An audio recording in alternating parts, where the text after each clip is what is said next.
Be checking out day 4 of the Beheading boyfriend trial on Law and Crime Network. So let's get right into it and get this going, guys. I'm going to be in and out a little bit here at the beginning. So I got the kids here wandering around.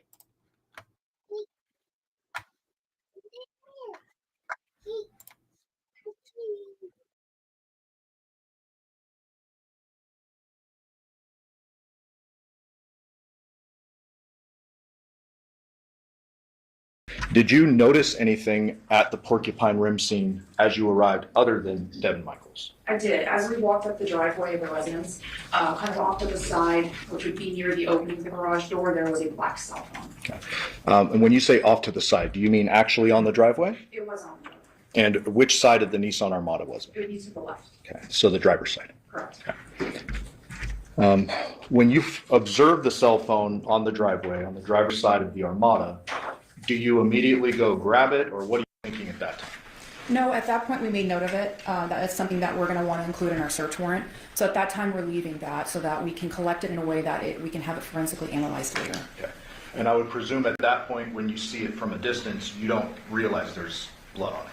Correct. But you're noting it, you're not telling the defendant about it, you're just, okay, that's noted, and you move on. Yes. And you indicated previously that you had an opportunity to speak with the girls, the young girls, is that right? Yes. And they indicated to you that the Devyn had been home with them last night. That's correct. We went through the first interview in the beginning of your testimony, you recall that? Yes. And I called it the first interview. This is actually the second interview conducted by detectives, but the first that you were involved in. Yes. I didn't get a chance to ask you, but how were you approaching this second interview when you first go in? What's your mindset? Sure. So whenever we're contacting someone for the first time, we try to use a free format. We will ask them questions and allow them to give us a narrative in their own words. They're explaining the situation, the story, all of the things that they want to organically just tell us. And then we may ask a couple follow-up clarifying questions and sometimes repeat back to them what they told us so that we can feel comfortable that we understand what they're trying to tell us. And you are aware that there was an interview conducted with the defendant prior to your involvement? Yes. And this second interview, your first, yes, was that investigative type, open-ended, like, hey, give us any information you deem relevant kind of thing? Correct. Okay. And just to briefly summarize, there was some discussion about, in that second interview, your first, the day before, shopping for school supplies, the defendant acknowledged she had been with the victim, and then she said he was alive and well in the garage when she left. Is that correct? Yes.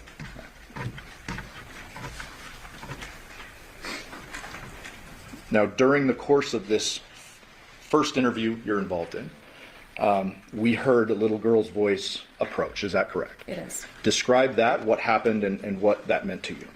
So while we were interviewing Ms. Michaels, we are engaged in our conversation. To be honest with you, I'm not sure which of the daughters, their names I still get mixed up. She had approached the window and she has the cell phone that we believe is the one we previously saw on the driveway. And she says, "Mommy, here's Dad's cell phone. That's why he didn't answer." There was a physical reaction from from Devyn, and she takes the phone, she hands it to us, and she made a comment, "This should help you." And then that's pretty much changed the tone a little bit to casual conversations to then it became a little bit more flustered. Okay. And is it at that point where you noticed the blood on the phone? Correct. And I would imagine that's important for an investigator. Very much so. You, I believe, previously indicated that after that first interview, a search warrant is authored and conducted on the home and the vehicles outside the home at Porcupine Rim. Is that correct? Yes. During the course of that, we know the wallet with the current ID is found. It's tied in several bags in the defendant's underwear drawer, and it's kind of tucked away. Is that right? Yes. And then within that same bag is the truck keys. Yes. The Social Security card was found, but that was in her purse, not hidden away with the other stuff. Right. Okay. We were about halfway through that second interview when we had a break on Friday. And so just describe for us how you're approaching this second interview differently, knowing what you know about the blood on the phone and the items found in the home. Sure. So as I mentioned, the first interview is going to be more of a format that allows the subject to give us their narrative, their truth, what they want to tell us. The second interview, we've now discovered some evidence inside the home. There's some things that we need to confront her with. So the tempo of the interview, the tone changes. It becomes a little bit more direct. Okay, you said that this happened, but now we have this. For instance, the wallet. We didn't know about the wallet. That wasn't brought up in the first interview. So now we are going to be targeting her, asking direct questions, and it can be accusatory in nature. Okay. And so we left off at 36:55, but just because we were really cutting it close, I want to start back at about 30 minutes of that interview and then resume. I may pause it a couple of times and ask you some questions, okay? May I, Judge? Yes. What do they look like? 1 second. Remind us what you think this is. 620, Your Honor. Okay, go ahead. I don't know, like I have all his whole driver's license, and he had all his old stuff. Okay. And then a whole wallet with the driver's license? How many do you think you have? I think I have 2 of his licenses. And then are they both in wallets or Yeah, we have an old one of Devyn's as well. in separate wallets? No, just in separate places. Okay. Where was those other ones? Like the ones for Johnathan? Where did you keep those at? The one drawer in Devyn's in a different drawer. Which drawer? One's in like my drawer with like some doorknobs and stuff, and the other one's in a nightstand or on the other side. Oh, okay. And you think you have a couple of his driver's license? I know I do, and I have them on my phone too. And why does he give you those, or why is he? Like, you guys thought you had them? I know how it sounds, but he literally said, hold on to this because it's important. He literally said that. About Like the social and everything. And I have the EBT card, and you can see it at the gas station. He handed me the EBT card and said, this is the code. And then he gave me the other one. What's that? I said, this is good. Why did he say that? Because he's telling me to do things, and you're asking me about it. And Well, I mean, you're explaining it, that's why. I mean, you can see at the gas station, he hands me the card and says, hold on to this in case you need something. Like And this. that's the EBT card? Yes, sir. And it's at the gas station. You can see him hand it to me. The ARC. No, and not the Arco. There's another gas station on the Pecos one where we stopped, and I think, yeah, because he gave me the card and then he went outside to smoke a cigarette. But it's on the security camera. You can see him hand it to me. Do you know which gas station? I don't know the name of it. It's by the Burger King. Burger King. Do you know, like, It's off the Pecos and Windmill. It's like right there. You can Pecos Window Burger King. There's a gas station right there. He was talking about the man that works there. He parks Like right. on the corner? He was telling me about the man that works there, and he sleeps in his car and everything like that. What time do you think that was at? That was after we unloaded everything. We went right there, and I got a Monster drink, and I don't remember what he got. So right after you left, When we got back to his side of town. so coming back is when you went to that gas station? Yeah. So after 9 o'clock. And that's when he gave you his EBT card? Yes. You can see him hand it to me, and he walks out the door. So that's right, that's near his place. He said Pecos and Window. The Burger King. Yes, sir. Like, So, Detective, we're now talking about kind of the Social Security card, the wallet. There's an EBT card that's referenced. Is that correct? Yes. Before we move on, I want to ask you about an exchange that was a bit earlier in the interview, but would be duplicative for me to play again. Earlier on in the interview, you had confronted the defendant about the bloody phone, correct? Yes. And what was her general response with regard to that? As far as the acknowledgement of the phone, Yes. she was surprised about the phone being at the residence, Okay. and it really threw her off when her daughter handed her the phone, and it changed the tone. of Yeah. our interview. And she claimed she was surprised. You're not saying she actually was? No, Okay. she appeared to be very surprised. Okay. And you had asked, and I'm simplifying, you had asked something to the effect of, well, how does blood end up on the phone? Does he hurt himself or something like that? You remember that? Describe that exchange. So once we have the phone in our possession, we do note, and also her child noted that there was apparent blood on the phone. that's of great concern, and of course we're going to address that at the time. Began asking Devyn some questions related to that. She mentioned that he had injured his hand, and I believe she specifically said he took a chunk, and he being Johnathan, out of his hand. Then went into great detail, which stood out to me because the entire interview there hadn't been any detail on anything. It was very generalities. There wasn't a lot of, it was like I don't remember. But in this case, she went into extreme great detail about the table, how it folded, where it was in the garage, how he had hurt himself. And to be fair to the defendant, I believe she said, John told me that he hurt himself. I didn't see it, but she knew it, or claimed she knew what he hurt himself on, and that it was a very large injury. Correct. And in addition to that, she did not see any blood or injuries on John's hands. And Detective, you've reviewed the autopsy photos in this case? Yes, I have. Were there any bleeding injuries to the victim's body other than his decapitation? No. We're going to resume the interview now.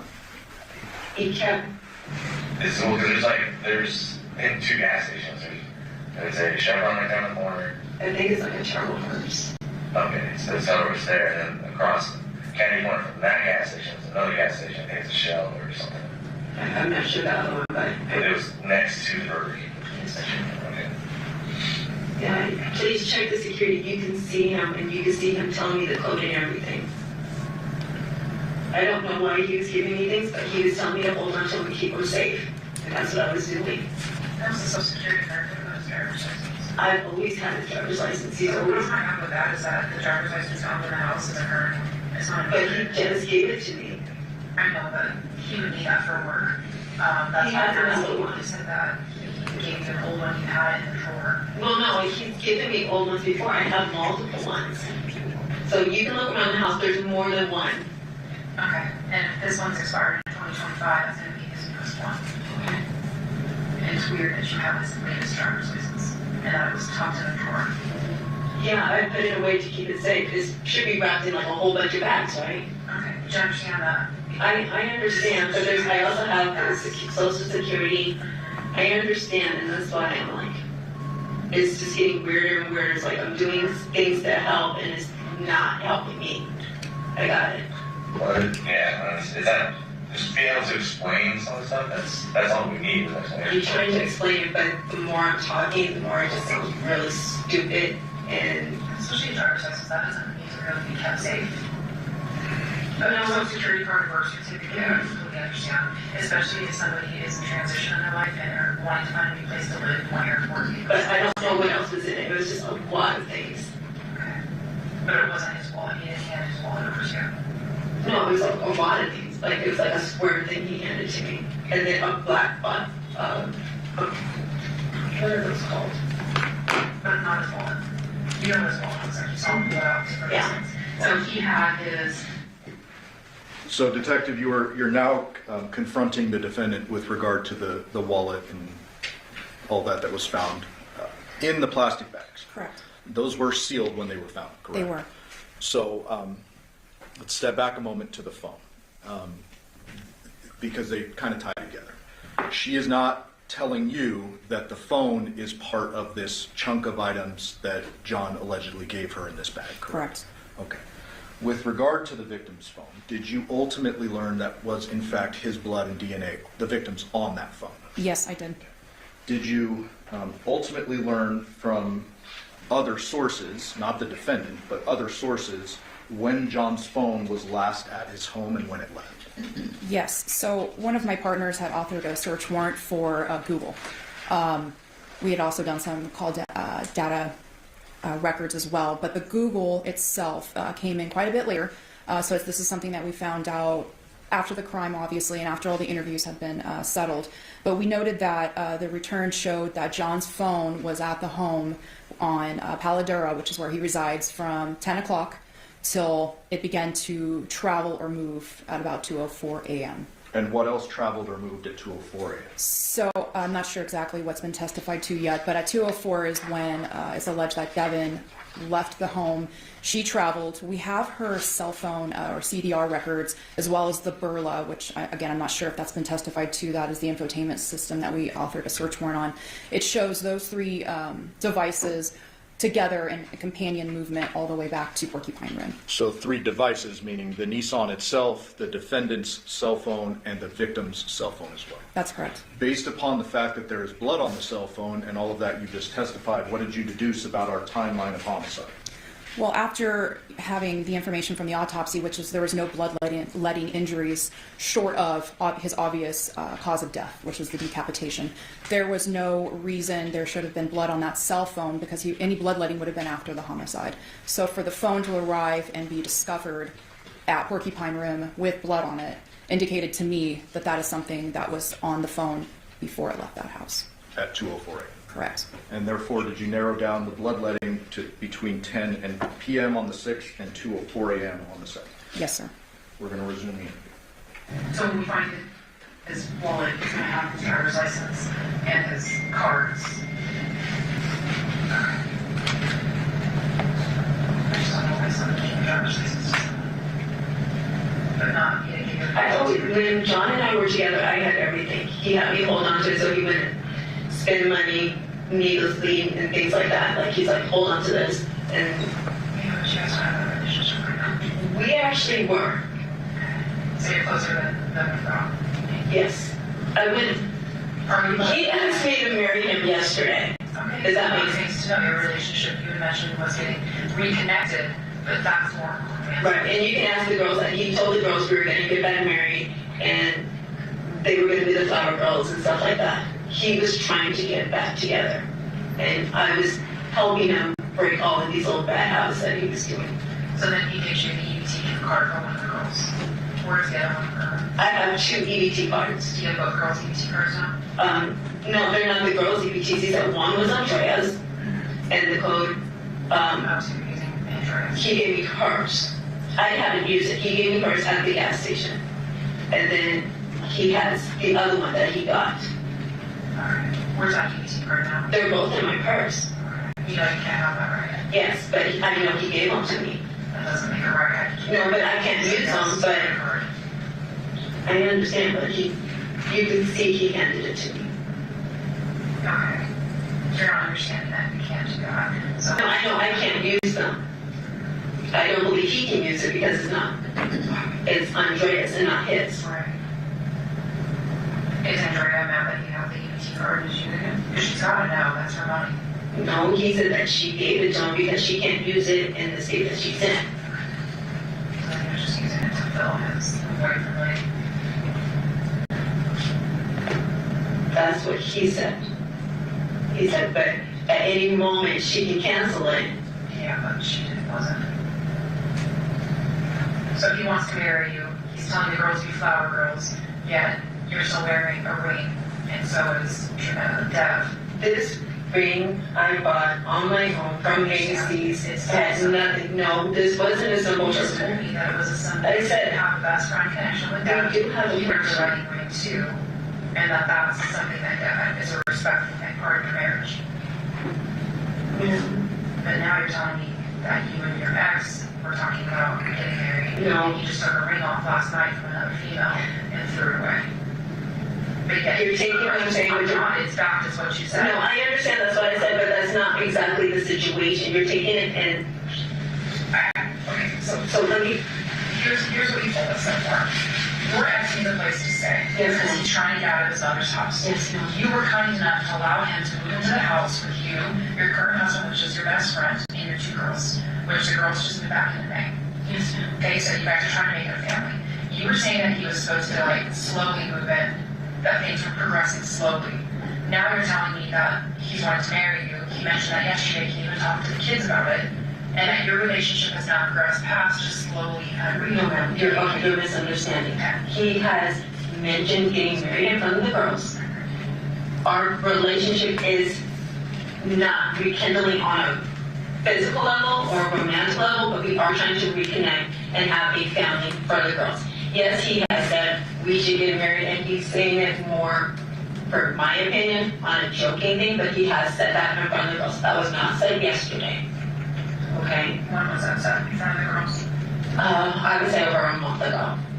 Okay, and what did you say in return in front of the girls? I didn't say anything. I just looked at him and rolled my eyes. So the girls, when I talk to them and say that they don't think you guys are getting married? Oh yeah, they'll tell you that. That you guys are not getting back together? No. Because at one point I was telling them I didn't think it would be a good idea for him to be here, and it would be too hectic. So they will definitely tell you I was not trying to marry him. Did you say anything to them about it? Oh yeah, I told him that John keeps trying to say he wants to, get back together. I like You're her. talking him now? Yes, ma'am. Okay. And then him moving in now was just a platonic, friendly relationship? It's not a... Yes. Yes. I was going to clear out the sewing room that's out there. He said he wanted the law because it was the cooler place, but I was going to give him the sewing room because there is more than enough room. And then Deb sleeps on the sofa? Sometimes, or he does sleep on the bed. Like I said, when we watch movies and he knocks out within minutes. And then have you guys ever had a sexual relationship? Yeah, we had. Okay. But it's not there now? No, I can't even have sex now. Well, I mean, there's a lot of different ways to have sex. I understand, but no. Okay, so you guys have no connection that way at all? No. Okay. Because that would complicate it a lot. Having you guys get some and you're still in a relationship. I understand. Okay. You can have all my medical records and everything like that. I have to take hormones just to... I understand. But like I said, there's a lot of different ways to have sex. It doesn't have to be penetration. There's a lot of things that a couple can do. And obviously you did that at the beginning, but it's just not now. So much changed. Okay. Well, not to be crass with you, but I think I need to be direct with you. And You can give a male a hand job, and that gives you a connection with that person in a sexual way. I don't feel It's a relationship. Do you know what I'm trying to say? There's a lot of different things that you can do for a male that you're connected with. Did you ever see the thing ever run up? Like that. I'm just trying to answer all the questions. I'm not. That's why you answer questions. I mean, I'm cool with we got married for this. The rings, that to me is a lot. That's probably the most odd thing about it for me. Is that It's just I lost my ring. But he's wearing a ring. So he's wearing a wedding ring. He wears a lot of rings though. He's wearing a wedding ring. But he does wear more than one of them. So, and he's bought them for himself. Sure. I got mine. I mean, but I didn't buy them for them to be symbolic. He's bought his own rings to wear. And where did you guys get married? You guys are married. What was that? The flamingo thing? So you guys had a ceremony with them beforehand? Yeah, it was free. I got a coupon thing, and that was cheaper. And you just did it out at a chapel and then flamingo. Yeah, and there was the one witness, and that was it.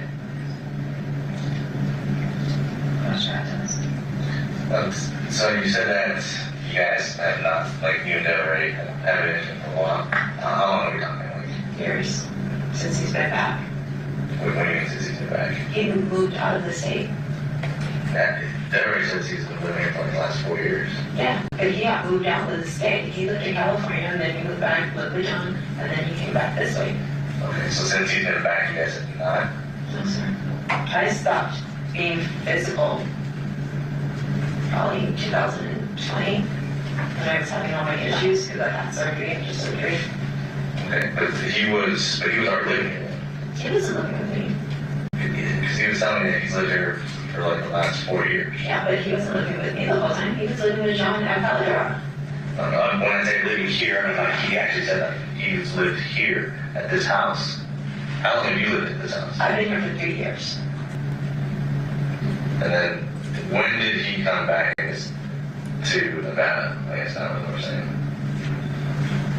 I would say I've been here for 3 years, so at least 2 years ago. And then prior to living here for 3 years, where were you staying before that? Decatur and Horse, And then how long were you at that place? less than 1 year. And then prior to that place, It was at Wild Magic, where's that at? 89129. Like what area though? Like major cross streets? Craig's and Tanea. right by where, close to where JC lives. And then did your kids live with you at that time? Yeah, they've always lived with me. They've only not lived with me for the short period of time of 9 months. And going back to talking about the ID and stuff, you said it was, yeah, you had one where it's in a bunch of bags in your drawer. When did you give you that? Yesterday. With the IDs and the social security card. And was that at the house that you gave that home to? Yes, sir. So he handed you a bag yesterday. Do you remember what was in it? No, he just handed it to me and I put it in the bags. Because I just wanted them out the way. Okay, So I'm not sure exactly what's in it. I didn't go through it. So explain that part to me as far as like when he did that and what did you do? So like where are you guys at when he handed you like that sack of stuff? In his room area, and he had me the little squirt thing. He says, hold on to this, and he had me the other thing because this is my social. He says, just keep it safe. And that's all I was going to do. So I wrapped it up, and I was going to put the social in the security box, and I just didn't have the chance to do it. What else? Did he give you anything else? He gave me his guns. Anything else? Like there's a set of keys in that bag too. The keys are for Andrea's stuff. The set of keys that are in that bag. Like the bag The that. keys are my keys. What do those go to? My car. So you have Detective, we're going to pause real briefly. Throughout the course of the investigation, did you learn that no spare set of Chevy keys for John's truck were ever discovered? Yes. In fact, after the defendant was arrested for the homicide, was there some communication with Yoko about returning the keys? Yes. And why was that? There were no set of keys for John's truck found in the home or anywhere else after searching all the residences other than the keys that were in the bag. And so you had to return those keys to her so she could do whatever she was going to do financially with the truck. Correct. bag that you put plastic bag that you wrapped his ID in that he gave you.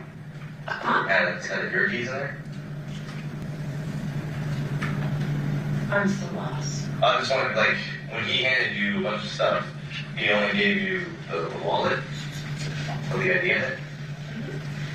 Did he hand you anything else?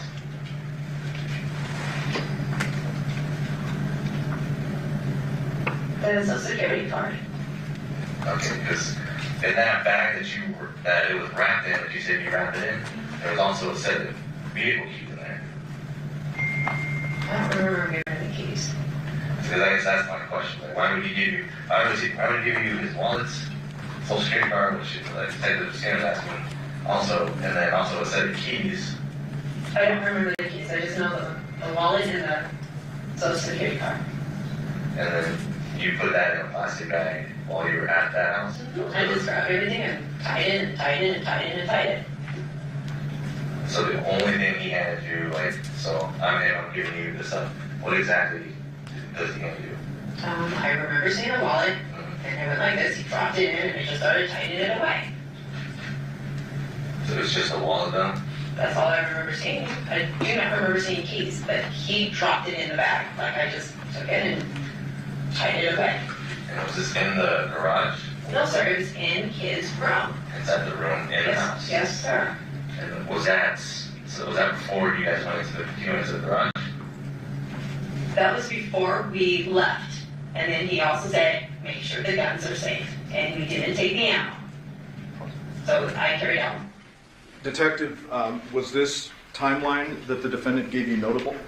It was. And why is that? Specifically, the keys being in the bag and the wallet. When they leave the Paladura residence, she'll indicate that they were in his truck and then drove back to his house, or back to her house on Porcupine Rim. However, the keys have been tied up in that bag because she indicates in her statement, I tied them, and that's exactly how we found them in the drawer. And so we know, based on not only the defendant's statements, but witnesses and technological evidence, that it wasn't the Nissan Verla that they made the last trip to Porcupine Rim in and then returned to Paladura. It was the victim's truck. That's correct. And so she's saying the keys, or whatever he put into the plastic bag that she tied up over and over and over, were given before that last trip to Porcupine Rim. Yes. One of the guns that he carried on with a bow and a crossbow looking thing and another gun. Okay, so that was before you left there between 9 and 10? No, that was like at 8 and 9. 8 and 9. And we came this way. And then what did you do with that, all the stuff? When I got here, I put it in the drawer like just to keep it out of the way. And then you guys drive back? Yes, sir. Okay. Did he have keys to his truck? Yes, sir, we drove his truck. Do you remember where he put his keys to the truck? So we didn't find his keys to the truck at his house. They were on the table. Which table? The table that had like all this looking stuff and like the grinder and everything like that. All of that was sitting right there. And his keys to the truck? Yeah. The only keys I picked up were the ones that had the little thing on it that said Andrea, because Yoko said bring them to her and put them in the little thing. That's the only thing I picked up.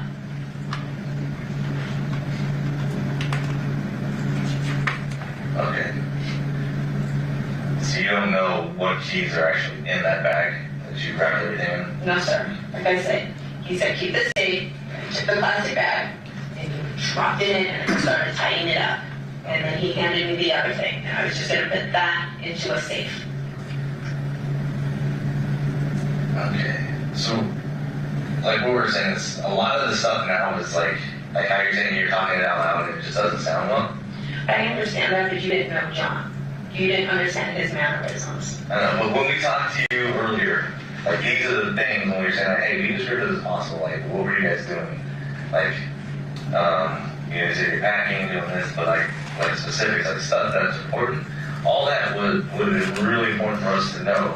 I do apologize, but that's not things that were like kind of going through my head at the time. To remember is like, when you say this, it's like, okay, I remember this now. And you say something else, then I can recall more information. I'm trying to remember as much as I possibly can for you. Okay, because like how you said how it doesn't look well, I agree with you now because you have his social security card, you have his wallet and his ID. There's possibly a set of keys that looks like might be his truck keys in that bag. Okay. So, But I'm sure he's got, I got more than one key for my car. Not keychains on it. Spare keys that have keychains on it. like it's not just like a key with a key fob. It's like, it looks like his personal set of keys. Like I said, he put it in the bag. I just tied it up. That's all I did. And I think there's like 3 bags around it, 3 or 4 bags. I'm not even sure. And if you have a safe, why would you not just put them in a safe? I haven't had a chance to. A plastic bag. But the keys, So for all the stuff that you it was just what we had right at the time. I hadn't been here to put it in the safe. The safe is here, but I just hadn't had Bags placed in a drawer. It takes 2 seconds to put something in a safe. I've done it, and I wasn't trying to have everybody see it. That's all it was. why do you say that? Because it would look odd that I'm holding on to John's things for John. But it's not the same. It's like if you're doing more for one person, I don't want him to feel like there's more there than what it was. John was only coming in as a temporary thing until he can get something else, because like I said, he was trying to file for bankruptcy. Yoko was about to kick him out. Yoko even said she was trying to kick him out.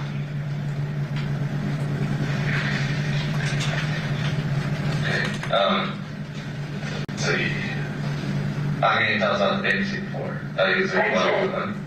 I did mention bankruptcy before. I don't remember that. Did I tell you, or the? Yeah, I mentioned it. I most definitely did. Understand inside the house when you guys are here. He told his mom he was going to file for bankruptcy. Yeah, gambling. I don't want to see how the issue with gambling. I said, no. Where does he usually play? Well, when we lived together, you go to the Santa Fe. That's like you say, there's something to go. That's when we lived together. I don't know what his spot would be now. You don't know where he would go live in the thing with them. Probably the Green Valley is the closest one.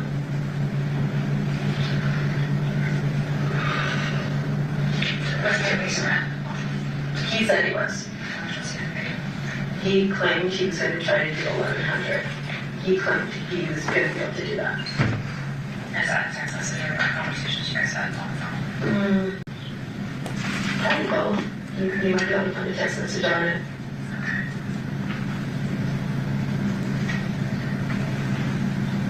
If it was definitely where he understood it was not going to be him freeloading or anything like that, he had to pay to stay here. And when we go through the phone, we're gonna have our computer guys, they can go through apps, they can go through anything deleted, all that stuff. Are they gonna find anything that we're gonna turn back and talk to you about?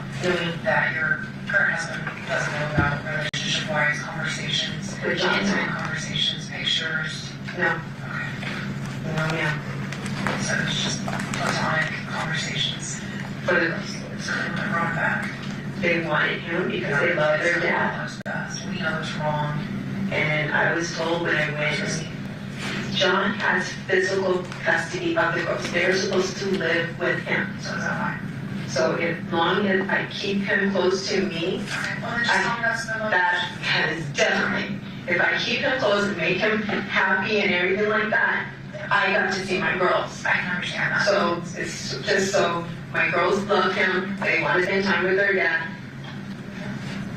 I need to be around my girls. Hopefully he pays the rent. Does that pay for the rent too? Or the mortgage? He pays like $1,100 every month too. Okay. And then are you working?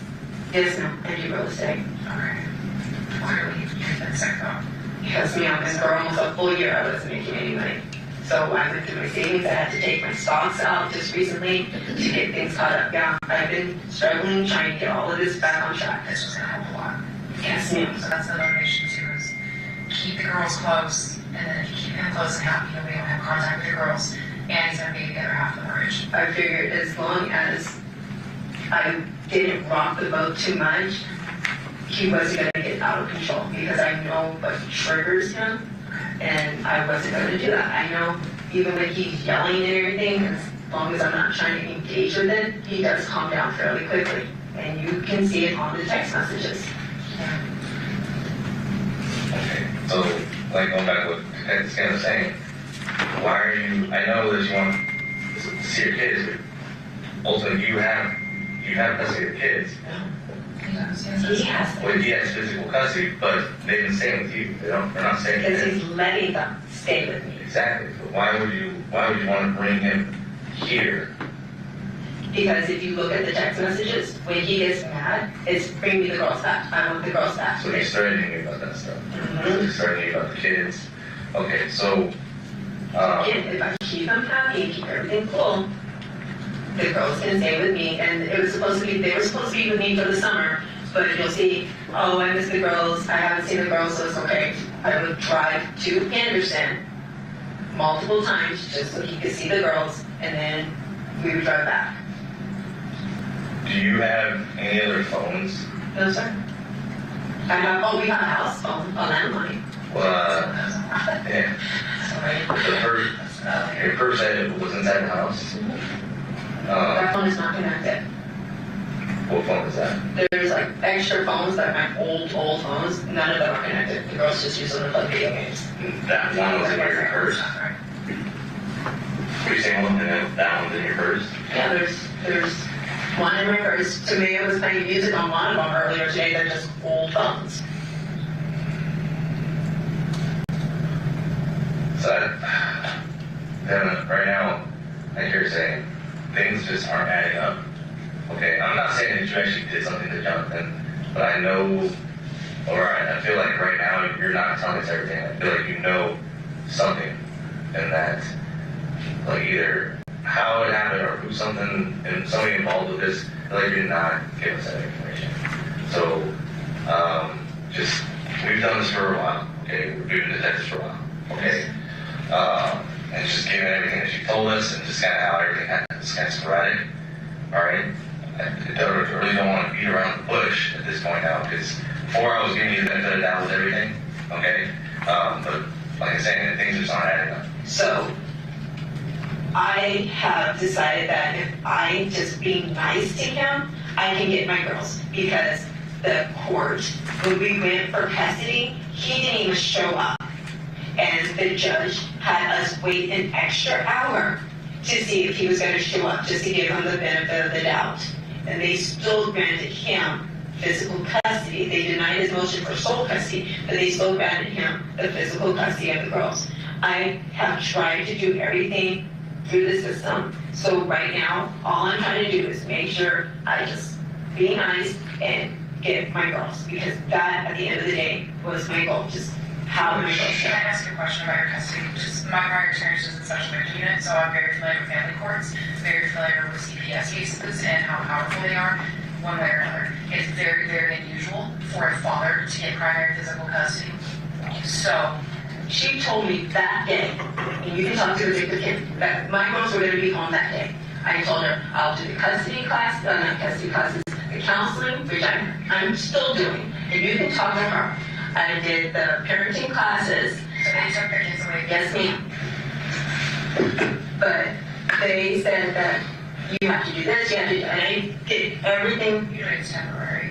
and they didn't. They still granted him, yes, ma'am, you can look it all up. Even my therapist, everybody that has been involved in this case say it didn't make any sense. I have, Where are all your firearms? there's one in the drawer and there's one upstairs. Where's the one upstairs? Let's start It's with in the safe, in the bathroom, in the girls, that. a safe, Okay, and then, is that a 9mm or 40? Do you know a how? 9, Okay, and then the one downstairs, where's that? in the drawer, and it's a 9. Okay. And then are those your firearms? Yes, ma'am. Okay. And have you fired those recently? No, ma'am. Well, since, No, we go to the gun range just for, or not? yes, ma'am. Okay, that's fine. Yes, ma'am. It is, and my, District judge. the lady, I don't know what happened. It's like, I wrote a decent report. I don't know, ma'am. I don't know how all this works. Like, you can't all of a sudden get slammed with all this stuff. So I know it looks weird, but I'm just playing nice to keep my girls. So I'm just trying to not create waves. So if John says, I need you to do something, I do it. As simple as that. I'm not trying to look stupid in front of you guys, but Does he hold that over your head? yes, Like, does he threaten you? Yes. The kids? yeah. Like, what kind of stuff does he say?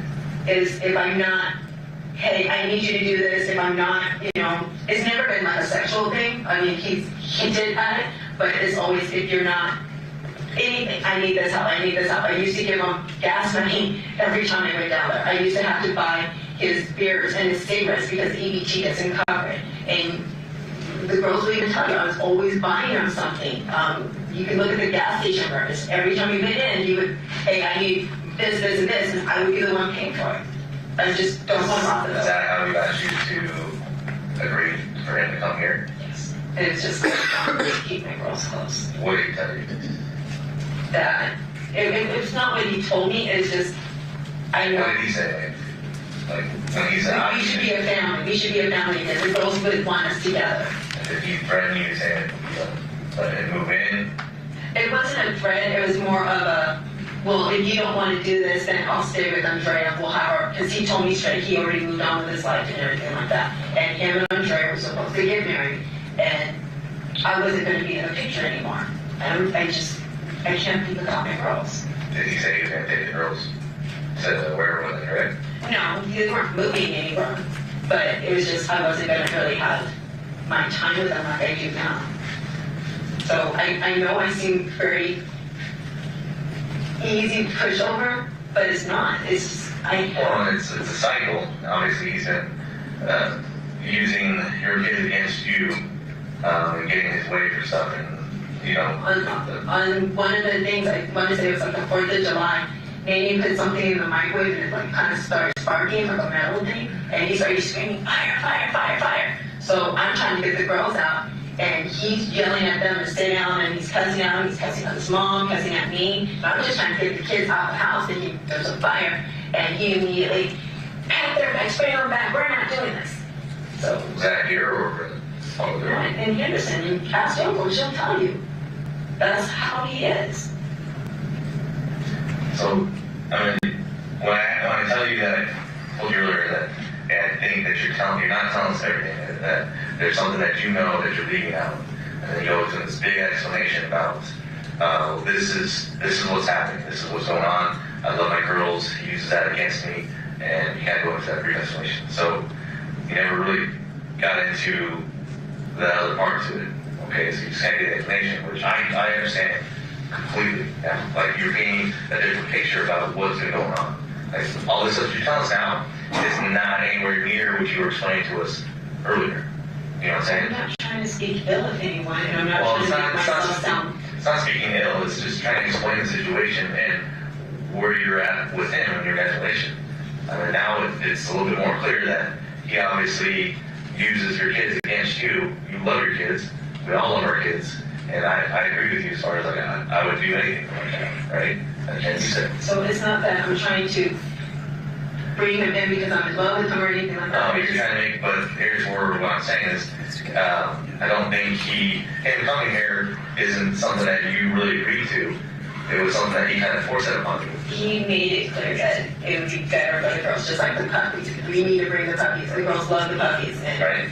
So that to me, when we're looking at everything here, would say, hey, well, he needs to be out of the picture, right?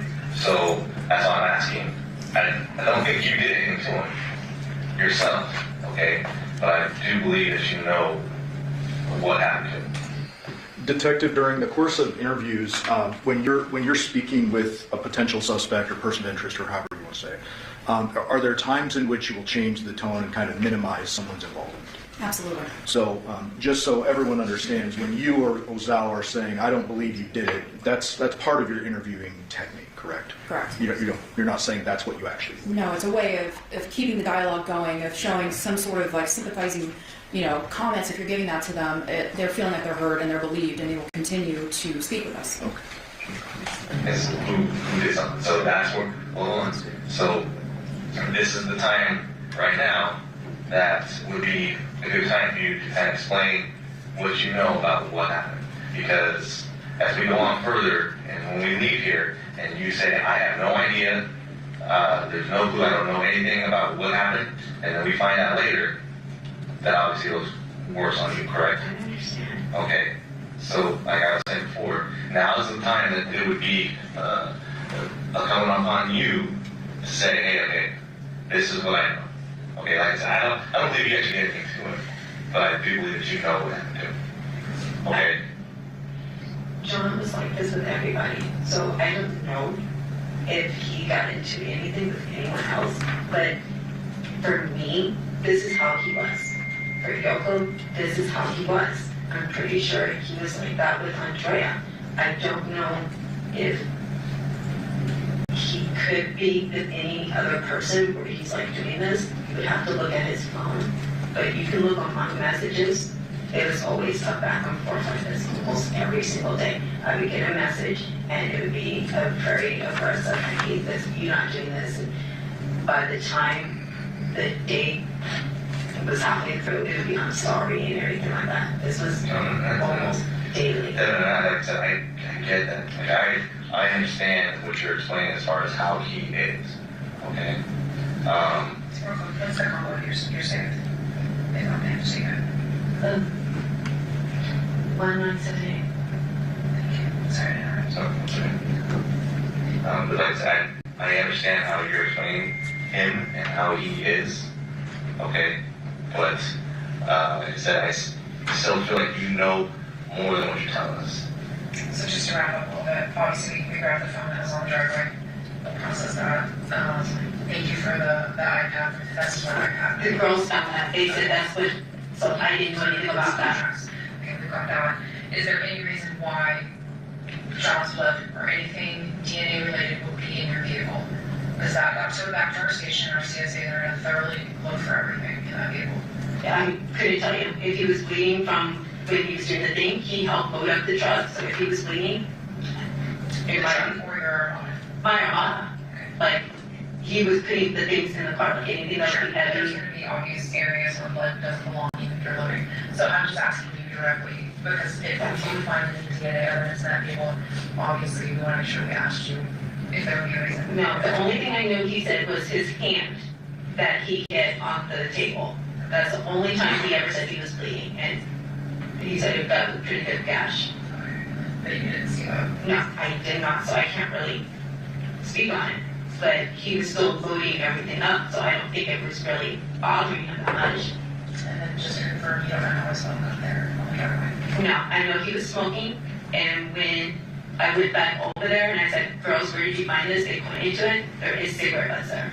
So I don't know if he was just smoking and put it down and just didn't pick it back up, but you can take those, and I'm sure it'll be his. When you guys unloaded everything, how long did that take?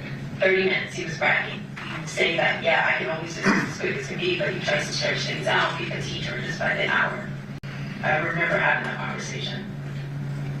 And when you guys left Paladura to come back here, or when you left that night, or this morning, which way did you go? Like as far as like when you left Paladura, like at... I headed up towards the Durango area to get the medication. when you left that neighborhood, did you go straight out to Pecos or Winno? Or did you go to Pecos? Oh, we know. You went out the one exit to get out to Winno right there, right by the school? Yeah. And then normally you guys come this way when you're coming to your house? It just depends, like if the 15 is coming back up, I will take like the 215 and go around, or the Decatur. It really just depends on the time of day when we go in different directions. Okay. Okay. Alright, well, we appreciate it. Hopefully, that you're telling us everything is the truth. So, I will give you a call, or, like I said, we'll have your phone. We're gonna get that downloaded and circle with that too. Okay. And then I'll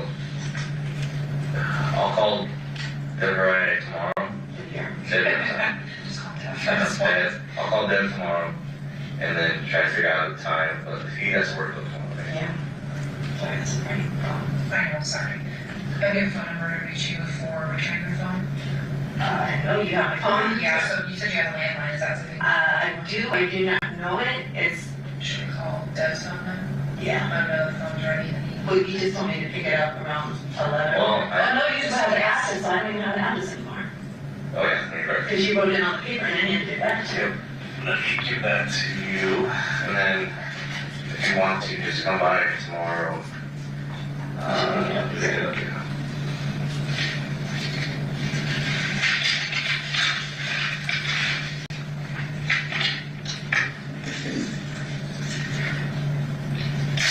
You have that card, right? Yes, sir. So the address is on the card. 223 West Street.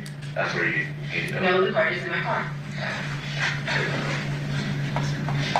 then I'll get that back to you. So maybe I'd say 1 o'clock tomorrow. Come by the station 1 o'clock tomorrow. Okay. Hopefully everything will be done. Okay. So if you can figure out how to get right down there, I can try to get everything done for you. Okay. Okay. And if it's not, at least I hope I can just get you the phone back. Okay. I don't know what to do. Yeah, I'm not worried about it. Like I said, And then if there is, I don't think there's A lot of that, because I don't think he was bleeding a lot. I didn't see it, but I actually know he did mention it. so it is 9:25. That's the end of the interview.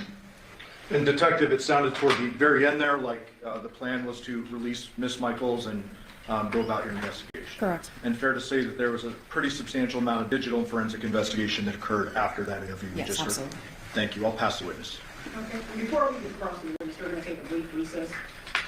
Ladies and gentlemen, we're going to take a brief recess. During this recess, you must not discuss or communicate with anyone, including members of the any regarding the state of this marriage, either by voice, phone, email, text, internet, or other means of communication or social media. You must not read, watch, listen, news, or media accounts or commentary about this case. You must not do any research, such as consulting dictionaries, using the internet, or using reference material. You must not make any investigation, testify in the case, read any aspect of the case, or in any other way investigate or look the case on your own. You must not form or express any opinion regarding this case until it's finally submitted to you. Ladies and gentlemen, it's 10:10, we'll be recessed till 10:25. All rise for the jury.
give you presence of our jury. Yes.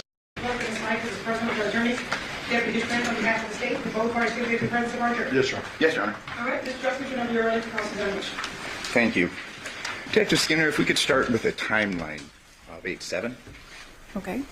specifically in reference to Devyn. Yes. It's your understanding that she was initially interviewed at 12:11, just after noon on 8/7, correct? Would that be that first interview with Ozawa and Pappas? Correct. I'm not familiar with the timeline. That sounds about right. And then at 14:29 hours on 8/7, you and Detective Ozawa go to the Porcupine Rim residence. Yes, sir. And when you arrive, you see Devyn getting things out of the Nissan, correct? Yes, The Nissan was parked, the Yamaha was parked in the driveway, correct? it was. While you and Detective Ozawa are walking up in the driveway, it's your testimony that this phone at issue is next to the driveway, correct? Yes, Next to the Armada. fairly close. And then at 15:08 hours, Devyn is interviewed at the Porcupine Rim residence by both yourself and Detective Ozawa in the vehicle, correct? Yes, And then it's at 15:20, while Devyn is being interviewed, the girls bring up the phone, correct? yes, So the phone has been out there, at least based upon your seeing it, from at least 14:29 hours, correct? yes, it is. And it's nearly an hour or so later than the girls bring up the phone. Fair to say? Yes, There's discussions concerning this phone, Daddy's phone, something along those lines, correct? yes. And the phone is looked into, correct? It's handled. It was handled, yes. At this point in time, the airplane mode is not switched on, correct? Correct. So if there's notifications on the phone, presumably those notifications now by operation of looking at the phone, getting into the phone, those are no longer there, correct? Fair to say. Devyn confirms that it's Johnathan's phone. She does. And in fact says, here, this should help you, correct? Yes, And then at 1919, a search warrant for Porcupine Rim in the vehicle is assigned, correct? yes. Was there a previous affidavit that had been submitted for the search of the Porcupine residence, or was that the first? I am not certain on that. Detective Ozawa would Yes, sir. probably be better suited. Yes, But we do know that at 7/19 or 1919, a search warrant for the Porcupine Rim vehicles was signed, correct? yes, And then this interview, this last one that we were listening today, began at 1955. yes, And obviously reference then is made to this phone again, correct? The phone that's found. that's correct.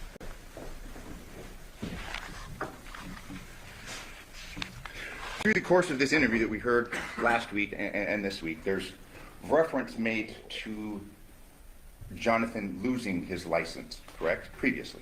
His wallet, I believe. Okay. And in fact, you've learned through the course of the investigation, there were texts that confirmed that. Yes, So there have been texts between Devyn and Johnathan wherein, hey, Jonathan's lost his license. It's found, and there's a discussion in reference to that, correct? again, specifically, she mentioned wallet. Okay.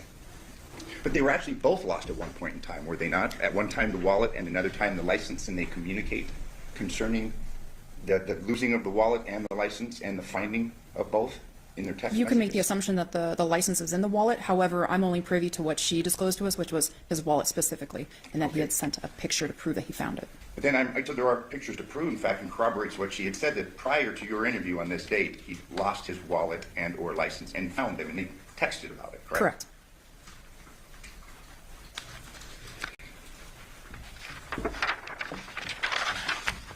There had been, through the course of your interview, a reference made to Andrea, Jonathan's previous girlfriend, and the pulling of a knife, something along those lines, correct? Yes, There was, in fact, an incident somewhere where that had been discussed previously. I'm sorry, repeat There that. had been an incident where, I mean, there had been some discussion among the family about Andrea pulling a knife or something along those That's my lines. understanding, yes.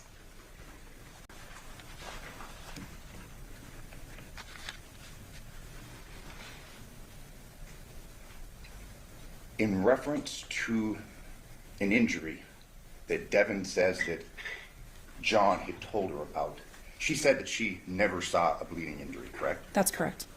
She had said that Johnathan had told her that he had hurt himself moving, correct? Correct. She had made reference to a white table that he was moving, correct? Yes, And in fact, that white table that she had discussed with you was in the garage. it was. Again, it confirms the movement of this table. It had the big folding sides, correct? Yes. It was found in the garage. And she made it a point to say she didn't see any blood. He had just said that he'd injured himself moving that, correct? Yes. And you'd fair to say, I mean, based upon common experience and knowledge, people can hurt themselves, whether it be a cut, a pinch, something like that, in moving heavy furniture. Yes, absolutely.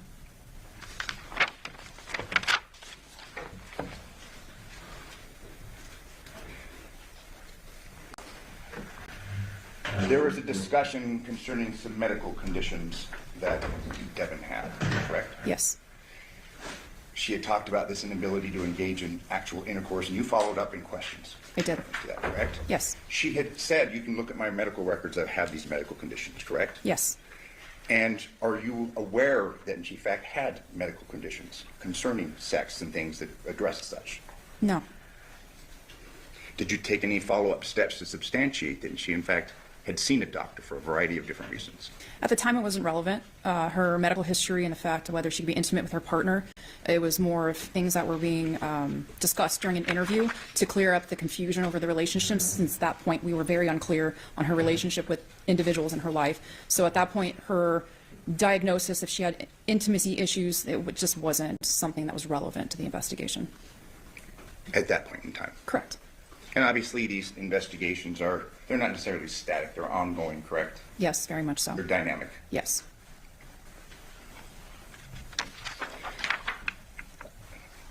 Devier had been interviewed on 8/7, correct? Yes. And again, fair to say that both you and Detective Ozawa were kind of having a difficulty understanding this relationship dynamic between the parties. Absolutely. Fair to say that Devyn's statements weren't necessarily helpful at times. You could say that, yes. Fair to say that Devier's explanations of things were not necessarily helpful at times. Correct. Through the course of your interview with Devyn, you talk about rings, and that rings are significant. Yes. They're a sign of a commitment. Yes.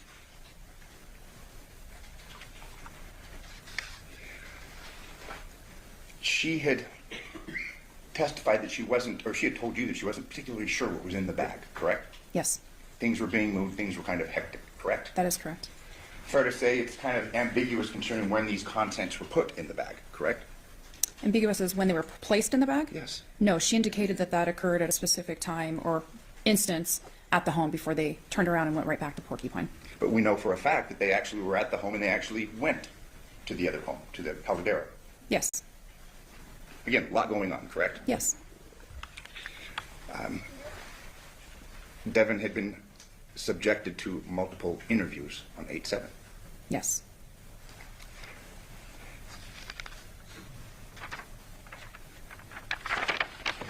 There was discussions concerning keys, both the key or keys to the subject truck as well as Andrea's keys, correct? Yes. And she had told you that she had handled or was aware of the keys in both instances, correct? Yes, she indicated one had Andrea's name on it and the other one was a set of truck keys that were next to some smoking paraphernalia. You were able to corroborate that Johnathan was a smoker Correct? of both tobacco as well as marijuana. Yes, I believe the lab confirmed that as well. Yes. When you were at the Caldera residence, obviously there was evidence of smoking both inside and outside the house, correct? Yes. As well as alcohol bottles, things of that nature. Yes.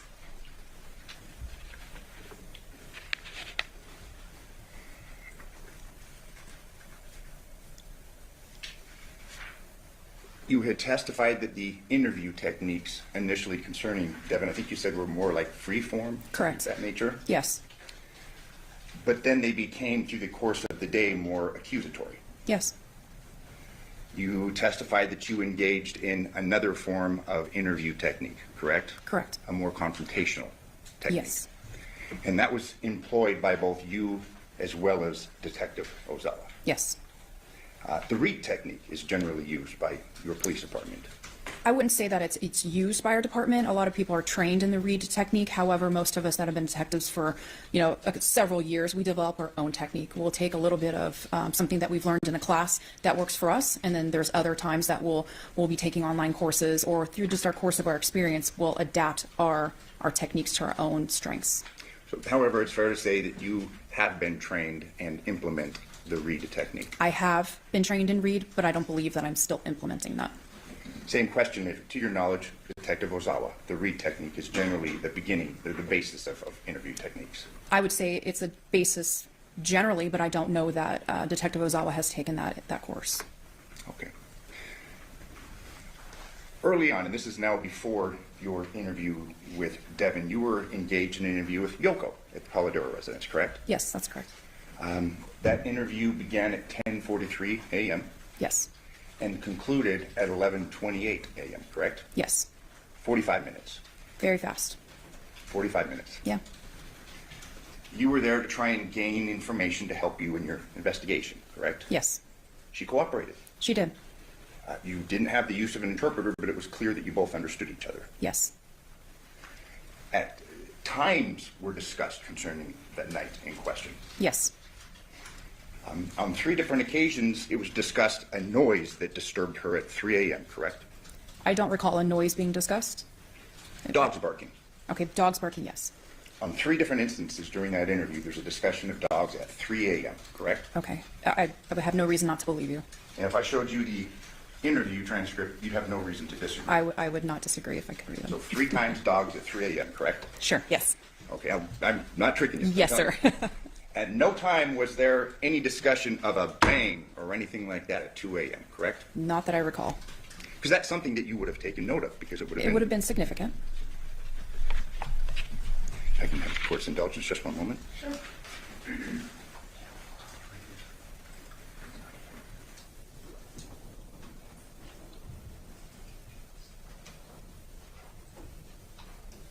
Follow-up question concerning the phone. We had discussed the phone being gotten into and not, put on airplane mode, which would have wiped the notifications, correct? Correct.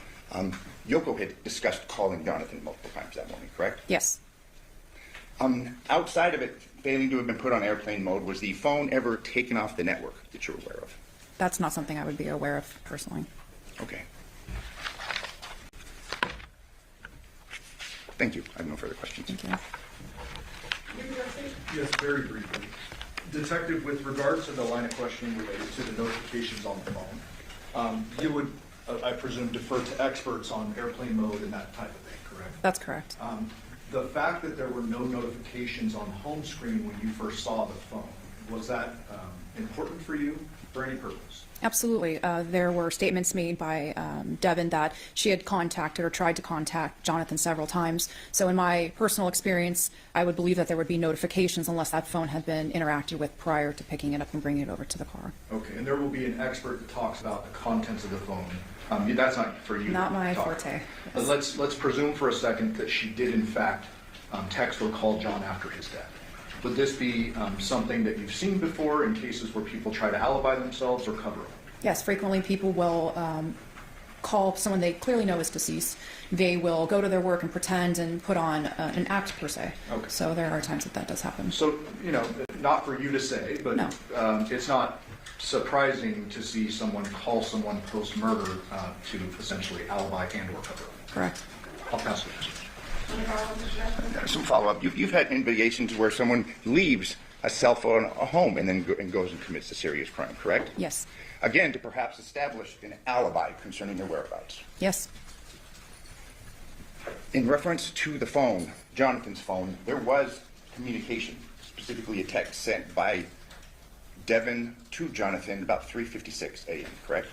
I'd have to defer to the records, but I have no reason to believe that didn't happen. And that concerned the girls in registration that was to occur the morning of the 7th, correct?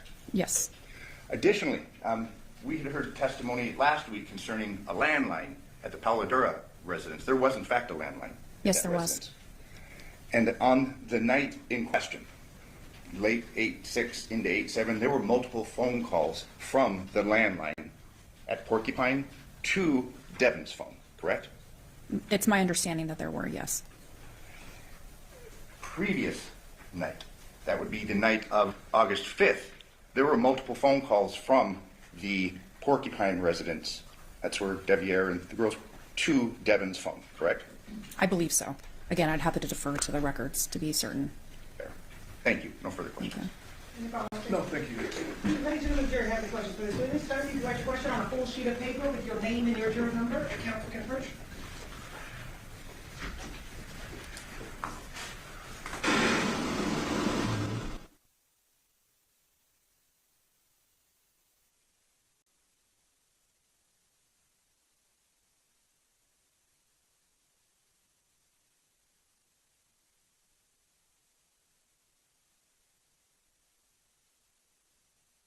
Did you check the white table in the garage for blood, the tape on Devyn? I personally did not check the table. However, our CSAs or crime scene analysts as well as detectives did, and they photographed the garage as a whole as well. Okay, what did they find? There was no blood on the table. Okay.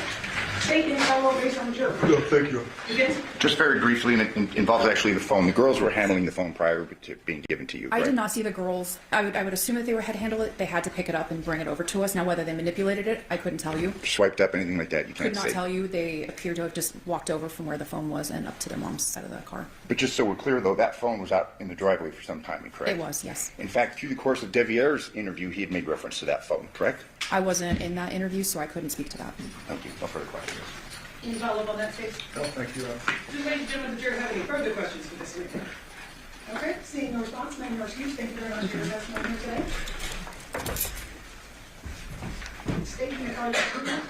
State's next witness is Jared Spangler.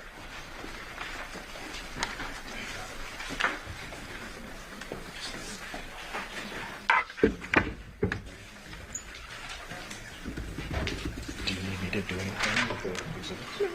Thank you. Are you doing that? No, I'm doing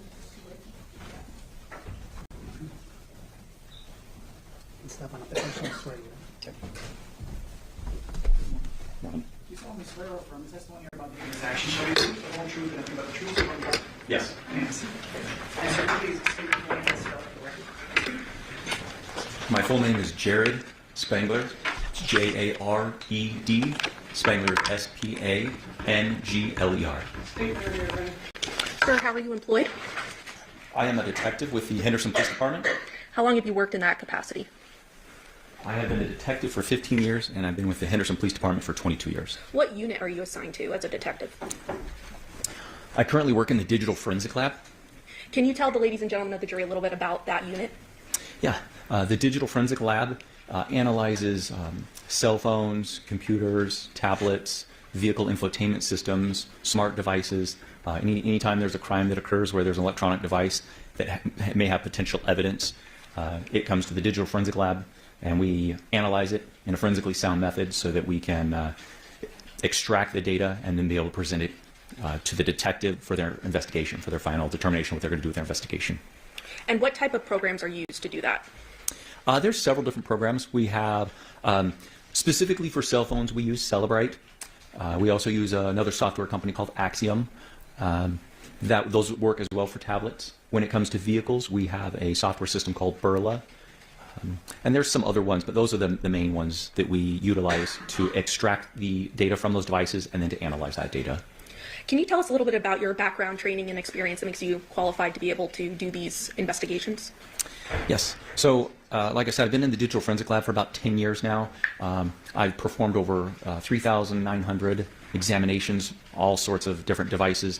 I've been trained by the FBI, the HSI, Secret Service. They have a national facility that they train law enforcement in how to perform these type of investigations. I've received a little over 1,200 hours of training and certifications from that facility alone. I've also had training and certifications from every specific vendor for the programs that we utilize. So like I said, Celebrite and Axiom and Burla, those softwares that I mentioned, I'm certified to use those as well. They have specific vendor certifications, and I have those as well. So then turning your attention to this case, on August 8th of 2023, were you contacted by Detective Ozawa in regards to a vehicle infotainment system? Yes, I was. And was the obtaining of that vehicle infotainment system a part of a search warrant that was granted by a judge? Yes, that is correct. And this was for a homicide investigation that had occurred on August 7th, 2023, or began at that time. Correct. I believe the request was made by Detective Ozawa for this investigation, the digital investigation, and that was to be performed on a gray 2017 Nissan Armada. Is that correct? That is correct, yes. And the VIN number for that is JN8AY2NF9893000802. Is that correct? That sounds correct. Do you have a reason to dispute that? That sounds right, yeah. Okay. And it was your understanding that that vehicle had belonged to a Devyn Michaels, correct? Correct. And did you actually make contact with the vehicle? I did, yes. Where did you make contact with the vehicle? The vehicle was located in the basement of our police station, and so that's where I went to the basement. And is that common sometimes for vehicles to have their investigations done in that basement area? Yes, it's a secure area where it's not going to be disturbed. No one will be around the vehicle. It has a door that prevents anybody from coming in and potentially altering any evidence or anything like that. So it's a very contained area, is that Yes. right? Yes. When you came into contact with the vehicle, it had already previously been sealed prior to being transported to this basement, correct? That is correct. And prior to your testimony, there were a lot of photos that were taken in this case, but you saw the vehicle yourself, correct? I did. Okay, and you reviewed these photos prior to testifying today, these in my hand, correct? Yes, I did. And I believe pursuant to stipulation between the parties, the state is going to move to admit 442 through 463. Yes, Your Honor. Yes, Your Honor. 442 to 463, we stipulated 2 minutes. Permission to publish? Yes. Showing you 442. What do we see there? That's the 2017 Nissan Armada. And 443, another angle of that. Yes. Same vehicle. 444, Yes. 445, we get a license plate there, and can you read that into the record? Yep. It's Nevada 30A as an Adam 470.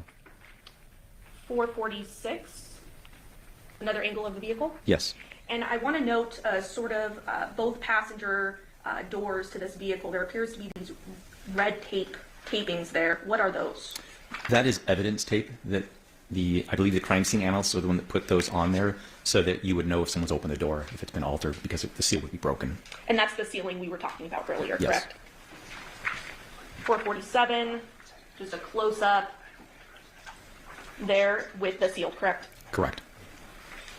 Then 448, obviously you go inside the vehicle, is that right? Yes. And is this just a photo of inside the vehicle, the front side of the vehicle? Yes, driver's side. 449, what do we see here? The gear shifter and the middle console. 450, another angle of that area, Yes. taken from the passenger side. That is correct. 451, are you aware of this being located inside the vehicle? I didn't personally see it. Okay. But no reason to dispute that it would have been found Correct. in the vehicle. 452, are we getting to the back of the vehicle now? Yes, we are. Okay, and this would be on the driver's side, correct? Correct. 453, same back of the vehicle, but now from the passenger side. Yes. 454, is this just under the hood of the vehicle, Yes, it is. the engine area? Yes. 455, would this be the rear trunk of the vehicle? Yes, that is correct. And this was a hatchback, so the back would actually lift in the air, is that right? Yes. 456, more of the trunk of the vehicle. Correct. What is being lifted up at that point? I'm not sure. It seems to be some type of covering for the back there. But it was searched, it looks like. Yeah, yes, it was. 457, more of the vehicle. Yes. 458, what do we see here happening? So the vehicle infotainment system is behind the screen of what you would see inside the vehicle. So you can see the screen up above, but right beneath it is where there's a hard drive. And so in order to extract the data from the infotainment system, I have to get that hard drive out of the vehicle. So I had to disassemble some of the components so that I could access the hard drive. And there's actually a mouse in front of you if you want to hover over that area you were just talking about. Click any buttons. Yes, don't click, just hover, Yes, please. Please hover, sir, in that area you were speaking about. So you can see that there's these little wires right here, the little connection points that I had to disconnect. The logic board where the hard drive is attached to. There's one right there, and there's a few down here. But in order to access this, you have to take the whole front face piece off of it. And do we see that in that photo, that front face piece? Yeah. Can you please hover over that? Right up above, up here. That's where like the volume for the stereo is, to change the channel, and things of those nature. So all that had to come out. So I lifted it and put it up there.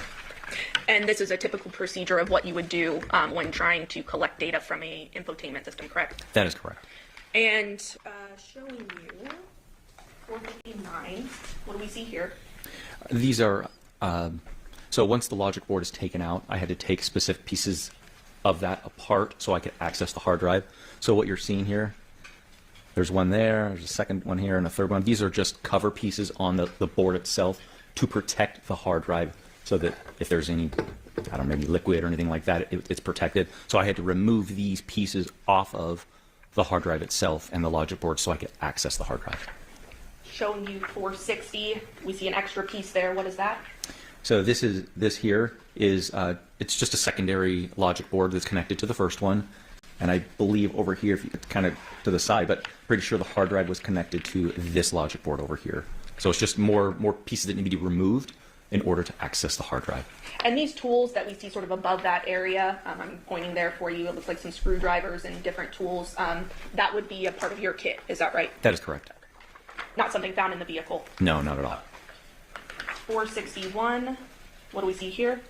More of the same pieces that were attached to the logic board themselves, and the tools are above there. Now, these green objects, those are the logic boards that you're referring to? Correct. Okay. 462. Just more components to it. That is correct. Coverings for the hard drive itself, yes. 463. What do we see there?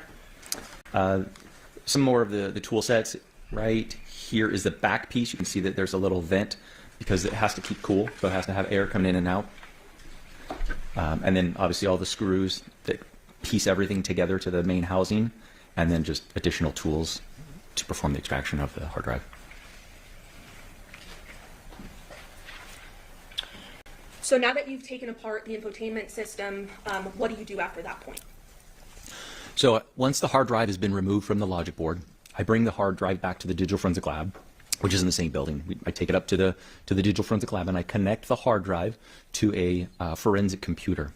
We have to use forensically sound methods, which means we have to prevent anything being written to the hard drive. So we use a write blocker, which only allows us to see the contents on the hard drive. So I can see the contents, but I'm not able to alter those. That way we preserve the evidence. So at that point, we create a digital forensic fingerprint, we'll call it. It's a hash value, but it's a fingerprint of the data on the hard drive. So when I extract the data and I put it on my forensic computer, I can then create another fingerprint and compare the two to what it was before and what it was afterwards to make sure they match. So I extracted the information, put it on the forensic computer, then I open up the Burla software that I mentioned earlier, which allows us to process and analyze the specific data on that hard drive. So specifically, what type of data is being imported into this Burla software? So the hard drive contents itself, there's databases. That's usually what infotainment systems have, are databases. Kind of think like an Excel spreadsheet. It's a database with input, data on there. And from there, it has to be analyzed. It has to be sorted through to figure out what specifically is it saying. What is the data? So it may be an oversimplification, but it's essentially Burla acts as sort of a reader of the data. Is that right? Yes. And then puts it in a reader-friendly format so that you can actually see what this data is saying? That is correct. And it's not altering the data at any point when you're importing it from the drive into the Burla system, correct? Correct.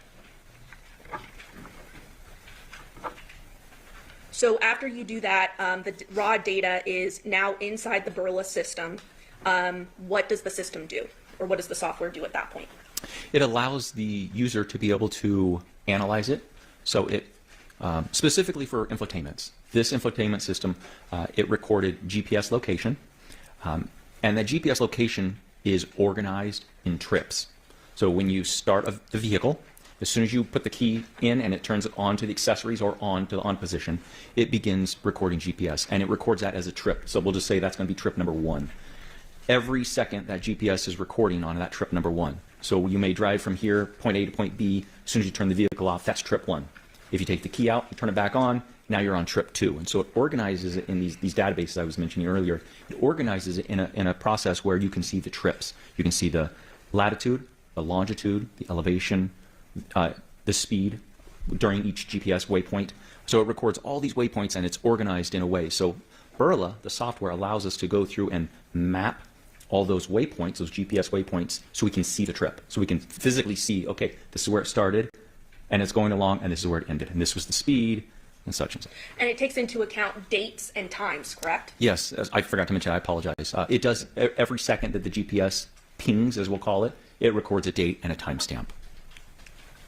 And then ultimately, are videos created that show in a friendly manner where the vehicle is moving at what date and what time around the valley? Yes, the software, the Burla software allows you to take one of those trips and animate it so that it's what we would be visually appealing for us, what we're used to seeing. It puts it on a map and you can see it, plot it. You can see the vehicle go the direction and go from point A to point B.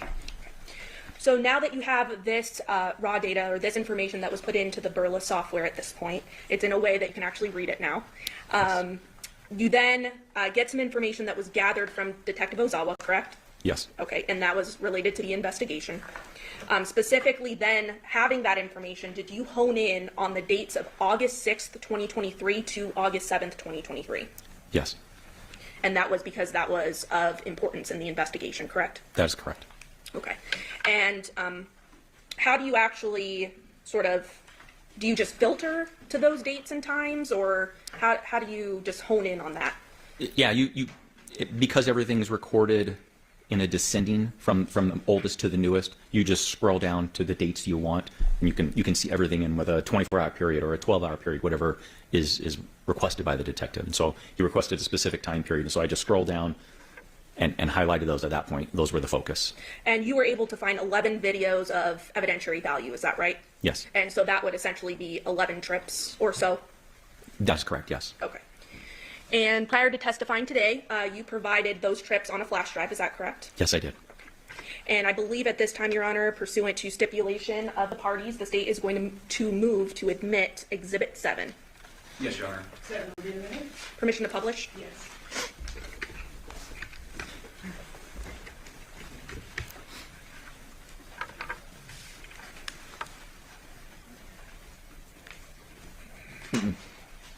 Don't format it. Don't format it. Okay. Can I ask you to step down? Do you know what's going on with it, or? Yeah, if that's okay. Yeah. You're the tech guy, so I better leave it to you. Your Honor, I need to watch this all happen right now. Okay. Yeah. Here.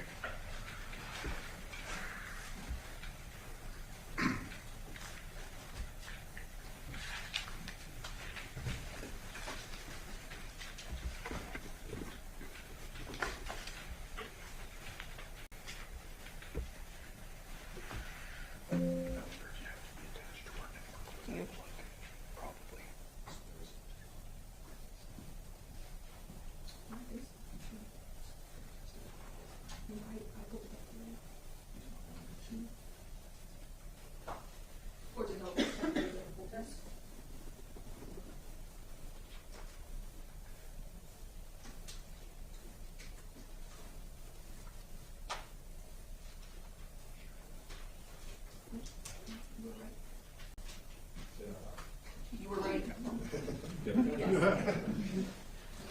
This is why we employ the experts.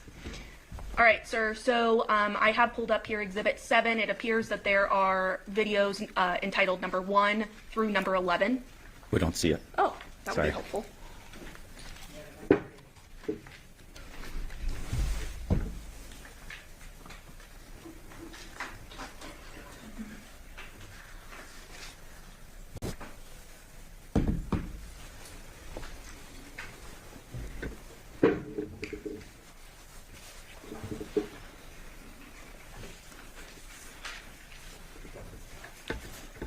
This one was loose last time too.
running. All right, so we see here, again, video number 1 through video number 11 of Exhibit 7, correct? Yes. Okay. And going through this, obviously you went through each video, and there's certain trips that became important as part of the investigation, correct? Yes, that's correct. So we're going to open up video number 1.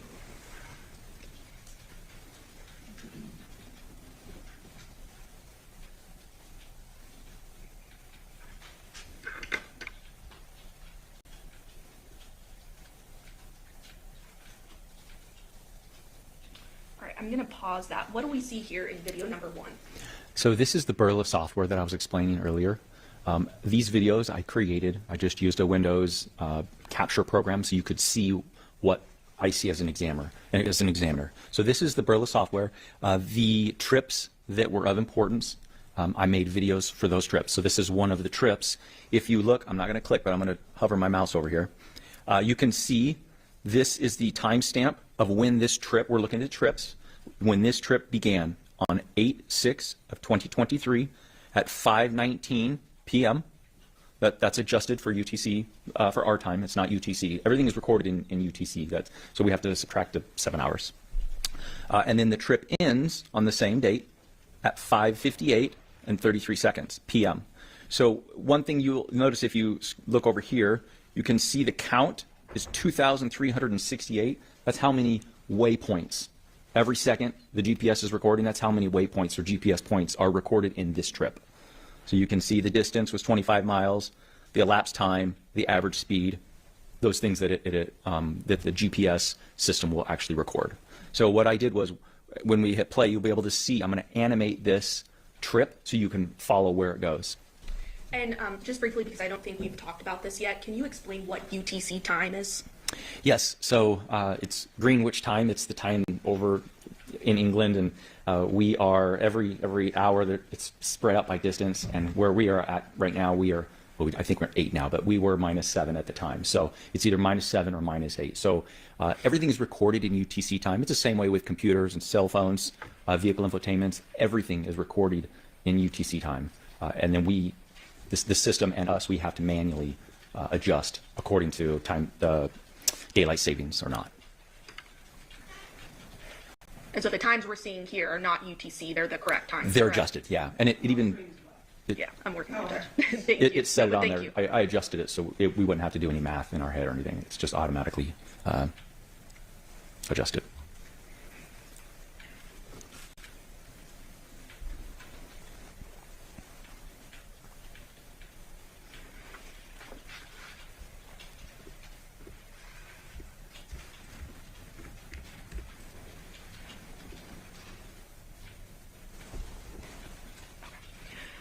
Okay, so I'm going to go ahead and press play on this video. And then I think we saw you click animate tracking. That's that process you were explaining previously, right? Yes. What else do we use? So you're looking at the overview at this second. I'm zooming in so that as I hit play, you can follow it along. Okay. So this is where the trip starts. And you can see in the bottom left-hand corner, again, I'm not going to click, but you can see down here the date and the time when the trip started. And what is that, just for the record? That is 8/6 of 2023 at 5:19 and 12 seconds p.m. Okay, and that's just where we're stopped right now, correct? Correct, yes. And we're able to determine that that dot right there is the 2698 Paladura Drive in Henderson, correct? That is correct. And then I'll go ahead and play for more.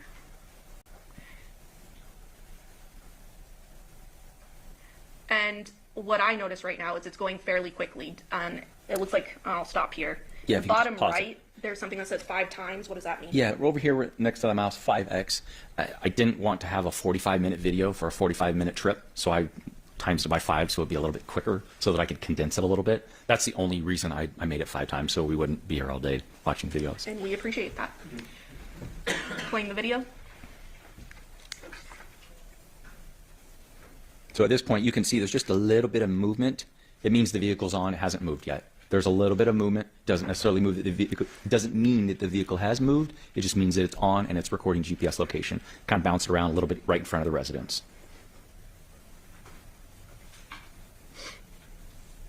And you can see down here the seconds are moving rather quickly, but you can see the seconds there. Roughly 20, 25, and so on. I'm going to skip ahead a little bit here.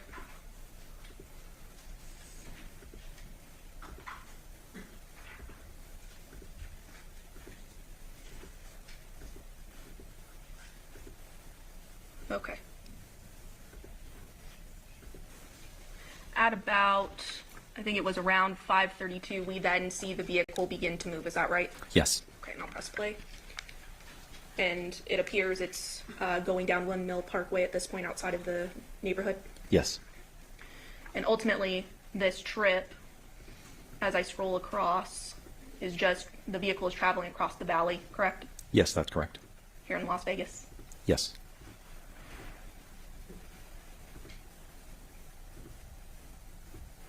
And then ultimately, the vehicle comes to a stop, is that right? Yes. And that stop happens at 5510 Porcupine Rim Street, correct? Yes, that's correct. And that's essentially the end of this trip. Yes. Okay. Then we have another trip, and that's labeled as video number 2, correct? Yes. Publishing. You might have to use VLC.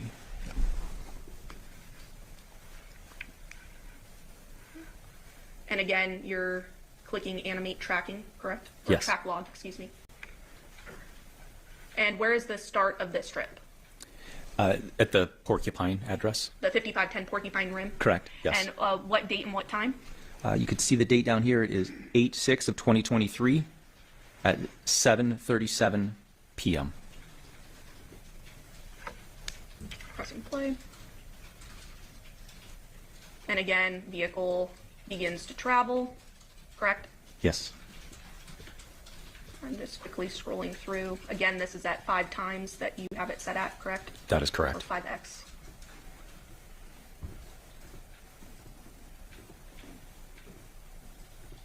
Ultimately, vehicle ending its trip at that same 2698 Paladura Drive, correct? Yes, In correct. Henderson? Yes. Okay, and roughly at about 8:06 p.m. on that same date, August 6, 2023, is when the vehicle comes to a stop on that trip, correct? Correct. And that's the end of that one. Yes. Okay. Opening file video number 3. Again, clicking animate track log. So if I could just push pause just real quick. So this actually has 2 trips, and I'll explain real quick. So this first trip is very, very short. It's a span of 10 seconds. You can see the date here at 8/6/2023 at 11:05 and 46 seconds. The vehicle's either turned on or someone put the key into the accessory so you could listen to the radio. One of those 2 options. The vehicle was in an on state. And for 10 seconds, this first trip here, I think we're calling it trip number 3, this trip number 3, the vehicle doesn't move, but the GPS is on and it's recording. And you're going to see that there's some movement there just because that's how GPS works. Sometimes it can be off anywhere from 5 to 30 feet, roughly. And it is possible that the vehicle may have moved slightly, but it's hard to tell from this, correct? Correct. Okay. And then I'll go ahead and press play. Okay.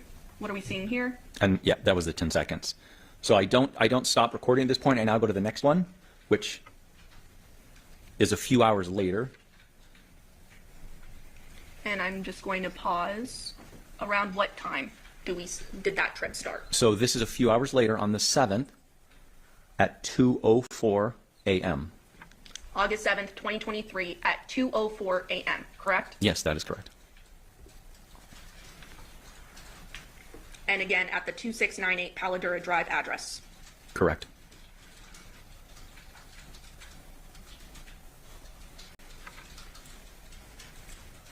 And the vehicle is now moving, correct? Yes.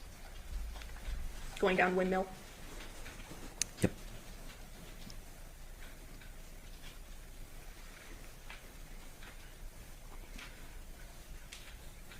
I'm going to go ahead and skip ahead a little bit.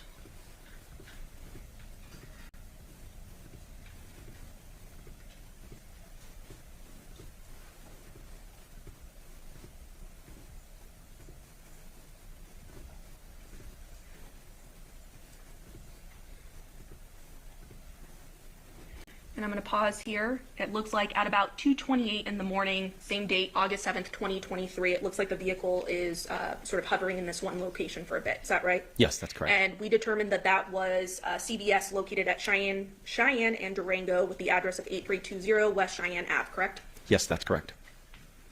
Pressing play.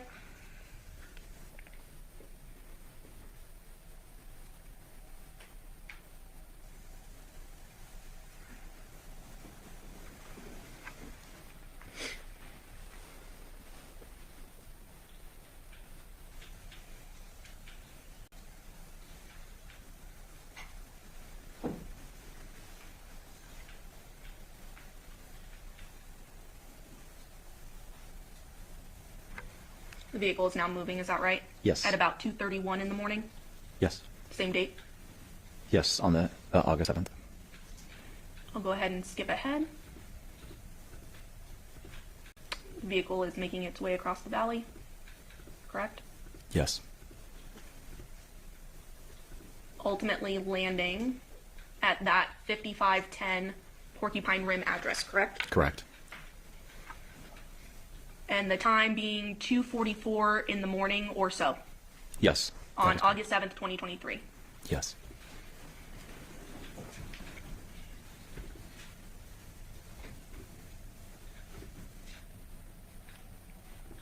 Playing video number 3 with the annotation zoomed in at the end.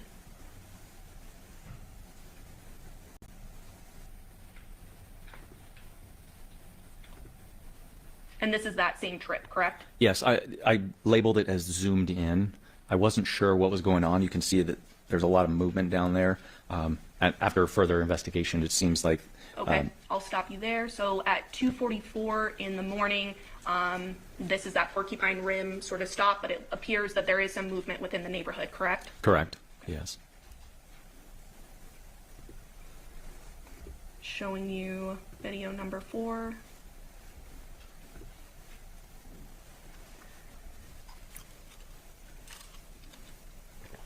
This is a new trip, correct?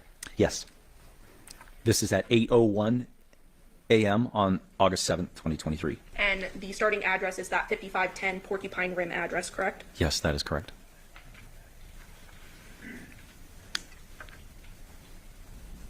And I'll go ahead and skip ahead.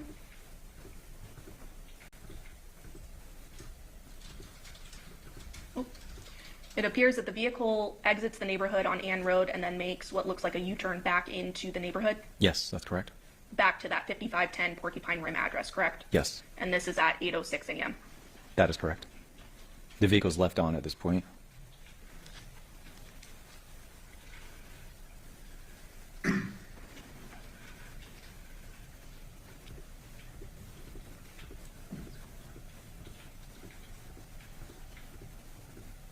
The vehicle begins moving again roughly at 8:10 Yes. in the morning. Go ahead and skip ahead.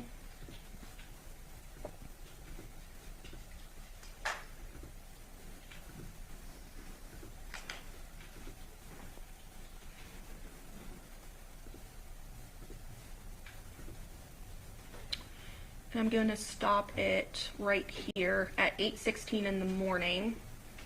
We see the vehicle, and it is stopped at what appears to be a Funny's gas station and car wash, correct? That is correct. And that's located at the intersection of Lone Mountain and Rancho there, specifically 4747 North Rancho Drive, correct? Yes, that is right.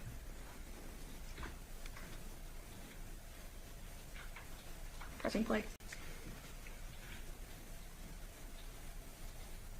At this point, the vehicle is still on. As soon as it turns off, the trip ends. So it's still on for these remaining minutes. There appears to be some slight movement there around 8:18 in the morning, correct? Correct. Still some slight movement there, Yes. inching along. And that trip then ends, correct? Yes.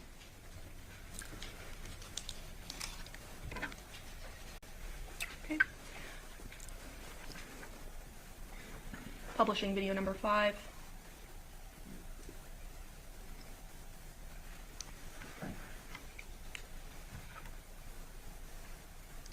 What time does this trip start?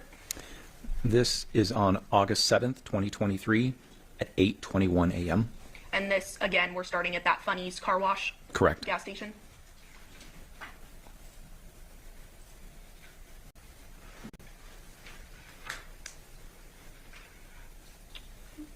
Looks like vehicle begins to move around 8:21 or so. Yes. Sort of those slight movements we saw earlier.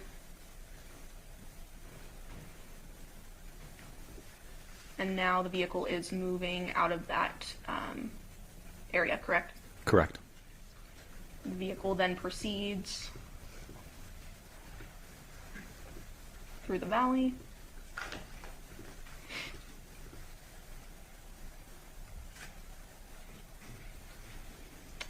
And is this is where stopped the vehicle here. parks. Vehicle parks. Does it appear to have parked at a children's school, so at the Torrey Pines, Washburn sort of intersection there? Yes, that we there's see? an elementary school there. Okay, and that would be Ernest May Elementary School, correct? Yes. And the trip ultimately ends at that elementary school. Correct. Video number 6, picking up from there.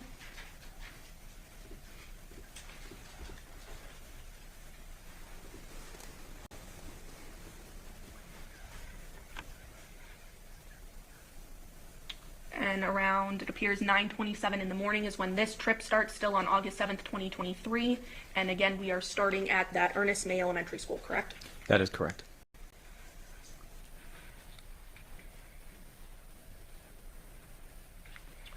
And that trip ends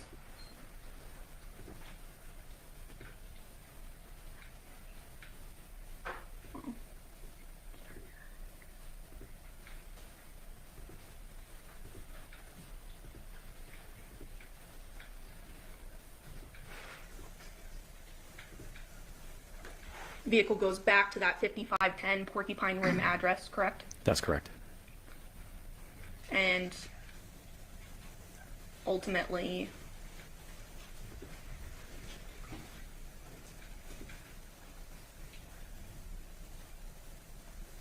ends there, correct?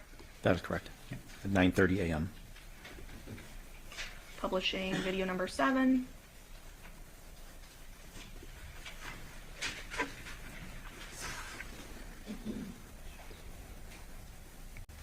Trip starts at that 5510 Porcupine Rim, correct? At 9:35 a.m. Yes, on August 7th, 2023.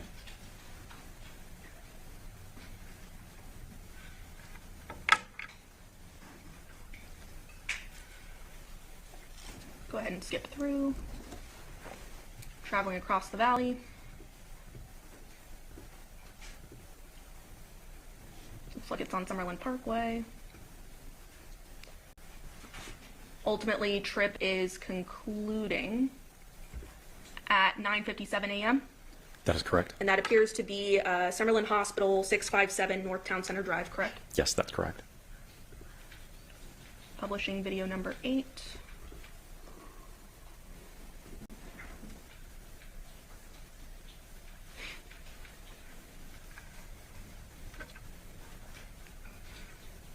It appears to begin at that Summerlin Hospital address, correct? Yes. At 10:09 a.m. Yes, on August 7th, 2023. that is right. Eventually ending at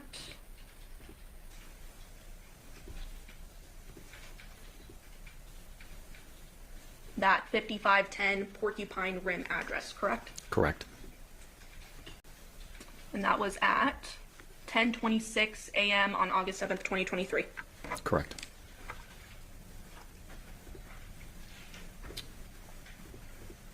Publishing video number 9. The next trip. Starting out at the defendant's home, 5510 Porcupine Rim Street, at 11:33 in the morning, same date. That's Correct. correct. Yes. Ultimately, the vehicle traveling cross town to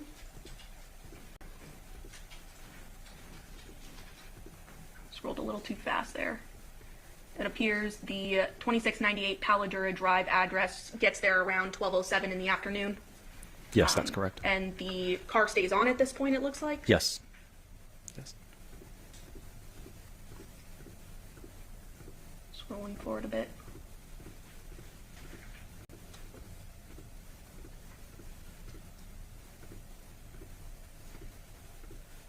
And the trip ends there at 12:43 p.m., correct? Correct. Publishing video number 10.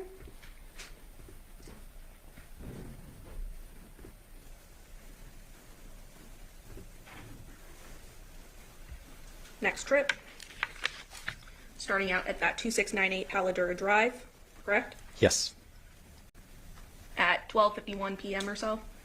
Correct.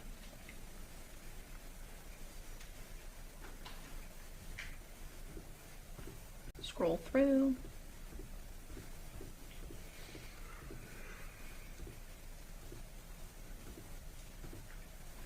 Trip ends at about 12:54 p.m. and it appears that it ends at a Taco Bell at the corner of Windmill and Pecos, correct? Correct. It's like a parking lot right there. Finally, video number 11. Publishing. It's the next trip. And it originates from that Taco Bell at 1:31 p.m. on the same date. Ultimately, once we scroll through,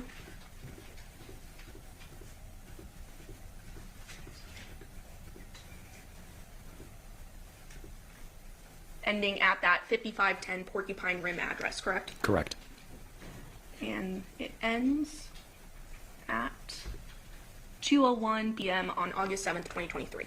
Correct. And between all these videos, these were, this was the date and time frame that Detective Ozawa was most interested in based on the investigation in the case, correct? Yes. Past witness, Your Honor. Yes, Your Honor.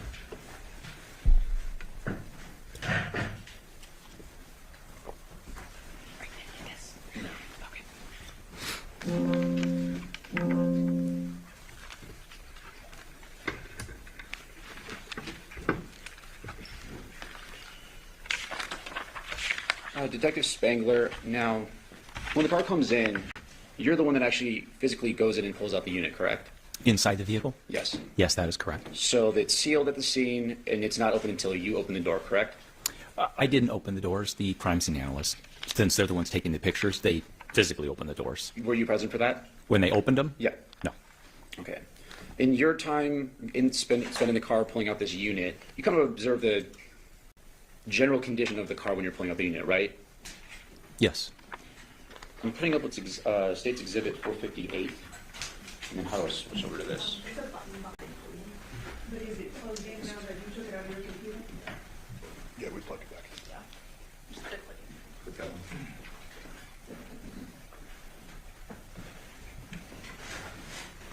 And right here is where you take the unit out, correct? Mm-hmm. Yes, that's correct. And you see this, console with brushes and various items of Miss Michaels, correct? Correct.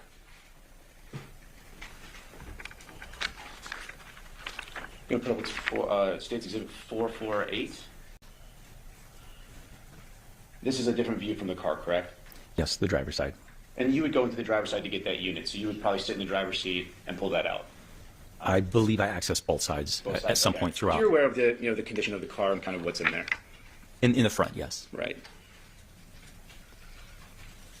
It's kind of a messy car from your view of this, correct? I have teenagers, so my idea of messy might be a little different. Well, it doesn't look like it would just, it's not wiped out. I mean, look, she's got brushes, there's things in the car, it's dirty, we have dirt on the floor, so it doesn't look like it just went and got detailed. Correct. Now, when you're accessing this unit and as you're pulling it out and looking at the console, and like you said, you accessed both sides of the car from the driver's side and potentially the passenger side? Yes. You didn't observe any blood in the car, did you? I don't recall any blood. Nothing on the steering wheel? I don't recall touching the steering wheel, so I don't know, but I from my memory, I don't recall any blood on the steering wheel. But you're in the middle looking at the console where someone would be touching, obviously if they put the car in gear, they've got the shift knob, so they would have to touch that. You didn't see any blood on that? I didn't.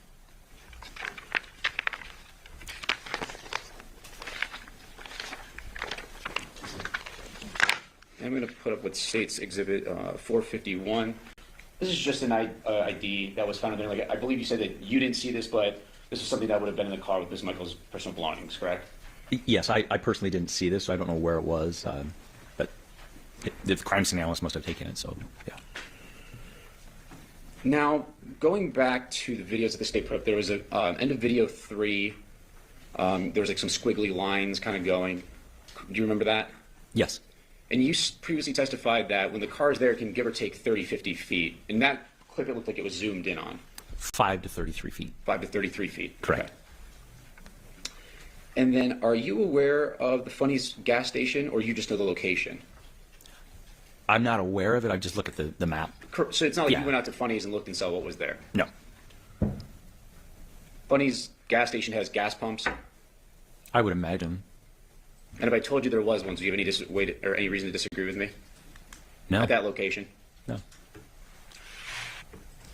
Now, you looked at the infotainment system. Were you asked to do anything else on this case?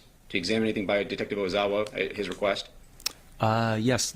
Later on, there was I believe it was a cell phone. Cell phone, Samsung Galaxy Z Fold 4 cell phone. I don't want to read off all the model numbers, but it's safe to say you looked at that, or he Yes. asked you to examine that.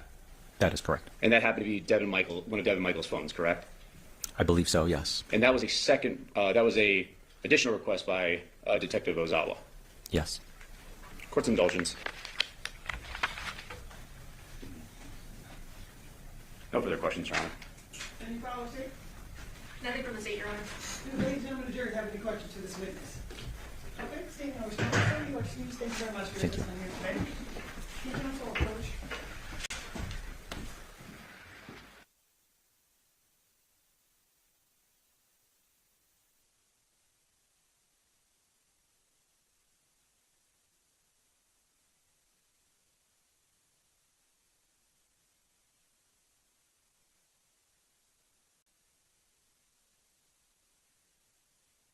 Gonna take more time, and I don't want everybody's time to be by one, just mine. So we're gonna take our lunch recess at this time, and then that way we'll have all the technology and everything set up by the time you guys get back.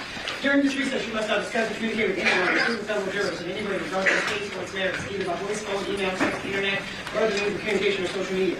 You must not report this thing in the media accounts or commentary about the case. You must not do any research, such as consulting dictionaries, using the internet, or using references. You must not make any investigation, test, the theory of the case, recreating aspects of the case, or any other way investigate or about the case on your own. You must not overturn anything regarding this case or the vice versa to you. Ladies and gentlemen, it is 11:40. We will be in recess until 1 o'clock. All rise for the jury.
and spell it for the record. Yes, my name is Luke Good. First name Luke, last name Good.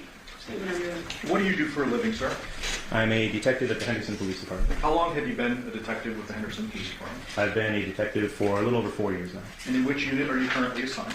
Currently, I'm in the Digital Forensics Laboratory. And what does that entail? In the Digital Forensics Lab, we handle essentially all investigative technology. We do extractions on cell phones, we do cell site analysis and call detail records, vehicle stuff, anything that has a technological component or a computer or a cell phone involved, it comes to our lab.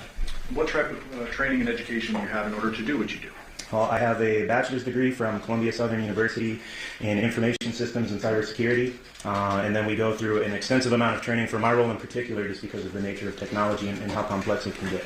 I've trained at the National Computer Forensics Institute in Hoover, Alabama, that's sponsored by the Secret Service, and then several other trainings with a lot of the vendors that we utilize that gives us a good foundation to use their tools and just the knowledge that we need to do our job. That includes Celebrite, magnet forensics. I'm certified through them. I'm certified through the NW3C, which is the National White Collar Crime Center that's sponsored by the DOJ. So we have to have a lot of training and qualifications just to earn those certifications. And you mentioned a couple of software programs. For today's purposes, what are the relevant software programs we're dealing with? So for today's purpose, we're dealing with cell phone records. I utilize CastViz, which is a software that's created and maintained by the FBI. And then I also used ZX, it's called Trax now, which is just another company that produces the mapping software that we utilize. And have you received training in those two areas of software? Yes. Is it fair to say that technology evolves relatively rapidly? Correct. And as a result of that, you receive ongoing trainings as through the course of your career as things change? Yes. With regard to today's testimony, you mentioned a couple of terms: digital forensics, DFL, Celebrite, Trax. What is it that you are focusing in on, and what is it that you're familiar with, but this wasn't your role in this case? With respect to today? Yes. So are you dealing with the stuff that's extracted from phones, or are you dealing with something else? So specifically today, because we're all cross-trained in the digital forensics lab on a lot of different disciplines, today I'm specifically focusing on and speaking to the cell site analysis, which is call detail records. What is a call detail record? Call detail records is what all the cell companies maintain, Verizon, T-Mobile, all the major carriers, AT&T. They maintain records of every transaction that occurs on their cellular network. So every time you make a call, every time you send a text, stuff like that all gets documented and stored. And since there's cell towers all over the place, they also document which cell tower was being utilized at the time, which is where we can get investigative information. And we won't dive too far into it just yet.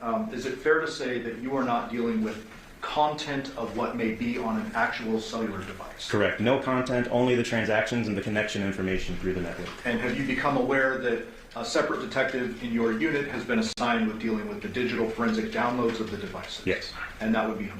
That would be Detective Campbell. And he would deal with any content, correct? Yes, anything on the phone is what he would deal with. So you're talking about records stored with outside your agency. They're actually stored by very big companies, correct? Correct. What companies are those when it comes to this? So the three major carriers in the United States are AT&T and T-Mobile, and then Verizon, but we're not using Verizon in this case. Okay, so we're focusing in on AT&T and T-Mobile. Correct. In past experience, are you familiar with those types of records? Yes.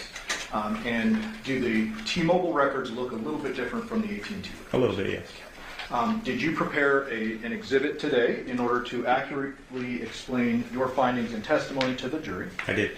And Your Honor, this has been provided to defense counsel. I'd move for the admission of exhibit number 3. No objection. Number 3, is that what you said? Yes. Okay, 3 will be made without objection. Thank you. And sir, does exhibit 3, you created that, correct? I did. And is there an exact mirror image of that exhibit that's going back to the jury on your supercomputer there? Yes. Okay, so for ease of use, you're referencing the same exact files, you're just not plugging in the extra thumb drive. That's correct. If you could just pull up the content of the entirety of the disk. Yep, and that would be, I have it saved on my desktop here, and I already have it open. This would be the content of the USB flash drive. Okay, and I see 7 different files, correct? Correct. Is there any particular file that you would like to start with that kind of gives an overview of what we should be expecting from these other folders? We can just start going through the folders. Okay. Let's start with folder number 1. Back out a second. Did you title that yourself? Yes. And what is that title for the record?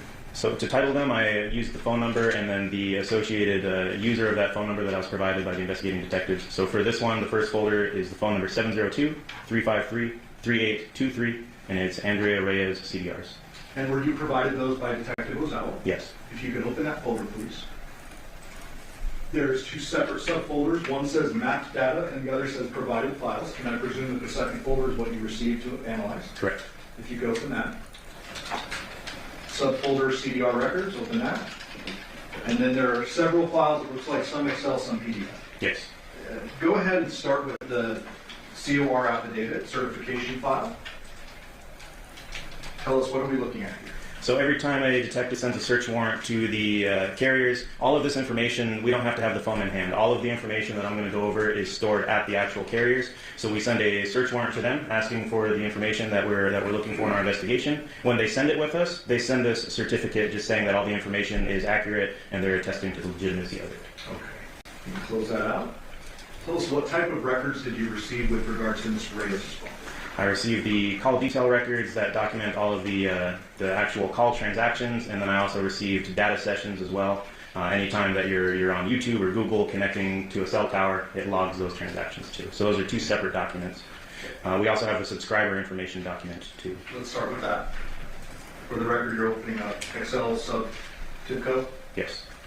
And what are we looking at here, generally? This is generally the subscriber information. This one they didn't fill out a lot of, but typically in this you'll see the subscriber name.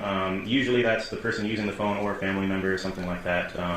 This one is actually relatively blank compared to the other ones, so they just didn't populate a lot of this. But you can see that it went into effect 11/29 of 2022. Okay, and what is the phone number? Where is it found on this document? Right up here in the top left. This. And that matches the folder name that you just provided? Yes. With regard to subscriber information, different phone companies require different things when you start an account. Is that correct? Correct. Some companies require a subscriber name, some require identification, others don't, correct? Correct. With regard to T-Mobile, is it shocking to you that there is a missing subscriber name, or is that something you've seen? No, this is not uncommon. Okay. And there are ways in which detectives can determine who is actually in possession of this number outside kind of your expert knowledge. Correct. Like they could call them on the number and see who answers. Correct. For example, okay. With regard to this particular document, is there anything else you need to convey to the jury? No, and the document, it states the phone number in here so that we clearly know that these records are associated with this phone number. And that's actually listed as the MSISD, and what is that? I'd have to pull it up, but it's like the Mobile Subscriber International Serial Number for the device. So anytime you see MSISDN, there's a lot of acronyms. This is always the phone number of the device. Got it. You can close out. Now there's one separate document for the CDRs and then one for the data sessions. Tell us how those differ, what we're looking at. So the CDRs is going to be the actual call detail records. Typically, it's always going to be the dialing and receiving calls. Anytime there's a call transaction with the cellular device and another device on the network or off the network, it's going to include text messages. So any kind of transaction that traverses the network that's related to communications on the device, whether it's calls, text, stuff like that. What about the data sessions? The data sessions are specifically for internet connectivity, and it'll say in the actual file how many bytes up and down are occurring with each transaction. So if you're browsing the web, if you're using YouTube, something like that is what would be in the data sessions. It doesn't tell us what the data is or what sites they were connecting to, but just they were using mobile data. Okay, and so let's step back for a moment, and if you could explain to the jury how it is that a cell device actually interacts with the cell tower, generally. Sure. So you can think of cell towers kind of as giant Wi-Fi routers. So it's using radio frequencies to connect to the cell phone in your pocket, for example. Whenever there's any kind of transaction that occurs or you send or receive a call, it's reaching out through radio frequencies to typically the nearest cell tower. It's establishing a connection wirelessly, and then it's using that cell network to transfer any data or any call that you may have through the network to where it's supposed to go and back and forth to your device. So you're always going to be connected to a cellular tower, and you'll notice if you go into rural areas, you lose connection. You're just so far away from cell towers or you're blocked, you're not going to be connected. And you said generally you're going to be connected to the nearest cell tower. You mean nearest geographically? Correct. Okay. Are there some exceptions to that? What is a general rule? Yeah, and I actually have some exhibits prepared if you would like to go into that. It can really help illustrate it a little better. So while you pull that up, just a couple more follow-up questions. Sure. So the jury understands, if I have my phone and it's locked, right? Like I'm not doing any activity on it. Is my phone interacting with the nearest cell tower at this point in time? Oftentimes, yes. Why is that, or how is that? So the cell towers are constantly trying to keep you connected to the network, and oftentimes the cell towers, especially if you're moving, you're getting transferred to other towers. They're constantly gauging connectivity to you. If you're in a crowded space, network traffic can sometimes be a factor. So if that tower is becoming congested, then it'll move you to another best available connection. So there's always stuff going on in the background with cell towers to keep you connected and to give you the best service. So I don't need to be actively on my phone sending a text to interact with a tower. Correct. And likewise, if my phone is quiet or in sleep mode in my pocket and I receive a text, that could be coming through, or has to be coming through a tower. Correct. Okay. And what did you want to illustrate here? So I have a few photos just to kind of help make this concept a little more clear. So this is an example of the mapping that we do. We'll come back to these. So the data in the top left is not as relevant now as the actual imagery that you see on the screen. But what we have here is at the base of this triangle is going to be a cell tower. As you're driving around, I'm sure you've probably seen them. They're usually three-sided. They look like giant triangular poles. Each one of those three sides is an antenna. So most cell towers have a set of 3 antennas that face out in 3 different directions. So what we can glean from that investigatively when we request these call detail records is it will log the transactions, it will log the connections with the cell tower location that you're using. And then it will also tell us which of those 3 antennas on the tower your device was connected to. And from that, we can typically infer distance from the tower and the direction from the tower based on the density of other towers in the area. So let me try to break that down. But this just shows an example of our mapping software.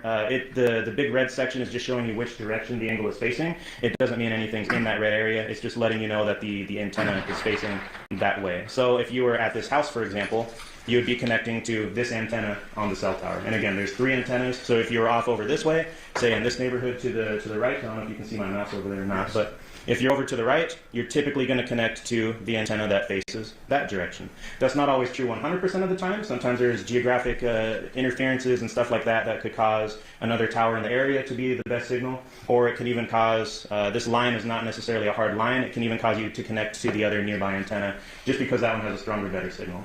And we'll get into that a little bit more. Yeah, in a moment. Just to kind of break it down. So if this particular cell tower, or this particular cell tower, has 3 antennas on it facing different directions. Correct. They cover 360 degrees. That's correct. But they're split in 3, so it's 120 each. Yep, correct. So this angle we're seeing, this particular antenna is 120 degrees of the total coverage area of this particular tower. That's correct. And you mentioned that sometimes there's a little bleed back, or I can't remember the term you use. I use bleed back. Yeah. Do you have something to illustrate that? I do. Go ahead. Yep. So we'll get into that. And towards the end, I'll show you an example of multiple towers and how that would look. But if we zoom out a little bit, one of the questions is how can we determine then cell towers? There's documentation out there that shows they can travel in excess the signals of 20 plus miles in rural areas, and you can still get a connection. So in cities, we have multiple towers all throughout this area. Just in this image, there's multiple cell towers that you could be connecting to. So how do we know where that coverage starts and stops? There's a couple different ways.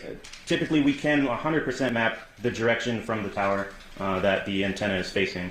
And then from there, and based on the cell tower density, we can start to infer coverage area, especially in an urban environment, because typically you're not going to be connecting to a cell tower across the entire city. Most of the time, you are going to connect to the nearest tower, and in my experience mapping these, I'll see that you will connect to the nearest tower, and usually the antenna that's facing you. So another way to visualize that, though, by estimating the coverage area with other towers in the area, would be this. And this is we call it the horizontal plane. So if you're looking down on a cell tower and you slice the coverage, this is what it looks like. And it's just a good representation to kind of see the coverage area. In real life, shapes aren't perfect. Even the wedge that I showed you previously with the little pie slice here, it's not a perfect shape. And I mean, I'm sure everybody's experienced that as they've dropped calls driving behind buildings, stuff like that. So there's a lot of shadowing that occurs. This edge is not perfect. So just keep in mind, this is illustrative to give you a general idea of the direction someone is from the cell tower and where we can generally expect that coverage to be. So, go ahead. Okay, for example, and just to show the difference, this shows the direction from the tower. If we estimate coverage using, this is Trax mapping with their estimates and their algorithms and their understanding of the density of the towers in the area. This is the size of this particular tower that they came up with. Each tower is going to have a different size, again, based on how close other towers are to it. But the coverage area would be that entire red area. In theory, that's theoretical. And then this is just them overlaid, so you can really see the difference of the 2 mapping methods that I utilize. Got it. You mentioned a couple terms, density and shadowing, and I want to just try to use my layman's terms and see if this explains it a little bit clearer. Fair to say that if you're in downtown Vegas, or say on the Strip, let's go with the Strip, there are a lot more cell towers down there than there are if you're out at Pabco Road on the way to Lake Mead. Correct. And so that might narrow in kind of your inference as to where the phone is, correct? Absolutely. And if you're out in that rural area, you may be hitting off a device, but you could be like, or a tower, and you could be like 15 to 20 miles away from that tower. Correct. In this particular area, we're talking about a residential neighborhood, correct? Yes. The Paladura neighborhood? Yes. Are there several cell towers within this area? Yes. And likewise, we're going to be talking a little bit later about a Porcupine Rim address. Is that a residential neighborhood? Yes. Are there several towers with that in that area? Yes. Okay, so it's not like there's one tower servicing this massive 20-mile thing. There's a bunch of cell towers in that. Correct. You were going to go on, I believe, to... Yeah. And on that note, there's in cities and urban environments, we like it from an investigative perspective because just as he was saying, in the more dense urban environments, you're going to have a greater density of towers, which reduces the area that each tower services and covers. So in an example like this, you're going to have a lot more towers than you would in a rural area, which actually helps us dial in the general geographic area where somebody may be located or where somebody may be using that cell tower. Another technology, so there's two main concepts to the mapping and the location aspect of CDRs, and the second concept here is timing advance. What this is doing is it's using the same angles, the same antennas. So out of the 3 antennas, what we get with timing advance is the network, the cell tower, will send a signal to the device, and then the device will immediately bounce it back to the tower. Radio frequencies are the same material that light is. Radio frequencies travel at the speed of light. We know that speed, so when the tower sends the signal to the device and it bounces back, it's like an echo, like a sonar ping, and it uses the amount of time that it takes in fractions of a second to be able to calculate the distance from the tower that the device is. So before you go on, just summarize it. Is your device required to be sending or receiving text messages or calls in order for the timing advance to come into play? No, a lot of the times we see this occurring in the background. Why is that? The cell networks, and again, this was not designed for law enforcement purposes. This is all analytics on the cell network and cell carrier side. So they're trying to keep track of where the device is. They're trying to send out pings to make sure the device is still connected. It's all stuff to optimize the connectivity of the device and determine what the appropriate tower it should be connected to is, and just data for the carriers as well, because they're getting those distance measurements to see where devices are connecting to their antennas. And to be fair, those carriers are big old corporations. Correct. Their probably their bottom line is dollars. Correct. Right. So they want to give the best product, and so they're constantly testing and kind of refining their towers, etc. Yes. And that's what all of this is for. And what I have here is several examples mapped together. And this is another tool that we use investigatively, because if there's a lot of timing pings, one, you can track the movements of people. But if you get a lot of overlap, because we don't know exactly where on this arc they are. We know the distance from the tower, and you measure that distance with the whole length of the antenna. So that equal distance from the tower gives you a circular shape. We get a little bit of a half circle here. And we know that they're roughly that distance from the tower. It's pretty accurate, within a few meters. And they're going to be somewhere along this line. So when we start getting a lot of activity in an area and the cell phone's bouncing off different towers, we start getting lines intersecting, and we start getting lines developing next to each other. And for us, we often use this to locate suspects in crimes. In this particular case and example, we're using known locations, but it just kind of helps validate. You can see that you get a lot of that crisscrossing in areas that you know to be relevant to the investigation. Let me stop you before you move on. So you said we use this a lot to locate suspects who committed crime. So initially you said this wasn't initially created as a law enforcement tool. This is stuff that the big cell phone companies are doing on their end. Yes. This is something you rely on very frequently in the law enforcement world. Yes. In fact, it's becoming more and more important to our investigation, particularly in homicide. There. Correct. You said that you sometimes use this to track and locate suspects. Have you, throughout the course of your experience, seen this and relied upon it? And if a phone says it's at these intersected arcs, that suspect is actually at that location? Correct. And I started using CDRs as a property crimes detective, and a lot of times we would determine the suspect's phone number, and now we have to try to locate them to see where they're storing stolen things, stuff like that. So we would frequently be able to use these arcs to at least get a good idea of what street even that they live on, and then we'd be able to locate their car and locate them. So it gives us, again, it's not going to be a precise point like GPS. There's caveats to all of these, and the shapes aren't perfect. But reliably, I've been able to solve cases and get within a pretty close distance of a suspect's house that I didn't know the address to. And you mentioned GPS points. I'm glad you said that. So we've recently heard testimony from a detective, Spangler. You know him? Yes, sir. Spangler was tasked with dealing with the Burla, which is GPS. Is that correct? Yes. And those precise GPS points are actually like breadcrumbs moving throughout the valley. Yes, sir. That's not what you're dealing with here. No, what we're dealing with is we get a general geographic area of coverage. A GPS point will be able to put you within a 2 or 3 meter radius sometimes. What we're looking at is entire neighborhoods and the general direction from the tower. So I can say a device is in this general geographic area. However, I can't say exactly where in this shape it is located. And let me just clarify something. Detective Spangler's responsibility was that GPS point. Correct. The burglar. Yes. And it'll be up to the jury to decide if this is consistent with that.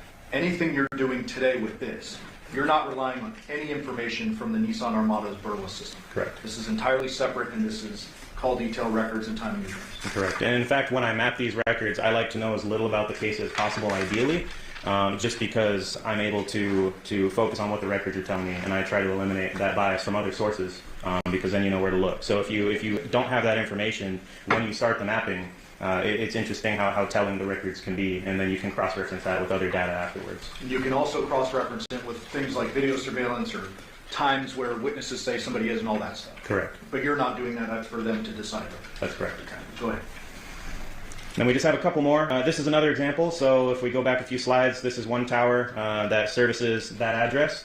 This is another tower that services that address. So you'll see there is a lot of overlap. And again, you'll have a couple options to connect to, and the cell network is constantly working in the background to keep you connected to the strongest and most reliable signal source. And again, typically that is going to be the closest tower and the direction you're facing. And I'll get into the caveats in a little bit, but just as another example of another tower in that area, and I should have overlaid them, but we'll see that in a little bit. But the coverage does overlap so that you don't drop calls. Obviously, there can't be dead spots between towers. And then this is again mapped with both features. The little, we call it a wedge. That's a wedge shape, little pie slice. And then if we're trying to estimate or just show a visual estimate of the coverage area based on the tower density, this is the coverage area that we're getting per Traxxas calculations. Okay, before you move on, I just want to ask, up in the left corner, it has your event number. It has August 7, 2023 the date, map CDR records from AT&T in red. And then a little bit further down, it says time frame 0200 hours PDT to 212 PDT. Is that Pacific time? Yes, Pacific time, specifically Pacific Daylight Time, because every time the clocks change, it puts us on a different time standard. Okay, so we previously heard the term UTC through another witness. What does that mean to you? And that's Universal Coordinated Time. It's UTC, and that's the standard that we receive all the records in. That's the standard time that the entire world can utilize if we wanted to be on the same page. And then when you have time zones, you calculate the offset based off UTC. So UTC is always 0. And then PDT, for example, is UTC minus 7 hours, and that's how we would get to PDT. And it's either -7 or -8, correct? Depending on the time of year. Yeah, we just switched to -8 with the time change. Okay, and so if we're talking about August 7th records, you're doing a -7 to the record. Correct. Are the AT&T records themselves going to be reflecting UTC time? Yes. And so anytime this jury sees a map like this, you have already done the conversion for them. Correct. If they want to go back and look at the original records, they have to do the math and subtract 7 based on the time of year in the original raw records. Correct. Got it. Okay. Are there more? Yep, there's a few more. Slides? Okay, go ahead. This is an example of 2 different carriers that service the same area. So the blue is T-Mobile, and then the red is going to be the tower that AT&T utilizes.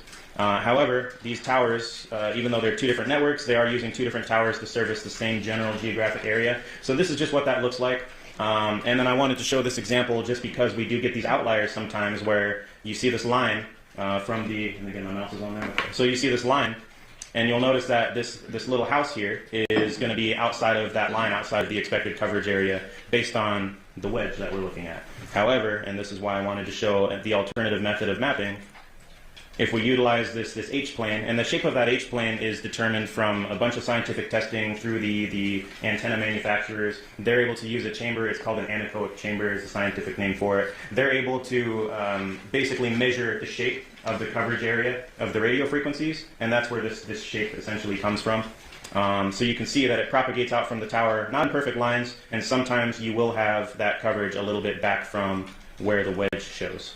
So we're now seeing a 249 next to the red ping and a 5657 next to the blue ping. What do those mean? So those are just the lines, the rows from the records that it was derived from. So this is one we're mapping, and we can even pull it up live later on, and I can show and get into that. But it's referencing each one of these points in my mapping software. This is just a screenshot, but I can click it, and it'll give me a little bit more information about where that specific record came from. And the way Trax does it, which is what we're seeing here when we're using just Trax, it's referencing the actual row number that it pulled that data from the spreadsheet that they provided. Okay, before you move on, just so we're clear, if the jury wanted to go back and double check one particular point, they see a 249 like that on the AT&T records, they can go to line item 249 and look for themselves on the raw records. Correct. Got it. Okay, go ahead.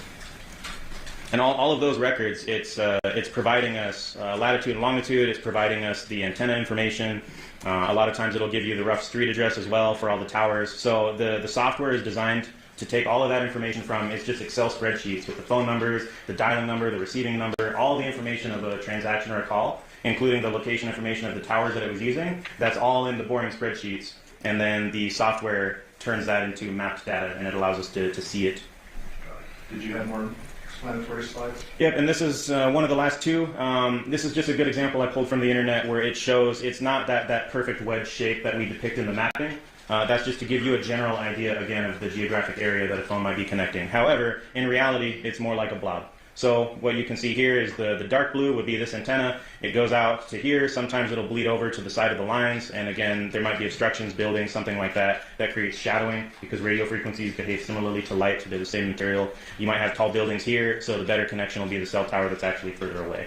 And then just to give you an example of a dense urban environment with all of that overlap, this is what it could look like with the various coverage blending into each other with multiple cell towers. So this is similar to a neighborhood, like what we were just looking at with all the pictures I showed you before. Got it. So with this particular exhibit, I want to get into a moving cell phone. So if a cell phone is interacting with towers or someone's on the phone and they're driving on the freeway, is there like handoffs between these towers as the phone moves? How does that work? Yes, and so the coverage overlaps intentionally because when you start getting away from this tower, the network is constantly measuring and keeping track of your signal strength. And once you reach a certain point, and again that can change from day to day even, you reach a certain point where the network will decide now the next closest tower is the strongest signal, and it will seamlessly transfer you to that. So you can drive around town without ever dropping a call. Maybe. Yeah, sometimes you do. All right. Is that the end of your explanatory exhibits? Okay. So let's go back to folder 1 with Andrea Reyes, the CDRs. Okay. Go into provided files, CDRs, and then if you could open up the particular records we need to describe before you go into any mapping. Sure. So we can open up the CDR records. So this is what it looks like when they send it to us. And what you'll see here is each column, they'll provide us, it's a ton of data. And I apologize, I wanted you all to be familiar with this before we get into the moving and the other exhibits, just because it's good to foundationally understand where all that data comes from and where all the mapping comes from. So let's start with column A. Column A here, we have the date, and it'll show you what date that cell transaction occurred on. And as you see, as I scroll down, the date will change. They're all in chronological order. Column B. Column B is the actual time in UTC. Now, if someone on the jury wants to look at a particular line item, they've got to do their own math. They subtract 7. As a result of that, the actual date might change. Correct? Yes. So if you're looking at like a 2 a.m. record, you minus 7, you're going back 5 hours in the day. Well, this first one is a good example. So on 8/2 of 2023, the first transaction we have is at 1:45 in the morning. It uses military time, so it's a 24-hour time display. So if it's 11 o'clock at night, you'll see it be 2300, similar to these. But the first one is at 1:45 in the morning, so you would have to subtract 7, and it's a little confusing because of the 12, but you just have to work it out. So it would be 1:45 a.m. minus 7 hours. Okay, so let's skip over column C and go to column D first. Okay. What is that? This is going to be the call type, so it's telling you, and there's a reference key we can get into because I don't have all of these memorized, but some of them. A couple examples like this is SMS, so that's just typical cellular messaging. So if you send or receive a text message, that is what this is. Let's see if there's. How do we know when we're looking at a call?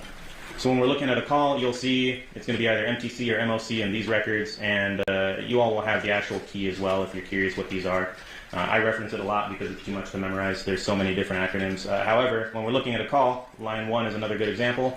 You have the calling number and you have the dialed number. The number for the The subject number of the transactions that we're looking at is always going to be on one side of those. So either they're the dialing number or they're the receiving number. So you'll see the target phone number for these records is 702-353-3823, and you'll see that 3823 on one side of every transaction. And this here is a call. It's either the calling number or the dial number. Correct. Got it. And so I skipped over 3 duration to get into call type first. So when we go to your example at line 11, go to 11 first. Yes, sir. That was a text message. Yes. So in the duration column, we see nothing, just blank. Correct. If you look above that, those are calls, and you're seeing a duration. Correct.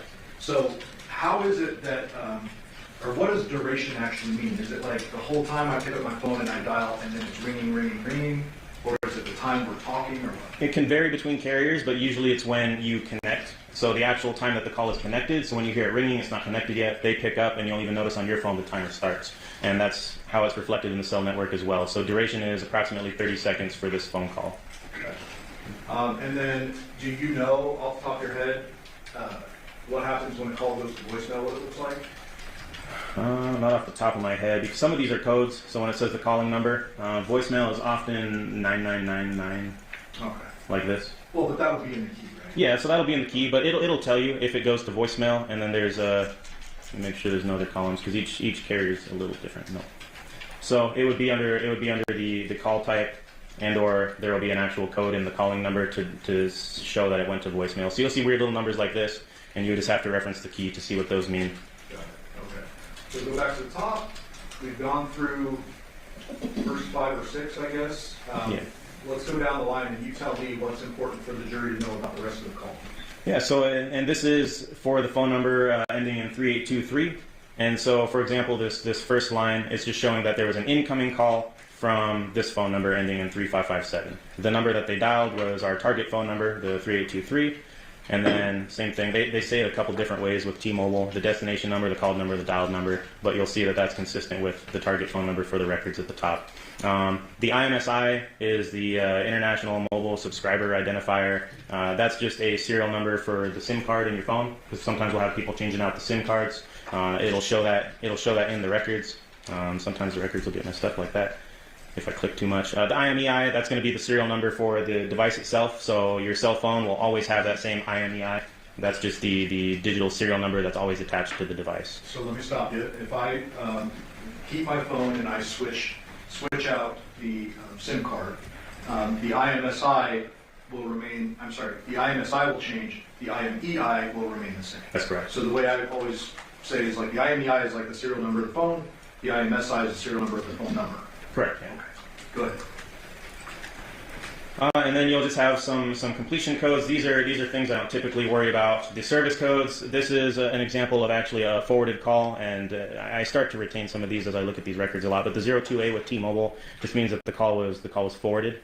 And then this is all in the key as well. So these could be important if you're kind of curious about the nature of certain calls or you see something weird. The service code tells you a little bit more about what's going on. So if the call was forwarded or there's something abnormal about it, it'll be in these service codes, and there's a corresponding key that T-Mobile provides with us. The switch names and all of these cell site IDs, this is all corresponding to the network traffic as well as the network connection points that the cell networks basically distribute all of the traffic through. So it's not as relevant. And then the more relevant part when we get to these cell sites is the actual locations. So it'll show us the latitude, the longitude, and then, like I said before, it'll give us a rough address of the cell tower. And it'll tell us the city, the state that the tower's in, the zip code. That's all part of the address here. And a lot of the lines are blank. Okay. Is there anything else generally we need to describe in this type of record for the jury, or can we move on to the timing? Nope, we can move on. All right, go ahead. I don't believe there's timing advance in this section, actually. Data sessions. Data sessions. So what are we looking at that's different from what we just did? So it's different, but still similar. The MSISDN, like I said before, that you can just think of that as the acronym for the phone number. That's a fancy way of saying phone number. So it's always going to be the target record's phone number. So this is the target record phone number that we sought this information for, and the phone number associated is always going to be the same.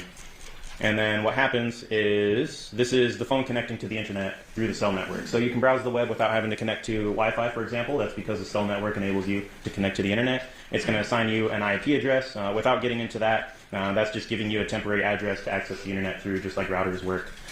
Cell networks work the same way. You're going to see the same familiar numbers we just saw last time with the IMEI. You're going to see the SIM card serial number, the IMSI. It gives us the start time, and it gives us an end time for the data connection. Now, do these data connections need to be going live, or could this be something working in the background? If I leave Instagram open on my phone, this is still recording stuff. Yeah, you can still be running in the background, or if you're driving around streaming music or something like that, that data session is always going to be open, and it's going to be handed off to other towers as you move around. And then T-Mobile keeps track of those records so they can charge me for all that data. Correct. Anything else on this that you need to explain before we move on? Nothing too fancy. It still shows you the cell tower sites and the locations and everything, though, which is how we can map, again, the latitude, longitude. It's how we know the location of the tower they're connecting to the internet through. And then it also gives us even the amount of data that they downloaded, the amount of data that they uploaded, and it gives us a duration in seconds. So we're able to, essentially all of this, we're able to take and put into a map and be able to see how long they were connected to a record or to a tower and what tower they were connected to. So it's just important to know everything that we map and we see on the maps comes from these data sheets. Got it. You can close out of that.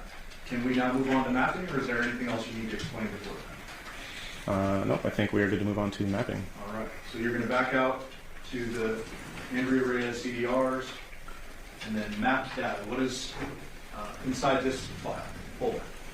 Inside this folder is what I produce. So when I get all of these files, I plug them into my software, and then this is what the software spits out. So it will map all of the data for me. There's a few things that I can do. I can change the colors and stuff like that to make it easier to represent.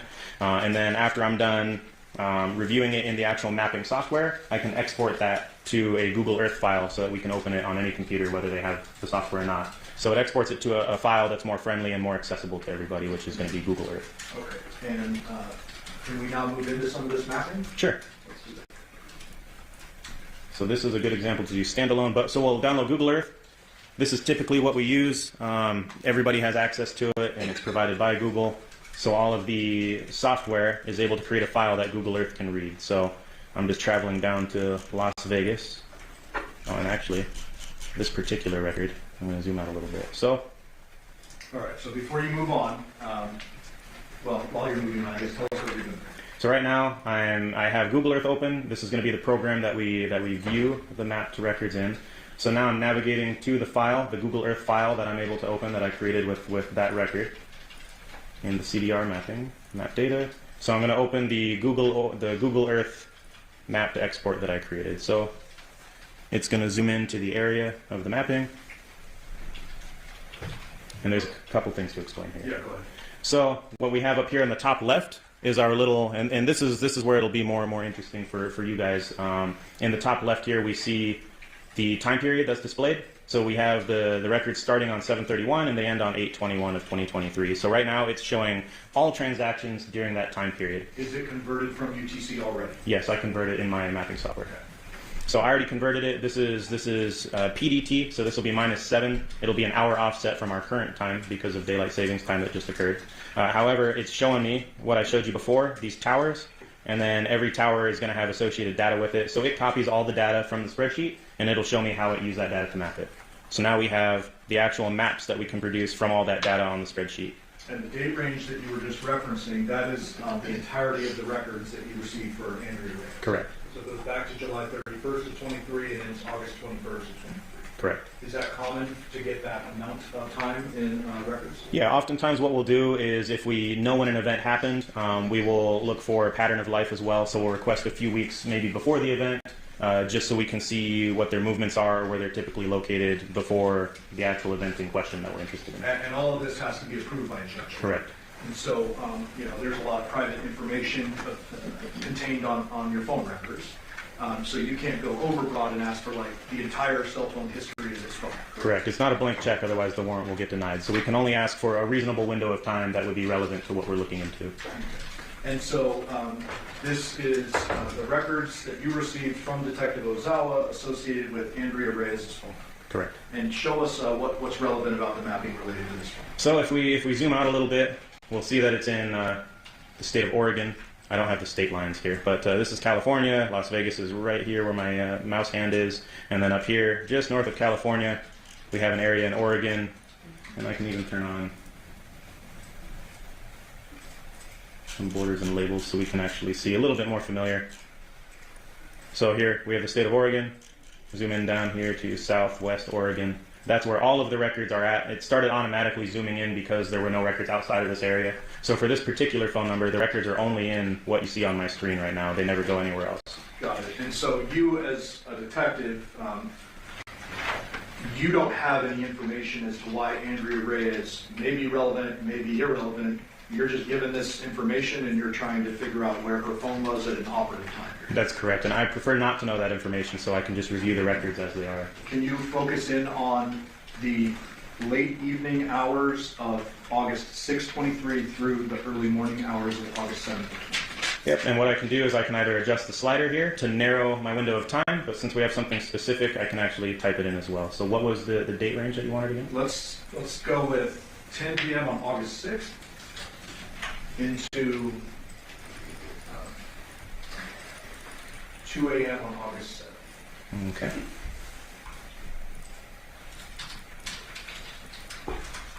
So we don't have to redo this. Actually, can you just do noon on August 6th or noon on August 7th? Sure.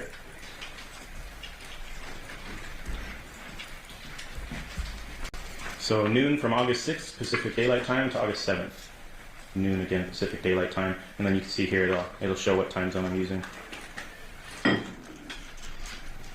And again, this is Southwest Oregon.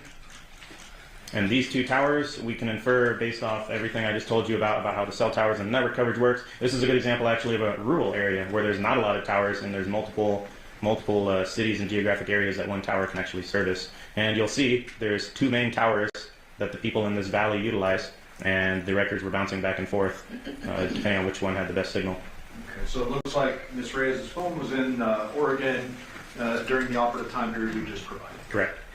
We can back out of, well, unless you want to illustrate that with the moving map.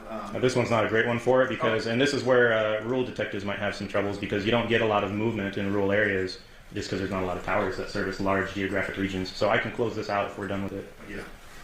Please. And let's travel back to Las Vegas.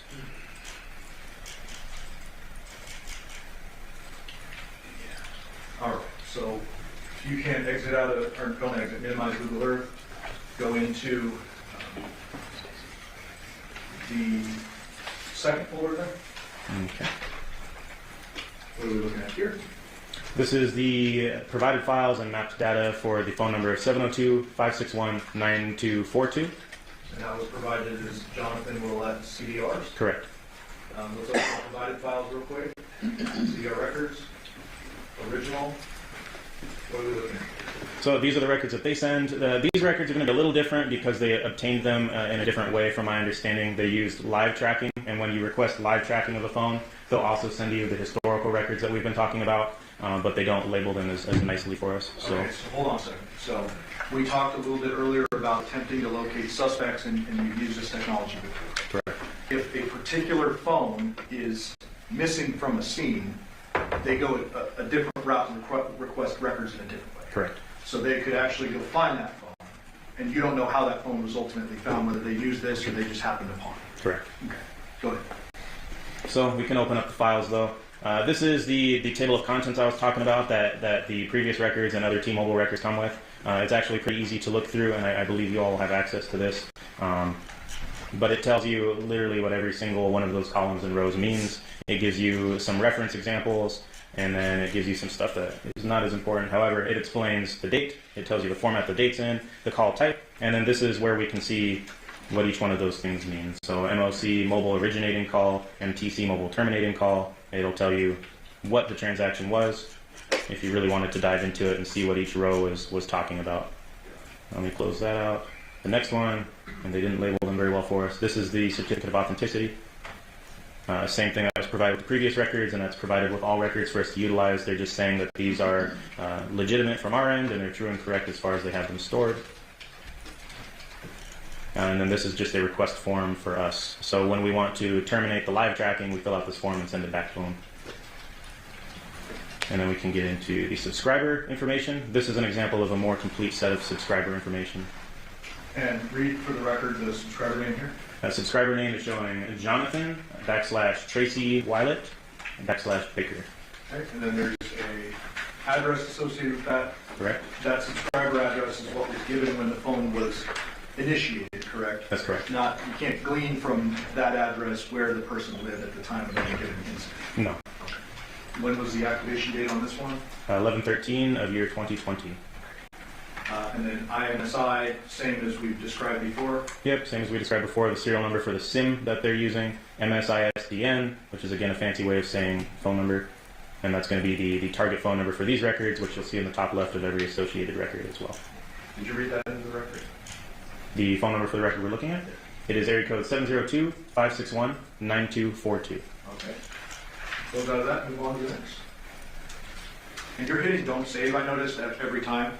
You're leaving this exhibit in the condition the exhibit is going back to the jury. Correct. Yeah, I'm not changing anything. So when I click around, sometimes you'll see like that column collapsed into a different number format. I don't want it to save like that. I want it to stay the way that we received the record. So I'm just saying don't save. Got it. What's the next one would be, and this is why I have another folder that says functional format. Oh, okay. What does that mean? That just means that they sent me a weird format. It's Microsoft Excel 97 to 2003. So that was the way they saved it on their end. So what I was able to do, it just asked me if I wanted to convert it to a format that my computer can read, which I did, which is why I made this functional format folder. So now we click that and it'll actually open up. Okay. And so again, we're working with T-Mobile records for Johnathan. Yes. And all the columns that we went through previously, that would apply to this record as well? Yep, the same record. And so we're clear, this is in UTC as we look at it now. Yes. So any mapping you did with regard to Jonathan's phone would have been converted over. That's correct. Okay. And they tell you at the top, they remind us that all times are in UTC, and then they tell you the actual time frame of the records at hand. So these records are from 6/1 of 2023 to 8/7 of 2023. And so it's a lot longer, and and this is why we use programs to map them, and we don't do it by hand, because there are thousands and thousands and thousands of rows, all the way down to almost 6,000 transactions in this one set of records. Got it. Now, these particular records end on August 7, 2023 at 8:55 p.m. UTC. Correct. I hate to put you on the spot to do math, but what is that in Pacific time? Oh, that should be 1:55 in the morning. 1:55 in the morning? Or sorry, no, we're PM. 1:55 in the afternoon. Okay. And so you wouldn't know if that device was actually found at that time by the detective? No. Okay. And then nothing really to go over. Otherwise, it has the date, the time, and UTC, like we said, and then you'll have to be on the spot and subtract 7 with a 12 in the mix to figure out the time. And let me correct my language. I said you wouldn't know if the phone was found at that time. It could have been seized at that time. You just don't know. Yeah, that's correct. I don't know the details of the device itself. I'm just operating off of what the network provided us. Okay. Close out of that. Okay. And timing is new. Yes. So let's go into this and describe how this is different from what we've seen with Ms. Ray. So these are, we map them as the timing arcs. So when I showed you all those crisscrossing arcs, this is where that comes from. It's a separate document. And again, it uses that echo ping to calculate the distance from the network. There is a way to map it with lat longs, but it's not as accurate as GPS, and they give us weird confidence levels. So instead, I map it as the arcs because we actually know how that works, and there's more confidence involved with it. And it tells us some of the same stuff we've seen before, like the IMSI, the INEI. It tells us the phone model, and then it will tell us the actual time as we scroll over. It'll tell us the time of the transactions. And the way that I map it, and the best practices and industry standard way of mapping this kind of information is utilizing those arcs, and it measures the distance here in these columns. But it's using the same cell towers, same location information, same date and time, same device information. The only difference with timing is it's using those antennas, and it's calculating the distance from the antenna whenever they're sending that little ping signal to the phone, and the phone's sending it back. Close out of that, unless there's anything more to talk about. Nope. And we go into mapped data. So in mapped data. Go ahead, I'll let you kind of take the floor with this. Sure, and so what I like to do, I use CastViz and Trax. There's a lot of different mapping programs out there. They all do essentially the same thing. They take all of those spreadsheets we just looked at, and then they will convert all of that into visual data that we can see on a map. It'll take the lat long, it'll take the facing. We know which direction the antennas face because in those records it provides what we call an azimuth, and that's the direction in 360 degrees with north being 0. It tells us how many degrees that tower is facing. So we know all of that information so that we can put it on a map. And you can actually map these records by hand, but again, we use the software because I don't have time to map 6,000 records per transaction. I use CastViz and Trax primarily, and I like to map it with both because then I validate the software off of each other. As long as I'm getting the same result with both software, I know that they're doing their job. And then I like to get into the records as well and verify a couple points of interest just to make sure, again, that the software is doing its job, which it reliably does, and it's trusted in the industry. So you actually go in and just kind of point check the work that the software does? Yes. And you actually do the mapping with the lat long? Yes. Yep, and I even like to go in sometimes with Google Earth, for example. You can go in and you can see the street view. I like to go in and you can visually confirm. You can use street view to see that there's a cell tower there. So sometimes I just like to make sure that the software is doing its job correctly and all of the data is correct. Good. Which one are we going to work off of here? CastViz, I include Trax, and Trax is the one that makes that big kind of potato shape. I use that kind of illustratively. However, I rely predominantly on CastViz just because it gives us the raw data that's in the spreadsheets. It gives us the antenna, it gives us the sector width, so it's not inferring or adding anything. It's a little more sterile and a little more basic. So I like to work off of CastViz. So for the remaining exhibits, I'm going to be showing CastViz stuff. For these, though, I mapped them all together if you would like to. So for these remaining files, we can go through before opening the actual mapping because because you have them all included? I was able to make it so I can open them all at once and then we can select. Okay, before we do that, go in and open up the, slow down here. All right, before we do that, back out, go to the CDR mapping. Folder number 3 is what? It's marked as phone number 702-677-4430, Devyn Michaels CDRs. Open that. Provided files, CDR records, and certificate of authenticity. So now we're finally seeing an AT&T logo, is that right? Correct. So what we talked about earlier was T-Mobile records. They're kept a little bit differently than AT&T records, correct? Yes. Pull out or close out of this. This is just a normal certificate of authenticity saying these are the records for this number? Correct, same concept. And then what are these extra folders? So we have 2 different folders. They send it as a zip file, so I preserve that and then we extract it. So if we click the zip file, you'll see a bunch of records in it. So then I will unzip the file so it's computer friendly, and it's a copy of the file. So I left the copy, I left the zip copy there because that's how they send them. It just compresses it so it can go through email. Got it. So let's open up the uncompressed or decompressed version. Yep. So the uncompressed, there's 2 different sets, by the way. They requested the timing, I believe, after the fact, or we got 2 different sets of records through 2 different requests. So yeah, this is the timing. So this is the main one where we have the actual call records, if you want to get into that. Yes, please. So let me open up the key first. Similar to the T-Mobile key, they give you a reference key just because it's too much to be able to memorize or know what all of these things are when they send it to regular detectives. So everything is defined, everything that you would need to reference. So when it's talking about cell locations, it gives you details on how it works, deeper than what we need to go into today. But it's given you the actual site IDs for the cell towers, it's given you the lat longs, and then it's given you the actual beam widths, which is how wide we make that wedge. It's almost always 120 degrees. And then it gives you some definitions. So there's just a lot of good information in here that I refer to frequently whenever I see something weird in the records that I don't understand or that I want to know more about, and it explains how it all works. And then they give the files to us in 2 different ways. So they give it to us as a PDF, which is more human-friendly, and the report AU for AT&T is the call detail records with all the phone and text transactions, and then they also put their data in one sheet. Well, we'll get to that in a moment. Sure. This looks different from the T-Mobile record, so let's kind of go through the columns real quickly. Yes. Go ahead. So different but still similar. So at the top left, you'll still always see the target phone number, and for this record, it's 702-677-4430. At the top, they're letting you know that these are in UTC time, so you got to do some math if you want to convert it to your local time, which my software does. And then you're going to have the same columns. They're nice enough to give us a row number for their columns, and then they also give us the date, the time. They give us the originating number, the terminating number of the call, so both sides of the call transaction again. We see the familiar IMEI, which is the serial number for the device. We see the familiar IMSI, which is the caller serial number for their SIM card. And then it gives us the locations of the towers that's being used. Okay. we can close out of that. And did we skip over the subscriber on this one? That one might have been in the other folder here. This would be the subscriber. Okay, just for the record, who's the name on that?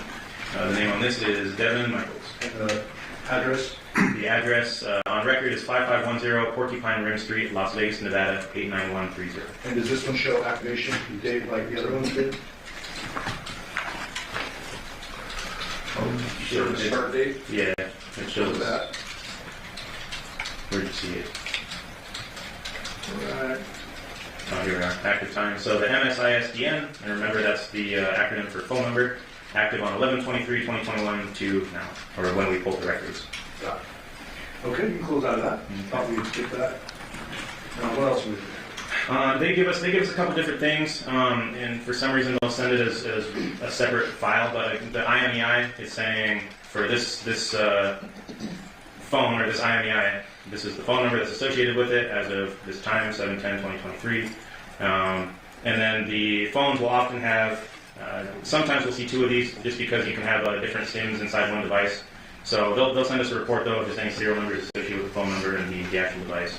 But that's the whole page. They do it as a separate page for some reason. Same with the IMSI, which remember is a serial number essentially for the SIM card. Okay. And then location. So AT&T has this proprietary way of locating devices that they don't even fully explain to us because it's part of their secret sauce.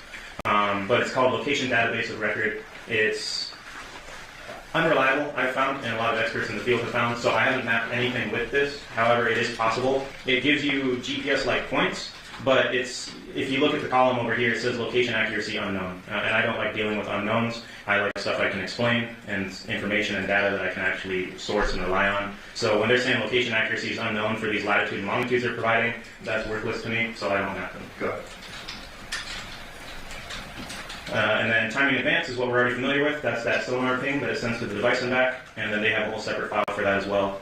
Similar again, has the phone number, the IMSI, the date, and then it gives us the latitude and longitude of the cell towers. And then it even has the sector orientation. This is the azimuth. That's where on the 360-degree compass that it's facing. So we know which way that antenna is facing. We know exactly the lat long of the tower. That's how we're able to map it. Okay, so you close out of that. Before you go into your overlaid mapping, back out one. This was the other folder as well. Okay. They just break up their records, and this is not relevant to our mapping. Okay, so we can back out now, go to the main folder, CDR mapping, and then go down to the next one. For the record, what's that title? The next one, phone number 707-628-1336, Devyn Willette, CDRs. Provided files, CDR records and timing advance. Yeah, and again, they sent it as two separate, so I just broke that up. But So CDR records go to the certification is the certification, right? Yes. Is there a subscriber sheet for this one? Yes. So subscriber sheet. And again, at the top left, it has the phone number 707-628-1336. This is again T-Mobile records. And this has a subscriber name of Joseph Sands and a address out in California, correct? Correct. And you don't know if Joseph Sands is a family member, Mr. Willette, or anything. That's just the info that was given to T-Mobile. Correct. Activation date? Activation date, it's showing 3/1/2010. Okay.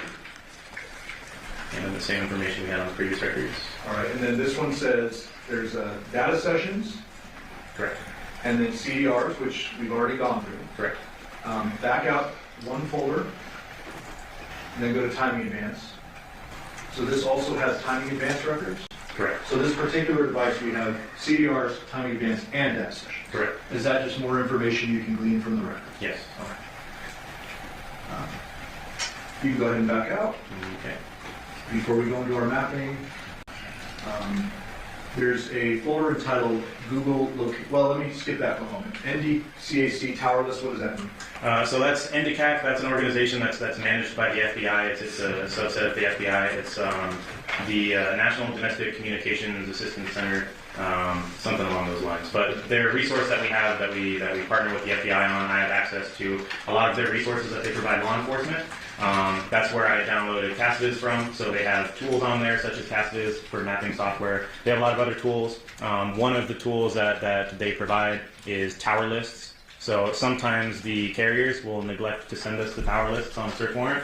NDCAP keeps a database of all tower lists from a certain time period so that we can have something for that call detail record to grab onto. Because without the tower list, there's no way to map it. Got it. So you don't need to go out and drive around and see where the towers are. This is a tower list of the operative time period listed on the folder. Correct. Okay. So I have those as a resource, just in case we're missing towers or something like that. Or if it'll show half of my records weren't mapped, then I know that they must have neglected to send me the full tower list. So I just go in and I get the full tower list. Okay. So before you go into your overlay mapping, there's a folder entitled Google Location Map. Yes. Is that included in your overlay mapping, or should we handle that separately? That I can include it. I already created a separate exhibit for it that we can open up. Okay, well, let's go into it first. Okay. So Google location data.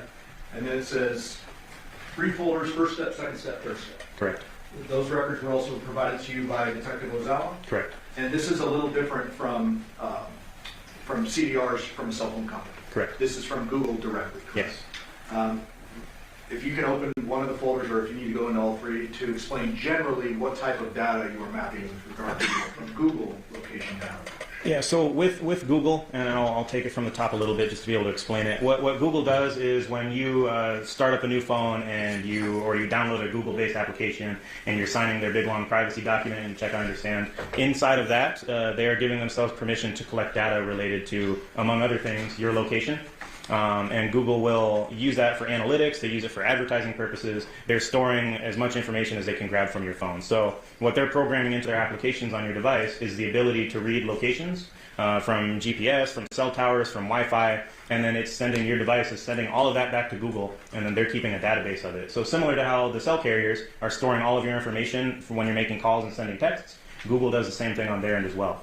And so what we're able to do is we're able to ask Google for this information, but it's a little bit of a complicated process. When Detective Ozawa did this, I've done a few of them a few years ago when I was a property crimes detective. But what Google does to protect the privacy of their customers is they require a search warrant, and we'll ask for a geofence. So we will look for any devices. We'll ask Google, do you have any devices that said they were in this geographic area? And we'll draw a square or a shape. And inside of that geographic area, we'll send them all the coordinates so that they know the shape. At a given time. At a given time. So at a certain time period, so maybe this week in August, we're looking for any devices that entered this location. Or we can make it as narrow as this 10-minute period. We want any devices that you, Google, logged inside of this geographic area. What they send us back is a spreadsheet of, it's called obfuscated IDs. So they send us, it's a bunch of random numbers, and every device has a long random number associated with it. And we can map it still, but we have to pick out based on that, hey, we're interested in these 3 different ID numbers. And they don't give us any information on who it belongs to. They don't tell us if it's a phone or a microwave. They don't tell us anything other than it was at this location, and this is the arbitrary number that we gave it for your purposes. If we find a device of interest that we see moving around in that area or in the area of interest at that time, we send those numbers back to Google for a second step, and we say, hey, we want more information on this, or we would like the subscriber information and identities on this, and then that's what the various steps are. Detective Ozawa would have to go into more details of what he was requesting each step. But that's how they do it, just so the customer data is initially anonymous. Because if we do a bank robbery at 12 o'clock in the afternoon, we're going to capture a lot of innocent people whose privacy is completely unrelated to what we're investigating. So we have to try to pick out what we think are the suspect devices. That way we're not just arbitrarily violating everybody's privacy who happened to be there at the time.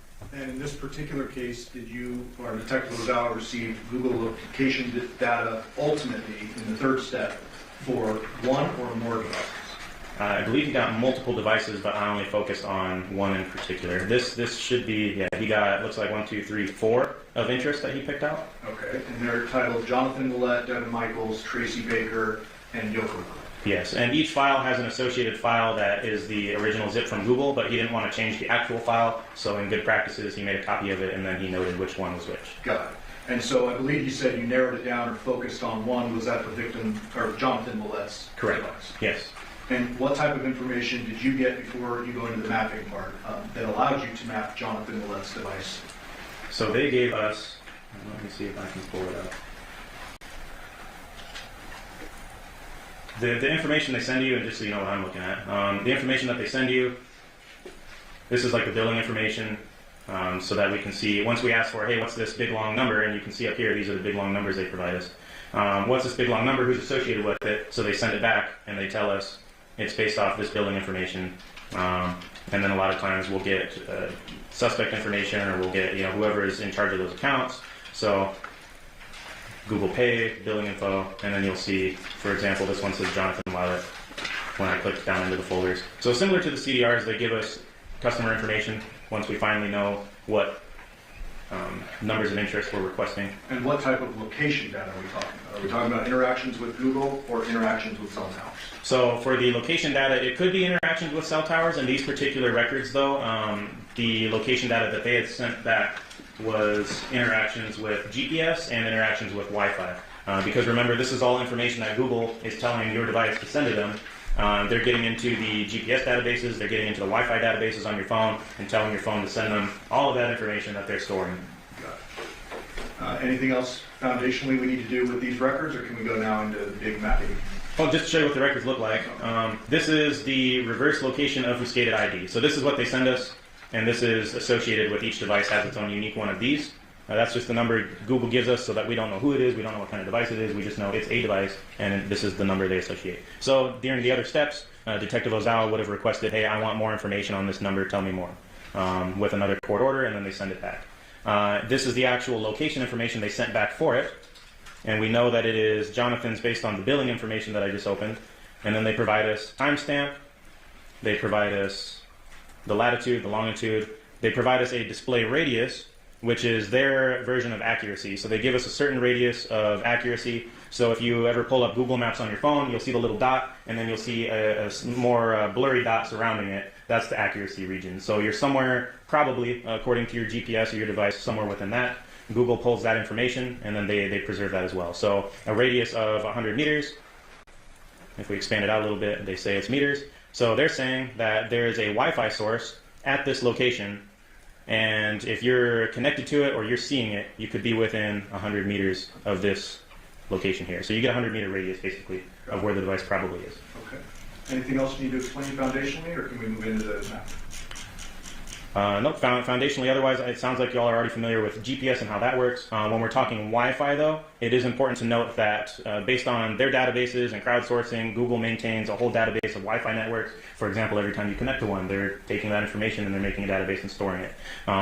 With Wi-Fi, when it gives us the location, it's giving us the location of where they believe approximately that Wi-Fi network is at, or where that router that creates that Wi-Fi coverage area is at. So if you're connected to it, it's likely that you're anywhere within that 100 meter radius. However, you're not necessarily at the dot. You could be connected to it from the edge of the radius, and sometimes a little bit beyond. It's not perfect. Got it. All right, let me back out of all these files. Okay. Okay. So how best and most succinctly can you explain for the jury what you did with the mapping for all four of the, well, I should say all three of the phone numbers, because Andrea we've kind of excluded at this point, and the Google? Andrea's still in this. So what I did, that first file that I opened up for Andrea up in Oregon, what I'm able to do is I can open all of those files up in Google Earth, and I can just combine them, and you'll see that in a moment what that looks like. But I just create a folder inside Google Earth, and then I can save that as another Google Earth file so that everything's included, and we can open it all up at once. Go ahead. So let me do that. So we have Google Earth open. I like to open it from Google Earth. And so I will open up this is my CastViz mapping with all 4 phone numbers. And it might take a second because it's a lot of data. As you saw, some of those sheets are 6,000 items long, and my computer is now processing thousands and thousands of items at once. So it zoomed out because there's some activity up here in Oregon that we're already familiar with, as you can see. That's what we saw before. I'm going to uncheck that, and what I just did is I opened the file that I created. There's a drop-down. It's basically a Google Earth folder system. So I created a few points of interest, so that way we can easily see them and we don't have to keep trying to type it in and guess where they're at. A few or two? 2. Okay. 2 points of interest. And then That is 5510 Porcupine Rim Street, Las Vegas, Nevada, 89130. And the second one is 2698 Pauladura Drive, Henderson, Nevada, 89074. I'm going to uncheck, just to help my computer with processing, Andrea Reyes, the 702-353-3823 phone number, and when I uncheck it, it's no longer displaying her information anymore. Let me go down to Las Vegas here. And so the 3 phones, cellular device records that I have up now is the number ending in 9242, the number ending in 1336, and the number ending in 4430 for Johnathan Willette, Willette, and Devyn Michaels. Okay, so let's narrow this down a little bit to the evening hours of August 6, 2023.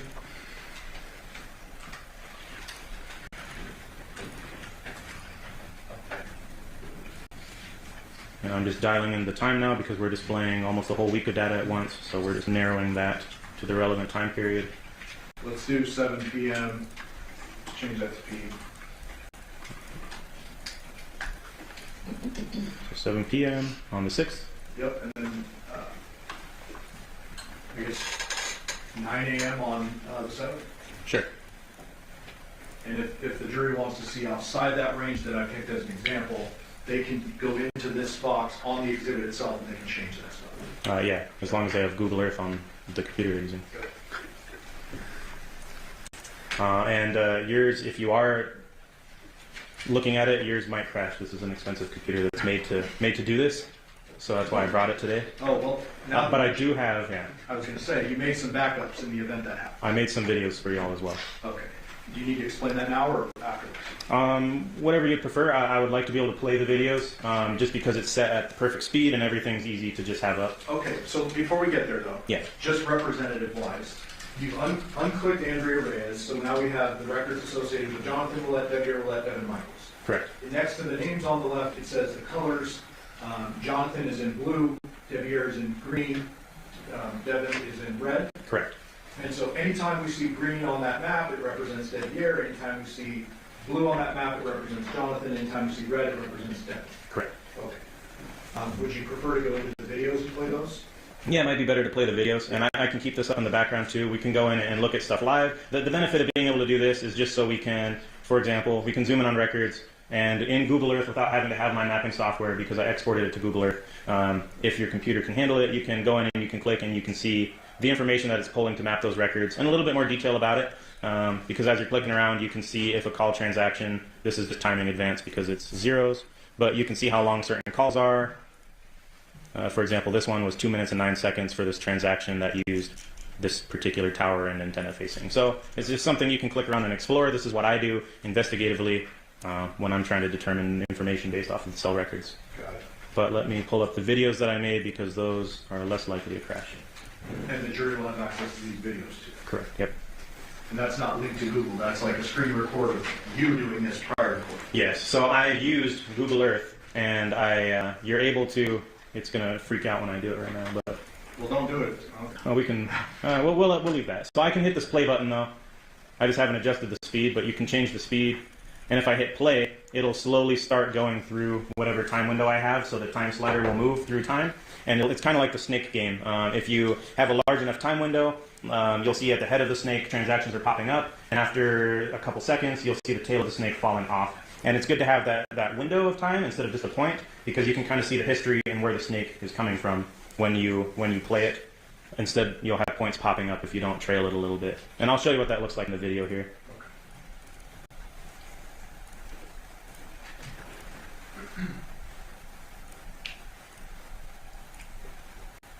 What time frame are we looking at for the record? So the time frame we're looking at is similar, and I have it, back out a little bit. I put it in the file names so that we know. The time frame you're looking at is going to be 1900, which is 7 p.m. on August 6th, and then it goes until 2 p.m. the next day on August 7th.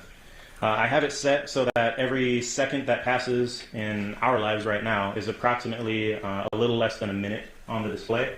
I can slow my playback time down a little bit if it's too fast and we want to pause it and go back. We can manipulate this however we want. But let me just hit play. So we're starting at 7 p.m. on the night of August 6th. The blue is Johnathan's records. and the red, okay, I hit play. The red will be Devyn's, and then the green will be Devyn. And you can see up here at 55 Porcupine, you'll see some red and some green popping up, indicating that they're in that geographic area. You'll see down at 2698 Polidura, you'll see the blue. And from Porcupine, this is that snake I was telling you about. You can see the device traveling based off the nearest cell towers. From Porcupine down to Polidura Drive, just got there around 8 p.m. the night of the 6th. Pause it. Well, there's been flashes of green up at the Porcupine Rim. Okay. Correct? Yes. Let's just put that into the record when you do see it. Go ahead. Okay. And so what we just saw was the red records, Devyn's records, appearing to travel down. And you'll often see that you can infer what street people are even on based on how the records travel. So I'll back it up a little bit so you can see that traveling again. But this is what it looks like with the timing and the cell tower data when somebody's moving through a city and they're getting handed off to the next best cell towers as they travel. Before you move on, Sure. just real quick, we see these devices lighting up. Sometimes they're right next to each other. Does that necessarily mean they're communicating with each other, or they're just communicating? No, this is just general. So the way that I mapped it is I mapped all the timing, all the data, all the calls, everything for each person as one color. So everything in red, if you see red, it could be either data source, it could be call records, it could be text messages, it could be anything that involves the cellular network. That's all it's showing is just activity for that device and which cell tower they were using. Okay. And let me play again. So again, it's 7:50 p.m. on the night of the 6th, traveling down to 2698 Polidura Drive, or the geographic area thereof at least. And then at the top, you see some green flashes of Porcupine Rim Street. And at 2698 Polidura Drive, you're seeing a lot of red and blue activity. And the green is still showing up at Porcupine Rim. The green's still showing up at Porcupine Rim, and now at about 8:45, we see them. It looks like they're traveling together, or appearing to. You see red and blue popping up, and then ending up at Porcupine Rim Street. And let me pause it, because it's important to note that you don't get an exact minute-by-minute play. It's whenever the device has activity. So a lot of times you'll see gaps, just because the device isn't doing anything at those times. You'll see gaps in the time. Yeah, and you'll see gaps in activity, because you're not going to get a perfect line when somebody moves. Like, they'll disappear for a second, and you'll see them pop up a few blocks away, just because the device wasn't doing anything at that moment. Go ahead. So now all three devices are showing up at Porcupine Rim Street. We have some green, we have some blue, we have some red, all overlapping in the geographic area of Porcupine Rim. And we have blue and red heading back, and for the record, what time is that? So blue and red heading back, and they're arriving back in the area at 2698 Polidura Drive at approximately 10 p.m. So Jonathan's cell phone is activating on the way back to the Polidura residence at 9:50 something? Yeah, and we can back it up a little bit. So they're traveling there at about 9:45. They're about halfway between Porcupine Rim Street and Polidura Drive in the middle of the city, and you can see both devices are showing up. I do have a trailing of time, so if the red just had a transaction and the blue didn't, you'll still see the blue a little bit back. It doesn't mean they're not traveling together. It doesn't mean they are traveling together. But they have activity in the same area. They appear to be traveling around the same time. So we're traveling down from Porcupine Rim Street, it looks like, and it looks like, based on the towers that they're hopping and handing off to, traveling towards the geographic area of 2698 Polidura Drive. We're only seeing the blue, Johnathan's, and the red, Devyn's records, traveling right now. And the green records, Devyn, is still showing up at Porcupine Rim. So at about 10 o'clock, it looks like the blue and the red are now utilizing cell towers in the geographic area of 2698 Polidura Drive. Green is popping up at Porcupine Rim at about 10:26. Yep, and now at 10:30, we're still seeing blue and red at Polidura, and we're seeing more green at Porcupine Rim as we come up on 10:45. Coming up on 11 o'clock now. 11 o'clock, we're still seeing, let me freeze it, it's 11:04 p.m. on the night of the 6th. We're seeing green cellular device network activity for Devyn up at 5510 Porcupine Rim. And down here on the bottom of the screen, you see we're not seeing as much blue activity anymore, but we're still seeing red for Devyn at 2698 Polidura Drive. Pause there for a second. So just because we're not seeing blue down at Polidura does not mean the device isn't still at Polidura. Correct. It means it's just not interacting or doing anything. Correct. It's just not, for whatever reason, it's not engaging with the network. Obviously, the more you use your device and the more you're doing stuff on it, the more you're going to have activity reflected through the network, whether it's calls, data, stuff like that. If you're not touching your device, it goes dormant, and it's unless you have something in the background running, like music playing, you're not going to have a network connection, and then we're not going to see anything in the actual records. Go ahead. So coming up on 11:15, we see some red at 2698 Polidura Drive, a blip of blue at approximately 11:20, and again at 11:28. And if I remember correctly, that's the last we see of the blue at around 11:30 at night on the 6th at Polidura Drive. On this, please. Yes, on this. Google a little bit. Correct. And we had a blip of red at... Sorry, let me stop you. Go ahead. Green just popped up at Porcupine Rim. Correct. What time was that? And if we want to go to the live, we can get a little bit more into that as well. But No, that's okay. at about 11:35 p.m., we see green at Porcupine Rim. And I'll watch for it now more. At midnight, we see green at Porcupine Rim Street. We're still seeing red activity down at Polidura Drive, and that's at about 12:25. And we just saw some green at around 12:25 as well up at Porcupine Rim Street. This is half an hour past midnight. Seeing a little more activity by the red down at Polidura. More green at 12:55 at Porcupine Rim. More red at Polidura at about 1:05 in the morning. And at about 1:18 in the morning, we're seeing more green at Porcupine Rim for Devier. And for Devyn, we just saw at 1:30 Polidura Drive again.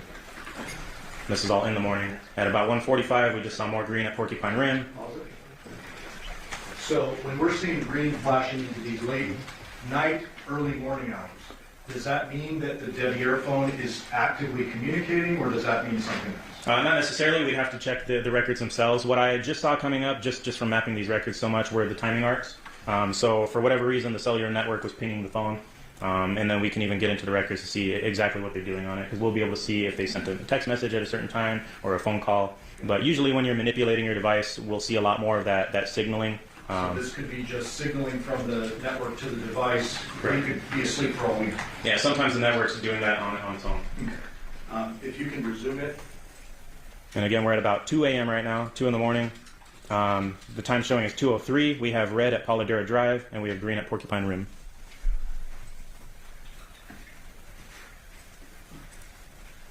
And I'll hit play again. 2:05, 2:08, 2:10 in the morning, and now we see the red. It appears to be leaving the geographic area of Polidura Drive. Okay, back up, sorry.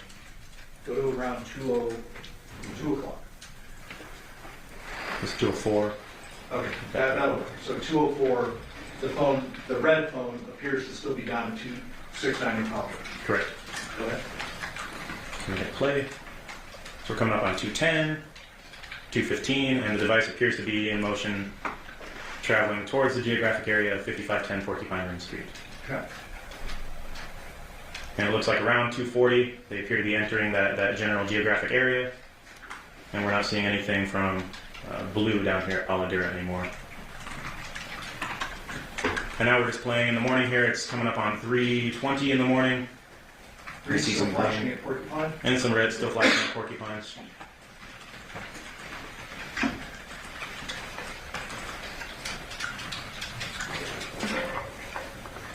Can you note that when the green flashes at Porcupine? You don't need to stop it. Just Yeah, at approximately 4 a.m. we have green and red both appearing at Porcupine Rim Street, and it's continued into the early hours of 4. We're coming up on 4:30 now, and we still see more red flashing at Porcupine Rim. 4:40, we saw some green flashing at Porcupine Rim. And again, without going into the records, you don't know if that's just passive activity on the phone or active activity. Correct, it's just all activity has been met. And then we're coming up on 5:30 in the morning now. We see some red flashing and some green flashing at Porcupine Rim Street.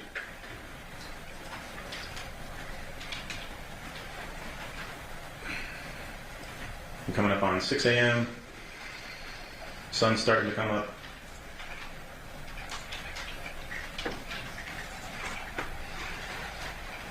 We have some red flashing around 6:30 and some green flashing around 6:30 in the morning at Porcupine Rim Street. Red again, closer to almost 7 o'clock at Porcupine Rim Street. Now we're into the 7 a.m. hour. You see some green, Porcupine Rim, red, Porcupine Rim. And now, Yep, you missed it. There we go. at around 7:25, we now have red, green, and blue all appearing at Porcupine Rim Street. So we had some blue for Johnathan pop up now at Porcupine. Okay, so you don't need to go back to it in the exhibit, but if I recall correctly, the blue phone didn't have any activity after a certain hour, and this is going to be the first time it pops up on these records at 7 and it's crossing. Correct. The last time we saw the blue previous to this was around 11:30 at night, the previous night at Polidera Drive. Got it. You can respond. Now we're seeing some green, some red, and it's coming up on 7:45 in the morning now at Porcupine Rim. Now green starts to move about 7:50. Yep, green starts to move around 7:50, traveling southeast. Red is still up at the geographic area of Porcupine Rim, and blue as well, showing up now at 8:20. Green still traveling, looks like they're traveling southeast towards Henderson, as we still see more red and blue popping up at the Porcupine Rim Street geographic area. And I don't think you know really any facts about this scenario, but No. the green appears to go across town. It does not go to the Polidera address around 8. It goes somewhere else. Correct. Based on these records, the device is showing closer. This is Boulder Highway over here on the bottom right, and that's where the green appears to have ended up. And then obviously we all know what it looks like if they were in the geographic area of Polidera, which they are not at this time. And you wouldn't be aware of that particular phone's owner said he was working that day. None of that is on your radar. This is just based on the record. I know none of those details. Correct. Go ahead. Continuing, it's again 9:10 in the morning now. We're seeing red and blue popping up at Porcupine Rim. And this is important to note, those are those 2 towers that service that same geographic area that we talked about at the beginning. That's why I made that screenshot of it, so you can see those 2 towers are the ones that we're seeing popping up. And I have another video that has a closer view of it. But at 9:30, we're seeing red, blue. 9:40, we're seeing red, blue at Porcupine Rim. And the green for Devier appears to be down near Boulder and Lake Mead and Henderson. Sorry to interrupt you. Yes. So the red appeared to leave around 10 a.m. is a rough estimate. Around 9:45 a.m. 9:45. And then I saw a little flash of blue that suggests that the blue one is left up at Porcupine Rim. Correct. Did I see that right? Yes. There's still a flash of blue at the same cell tower that services the geographic area of Porcupine Rim Street. And then we see that snake trail for the red appearing to travel southbound. And the green for Devier, because I know we're keeping track of 3 things, is still down here near Lake Mead and Boulder area in Henderson. We hit play. We see the red traveling to the Summerlin area. The blue is still showing up at Porcupine Rim at that same cell tower. Green's looking like it's moving. Green's moving, but green appears to go even further south into Henderson. It actually is. Is it cut off on our video? It might be. We can go into the actual records if we wanted to follow more on green. Okay. But it's available if the jury wants to. Yeah, it goes down. But it goes down out of the picture here that we have cropped. Okay. But not near the Polidera. Red Porcupine Rim in the 10 o'clock hour. Correct. And then we see activity from green. And now we're coming up on 11:20 a.m. Green looks like it's moving back toward north.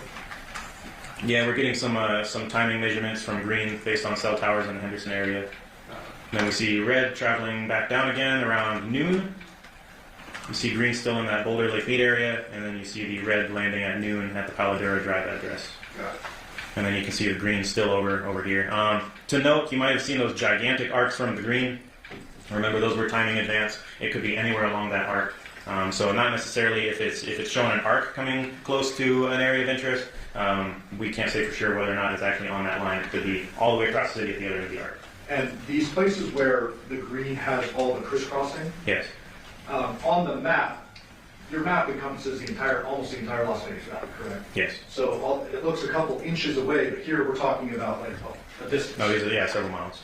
Between Polidera And where this location is, yes, right. All right, and we're coming up on 12:30 p.m.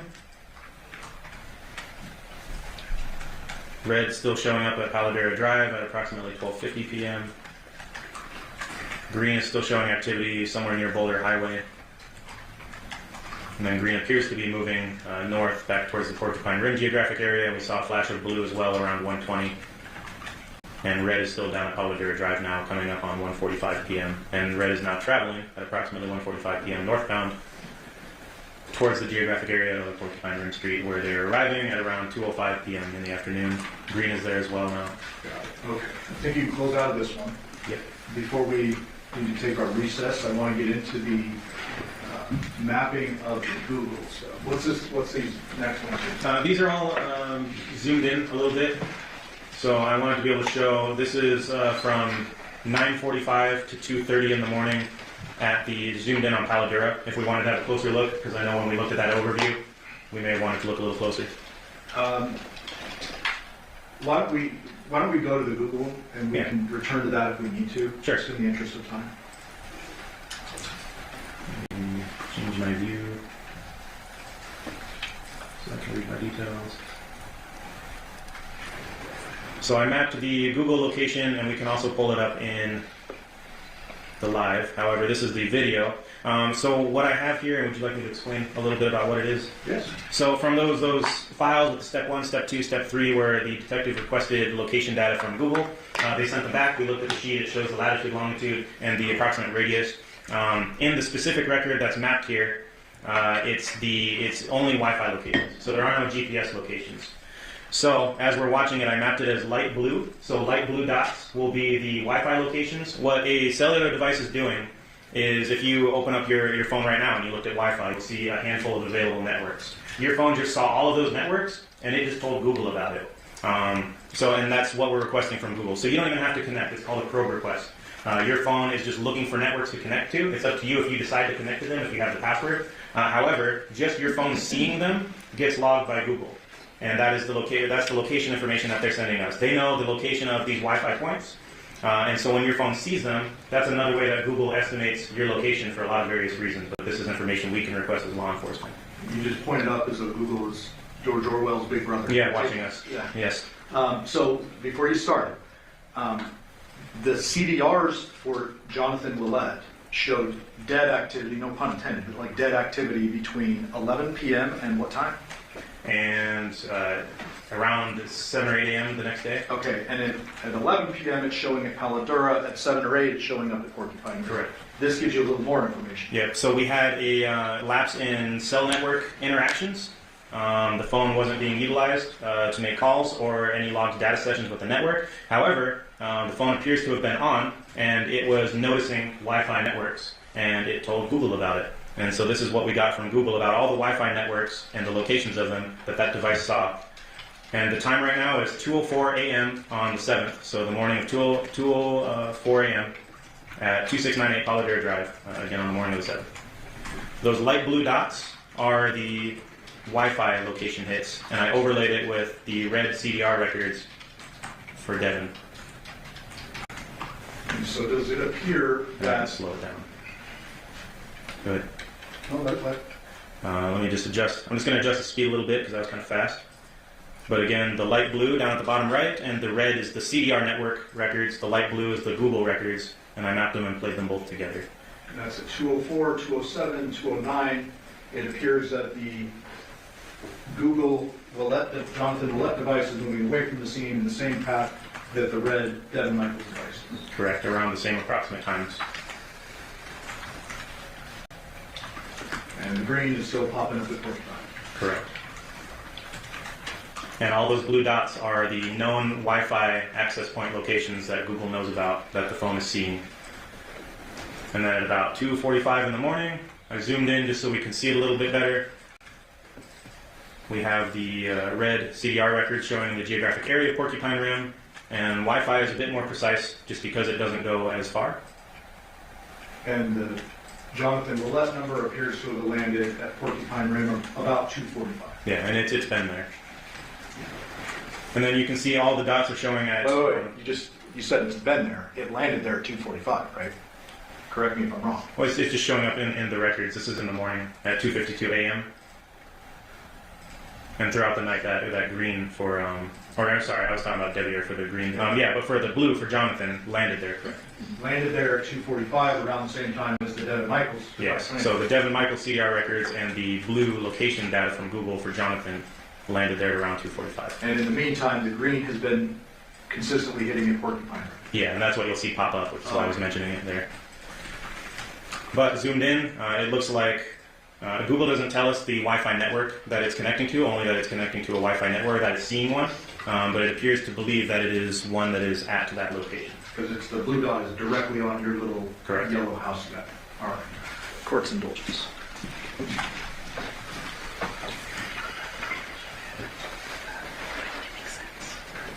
All right. Thank you, Detective. I will pass the witness, Judge. Okay, we're going to take a brief recess before we do cross-examination of the detective. Ladies and gentlemen, during this recess, you must not discuss or communicate with anyone, including fellow jurors or anyone in this case or its merits, either by voice, phone, email, text, internet, or other means of communication or social media. You must not read, watch, listen to news or media accounts or commentary about the case. You must not do any research, such as consulting dictionaries, using the internet, or using record certificates. You must not make any investigation, test the theory of the case, recreate an aspect of the case, or any other way investigate or learn about the case on your own. You must not form or request anything in regard to this case unless filed to you. Ladies and gentlemen, at 2:50, we'll be in recess till 3:05. All rise for the jury.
And basically you're given instructions by a detective. Name came back as a Joseph Sams on that when the subpoena returned. I can pull it back up if you like. The subscriber? The subscriber information. Let me pull that one back up.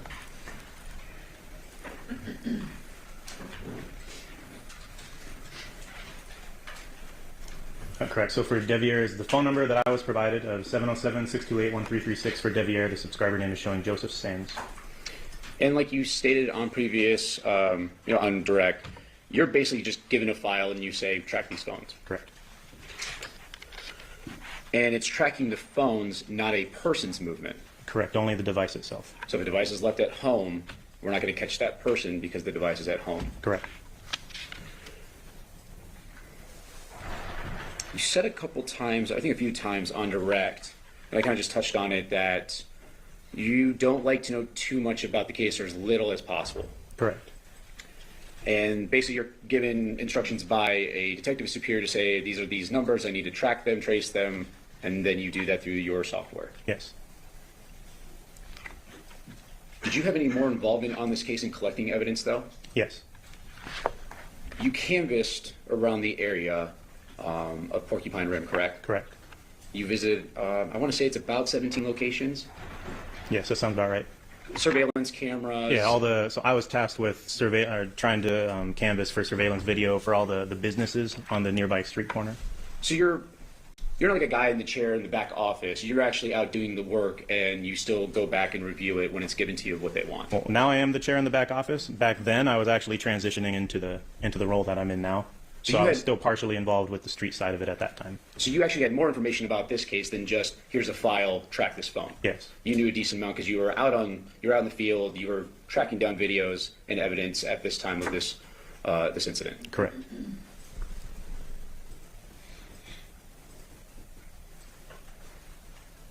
And you're given the phone numbers by the detective to track. You're not actually collecting all the devices. Let me clear that up. You're given a phone and they say track this through your software, correct? Oh, I was just provided the phone number and the records that they had already obtained. And those are provided to you by the detective? Yes.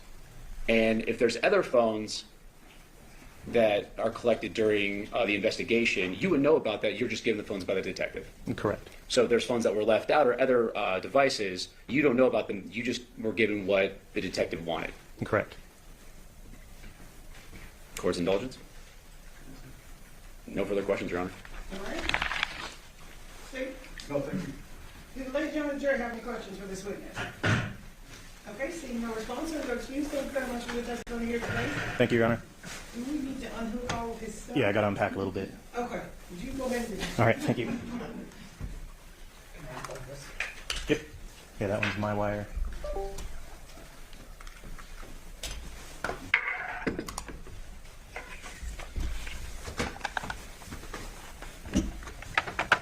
Yeah, you can just roll that up. Thank you.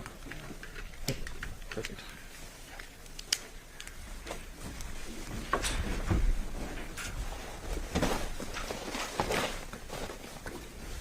Take that from you. Thank you, sir.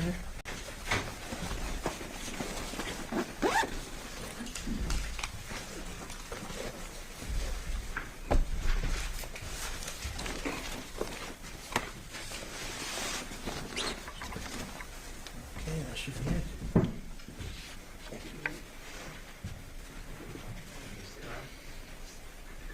Steve, they call you next witness. State's next witness is Detective Carl Lippish.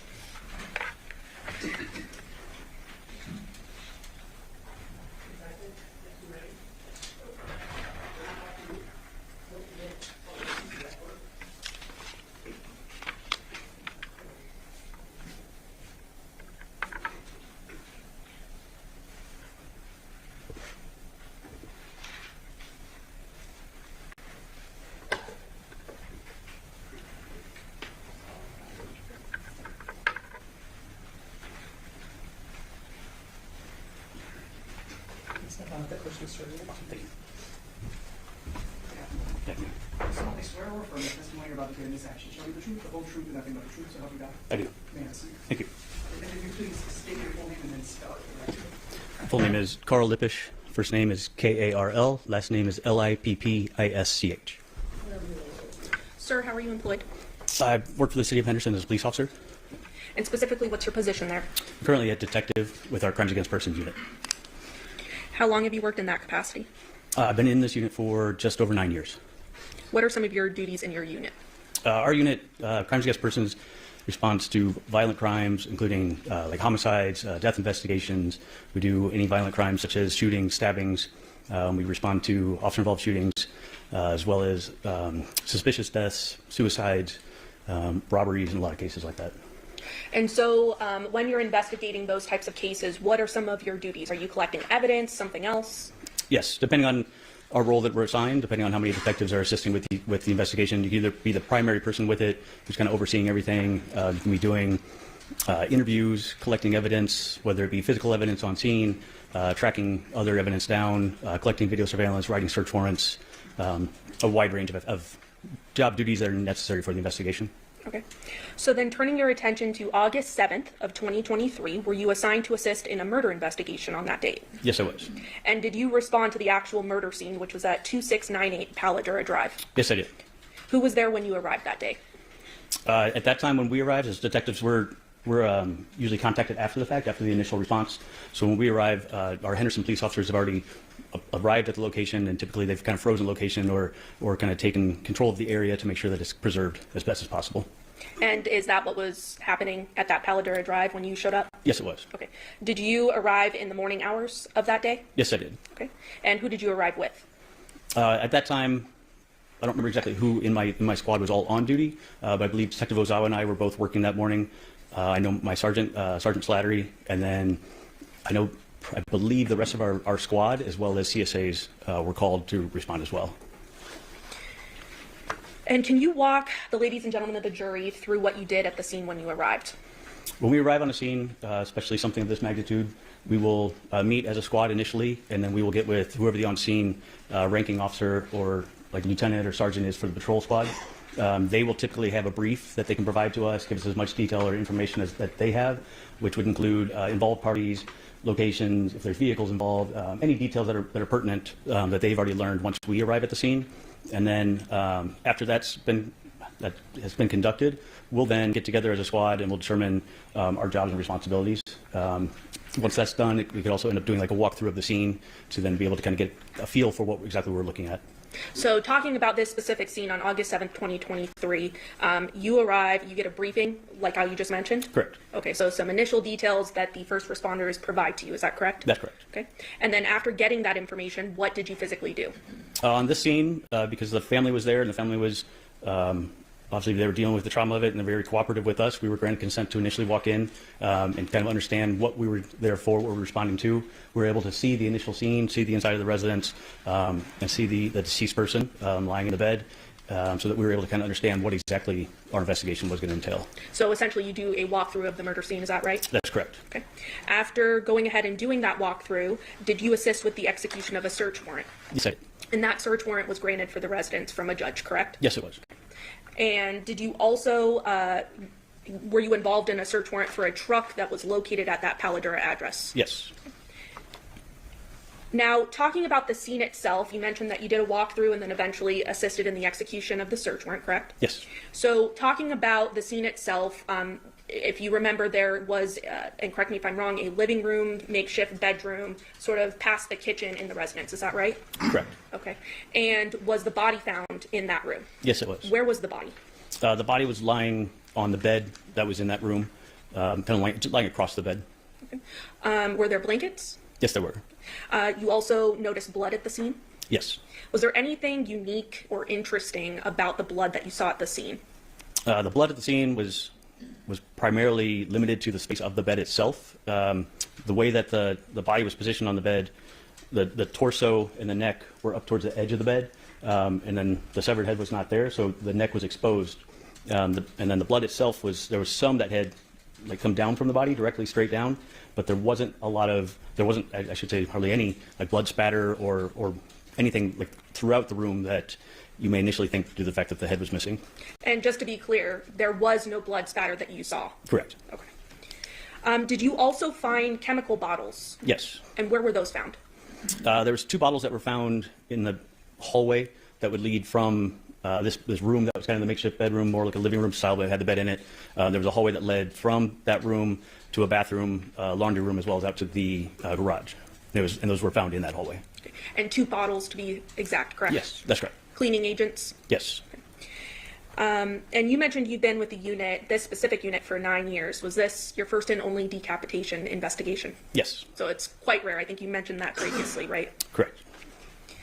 Ultimately, then, after you conduct this initial execution of the search warrant walkthrough, are you then assigned to canvass sort of the surrounding neighborhood of the residents for video surveillance? Yes, I assisted with that. And that essentially becomes your larger role in the investigation, correct? That's correct. Okay.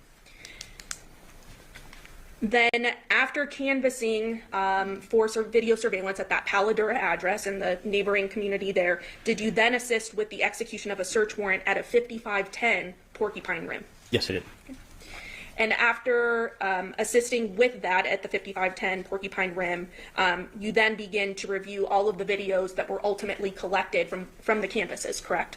Yes, and the canvass took several days, just in terms of the amount of video that we were able to collect, as well as just the number of houses in both neighborhoods. All of that video was not obtained immediately. It took several days and going back out several times to do the best we could to get as much video as possible.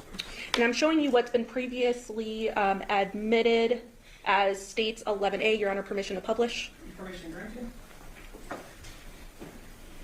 And this here, this would be the neighborhood of Paladura, correct? Yes. And all of these little, I guess, yellow thumbtacks there, are those the residences that were canvassed and the area that was canvassed for video surveillance? I believe so. Do you have a reason to dispute that that's the area? I don't, other than just the number of, or the specific addresses stuff. I'm not sure what they are, but I believe that those, I mean, I know that we canvassed those entire area. Okay. So So you had members of the team with you canvassing as well. It wasn't just you. Correct. Is that why you're hesitating a bit? Yes. Okay. But you as the collective went ahead and canvassed this entire area with these thumbtacks here. That is correct. Okay.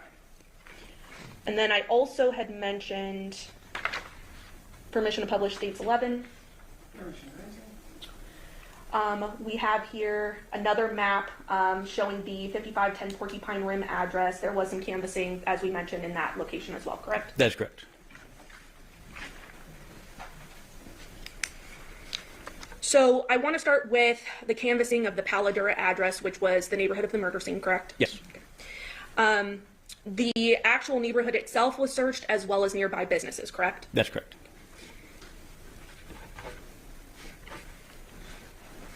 During your review of the surveillance footage that was obtained, were there certain videos that ultimately became important as part of the investigation? Yes, there were. And why did they become important? Because we were able to identify specific vehicles that were involved with our associated people to this. And specifically then, the vehicle located at Paladura was a truck with a trailer attached, is that right? Correct. It was the 2020 white Chevy truck. Belonging to Johnathan Willette? That's correct. And then also a vehicle of interest was a 2017 Nissan Armada belonging to a Devyn Michaels, correct? That's correct. And then at the Porcupine Rim address, there was also a white work van, as well as a blue Honda vehicle that was in the driveway, both belonging to a Devyn Willette. Correct. And so knowing those vehicles, that's why when you're reviewing the surveillance video, you have those vehicles in mind to see if there's anything of evidentiary value, correct? That's correct. So ultimately, you're able to collect from various addresses according to that map, but specifically, you obtained a video from 2696 Paladura Drive, correct? Yes. And that would be the house next door to the murder scene at 2698, correct? That's correct. Then also 2697 Paladura Drive. Correct. 2701 Paladura Drive. Yes. A Chevron at a 201 North Pecos Road. That's correct. 2699 Fampon Court. Yes. As well as 6621 Gray Juniper Road, which would be ultimately near the Porcupine Rim address, correct? That's correct.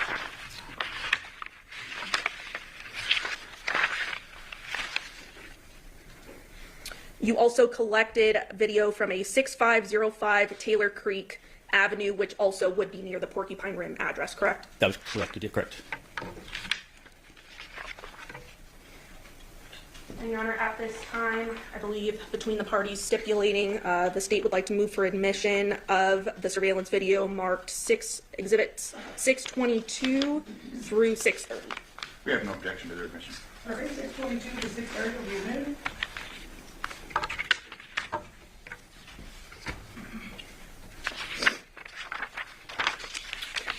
So I want to start with the house next door to the murder scene. That would be at 2696 Paladura Drive. Is that right? Yes.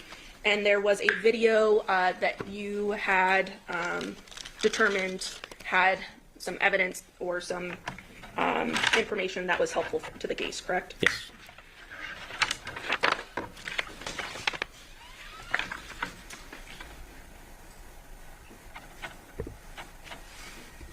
Permission to publish? Permission granted.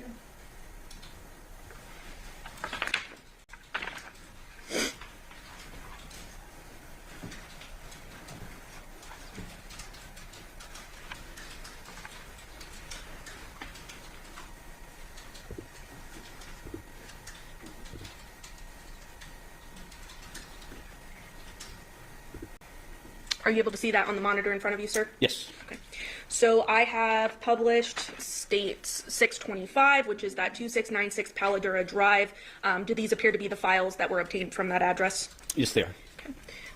I am going to play the file XPTM5940.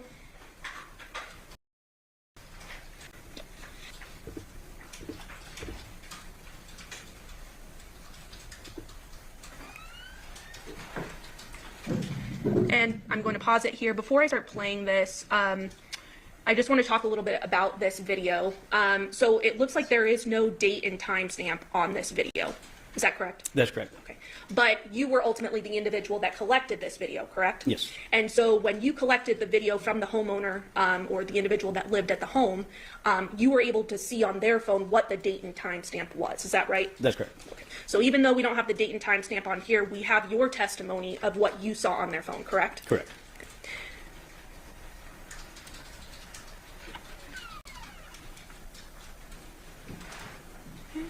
And in this video, in the top right-hand corner, do we see a vehicle there? Yes, we do. And what type of vehicle is that? That's a Nissan Armada. Playing?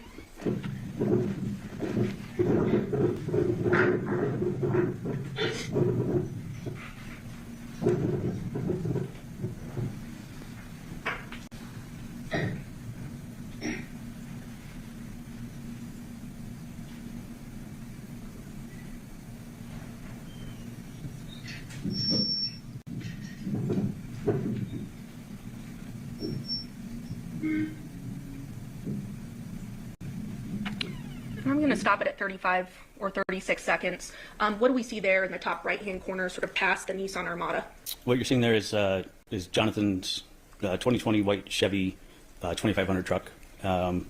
It's distinctive because of the two flags that are displayed in the back, and then he has the trailer connected to the back that he's towing as well. Playing at 36 seconds.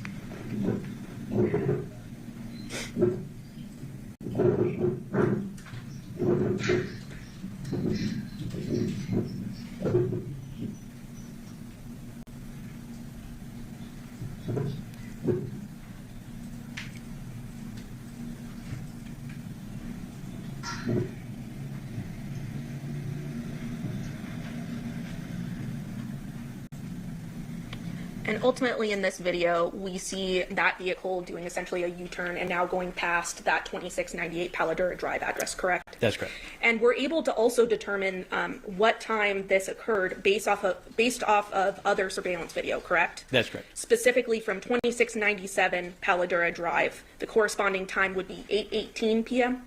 Correct. 8:18, approximately 43 seconds. It passes the front of the house across the street.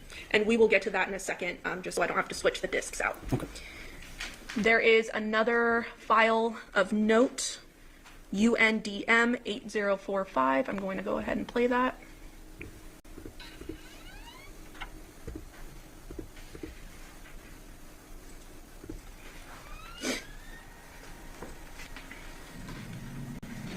And stopping it there. Again, what do we see in the top right-hand corner? We see the same Nissan Armada. Playing.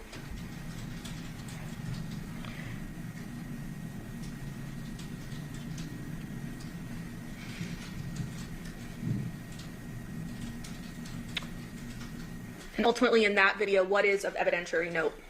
In that video, that you're able to see outside of the screen what apparently is probably a vehicle pulling up, because you're able to see the headlights of that vehicle that's comes to a stop and is illuminating the Nissan Armada based on where it's parked. And from viewing that, it appears that that vehicle would have parked directly in front of 2698 Paladera. Because this camera is next door 2696, correct? Correct.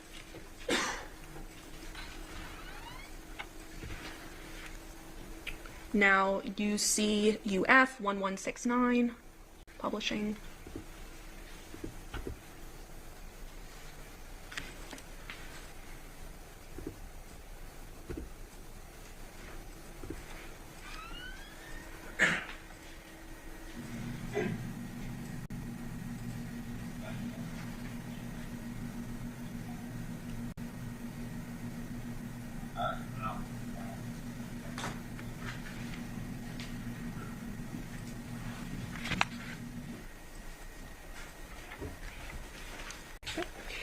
What did we see in that video?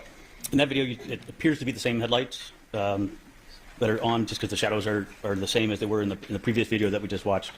And then you're able to see what appears to be two figures that are moving just based on the shadows. And then because there's audio with this, you're also able to hear that those people are talking.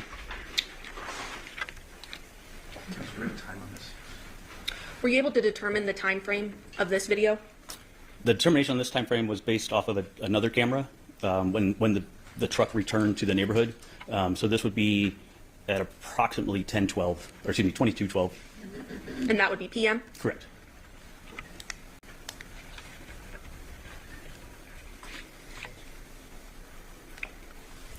Now, just to go to the next video where you found something interesting. ALN M6052 publishing.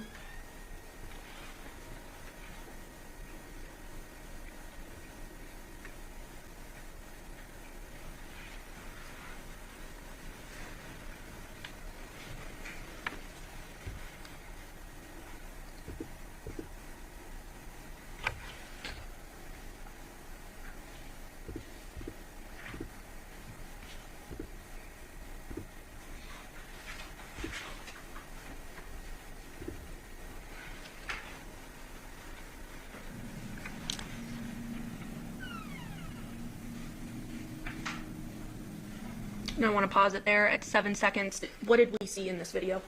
We saw the flash of the rear lights on the Nissan Armada, which is often consistent with someone unlocking a car. Playing again.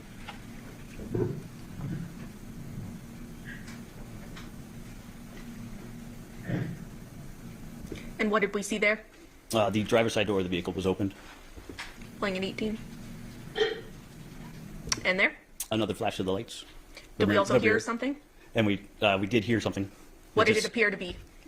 Possibly a locking or unlocking of the doors.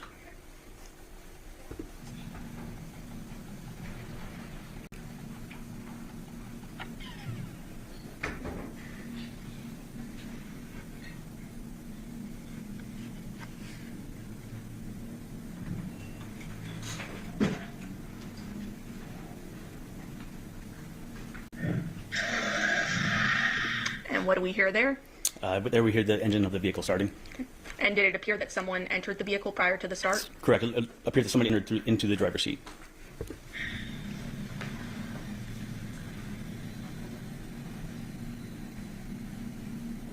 And what did we see there?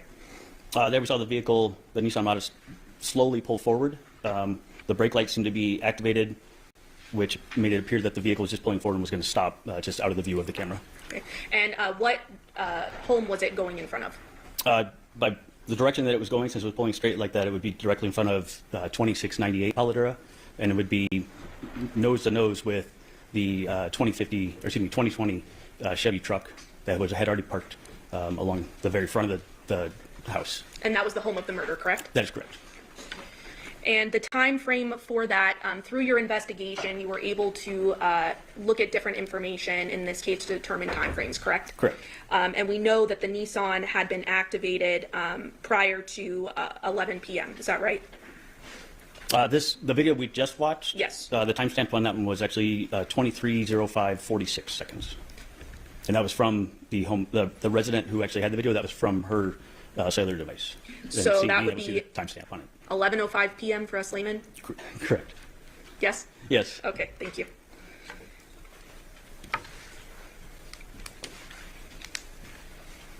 Okay. Now going to FE 4489FC file, publishing.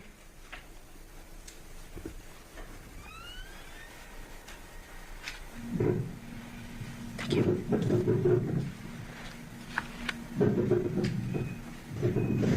I'm gonna pause it there. What did we see there? There we saw lights flashing from when you're looking at the screen from the right out of the screen, but it illuminated the screen, and they're consistent with what we had seen earlier with somebody activating the car, like unlocking or locking a car. Playing.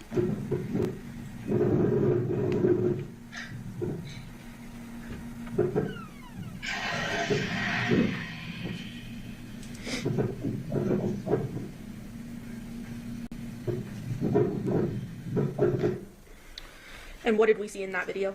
In that video, you see, after hearing the engine start of a vehicle, you then see a vehicle back into view, and it appears to be the same Nissan Armada that we'd seen earlier. Okay. And based on you looking at the resident's cellular phone, did that appear to have occurred at 2:04 in the morning? Correct.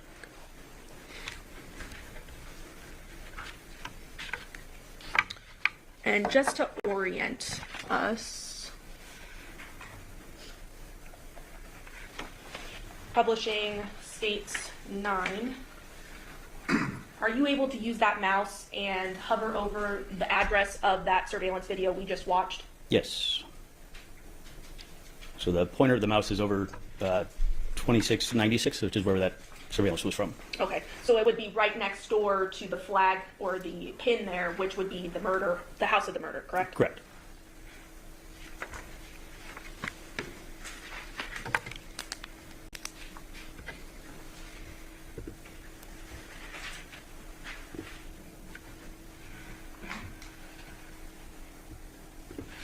Now, the next address of importance was a 2697 Paladura Drive, correct? Correct.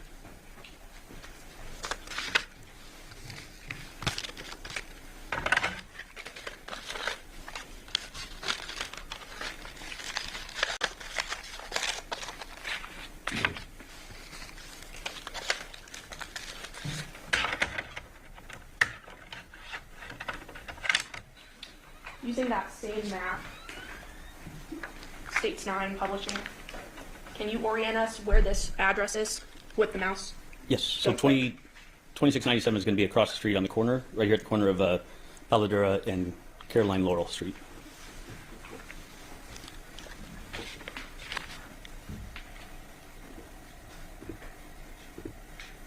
Publishing State 626, excuse me.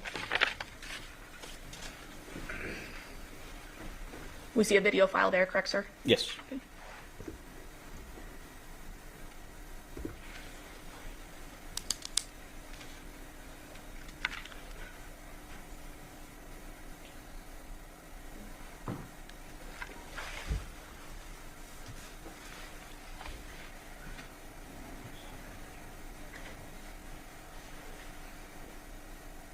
And here we're focusing sort of at the top center of the screen, right? That's correct. And ultimately what we see in this video is a vehicle do a U-turn at the intersection of Paladura Drive and Carolina Laurel Street, correct? That's correct. And we have a date listed there as August 6, 2023? Yes. And what time? 0819, and it had gone up to 17, but it started at 081838.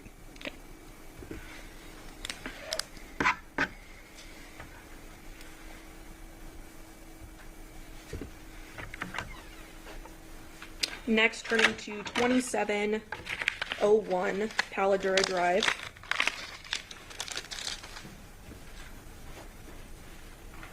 Can you please orient us at States 9? I believe it's going to be this house right here. So it's 2701 is going to be across the street and just one house to the west. So not directly across the street from the residence, from the residence where the homicide occurred. Sort of catty corner. Correct. Publishing 2701.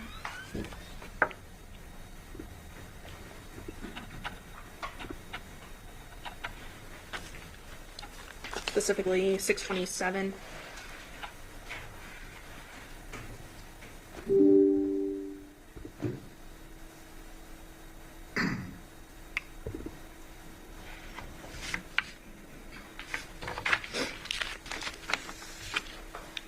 Now, was there something unique about this particular camera? Was it motion activated? Was it always on? Something else? No, this camera was motion activated. It was motion activated by what appeared to be by the residents themselves moving around in their driveway or in front of their residence. Have some long file names here, correct? Yes. So I'm not going to play every single video, but the members of the jury will have time to review those if they'd like to, but there were particular videos that showed interesting things. Is that right? Yes.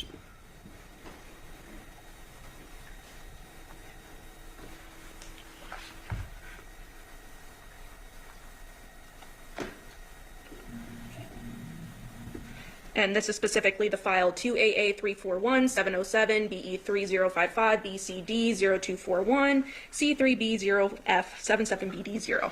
Lots of letters and numbers, correct? Yes. All right, so in the top right-hand corner of this file, what do we see there? Besides the timestamp, you're also able to see across the street to the residence 2698 Paladura, where the murder had occurred. Okay. And what date do we see there? It's 2023-0806, so August 6th. And what time? 18:26:58. And can you do the math for me, what time that would be? 6:26, almost 6:27 at night, or in the afternoon, evening. 6:27 in the evening? Correct. Playing?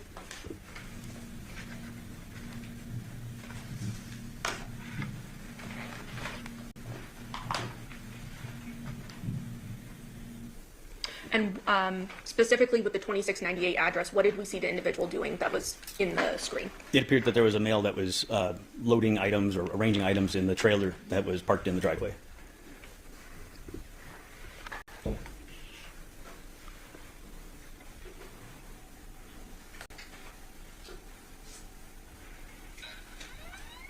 Turning to the file ending in 105DD, starting with FC4.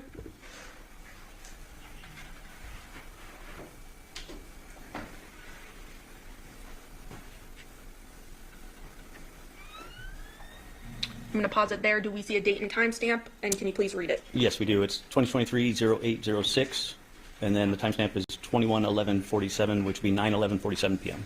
And which exhibit? I'm so sorry to interrupt you, but which exhibit is this one?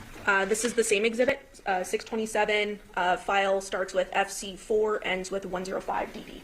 105DD? Correct. Thank you very much. No problem. So I'm gonna go ahead and play this video. And we're specifically looking of evidentiary value at the top right-hand corner, correct? That's correct. And why is that?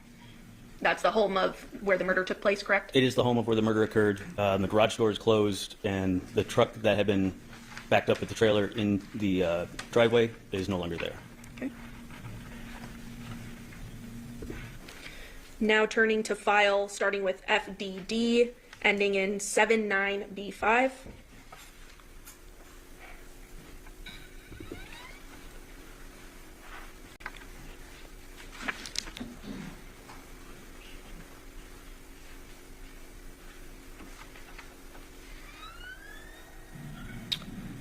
Pausing there. What do we see there as the date and time? The date and time is going to be 2023-0807 for the date, and the time is going to be 080954. So 8:09 in the morning. Thank you. That one's a little bit easier. What do we see in the top right-hand corner? So we're able to see in the top right-hand corner is Johnathan's truck is now parked on the roadway in front of the residence with the trailer still attached, and it's parked facing essentially the opposite direction of traffic. You're also able to see that the garage door is partially open. But the significance that I saw from this video is the fact that the truck is parked consistent with what we had seen in the video from the residence directly next door, the 2696 house, where we'd seen the headlights that had arrived during the night, and then the two shadows.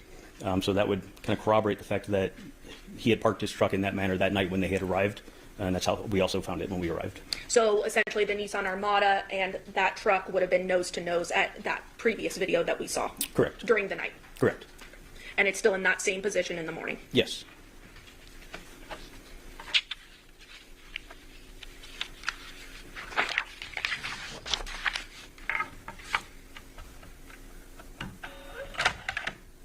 Okay. Did you also canvass for video at a Chevron? Yes. And you obtained video from that location at 201 North Pecos Road, is that right? Yes. Why was that important? It was learned that they had stopped at that Chevron after, I should say, as they were returning from 5510 Porcupine Rim, they had stopped at that Chevron prior to getting back to the Paladera house.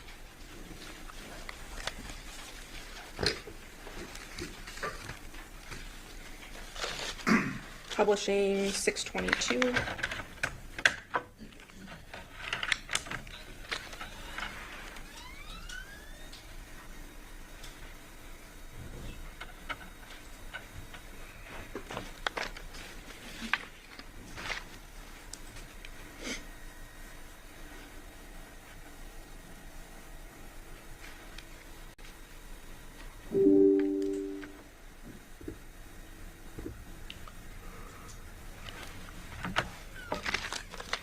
There were two gas stations that we obtained surveillance video from, correct?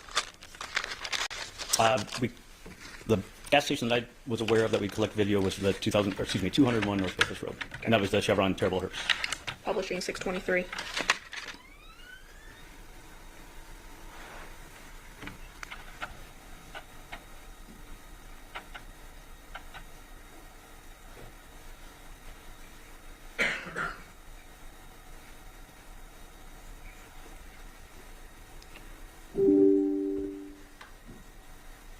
Opening the file, camera 7.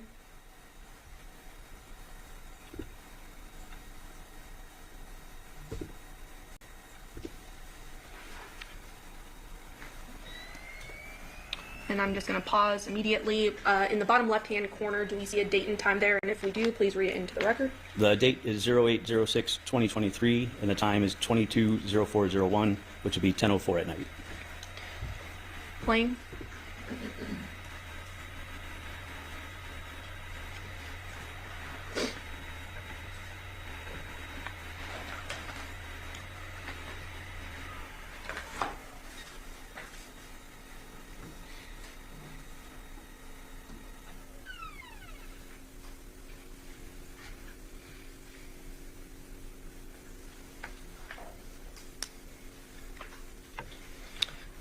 And pausing it there at 22:04, what did we see come into the screen? We see the white 2020 Chevy truck towing the trailer. Okay. And that would be Johnathan Willette's truck and trailer, correct? That's correct. Playing.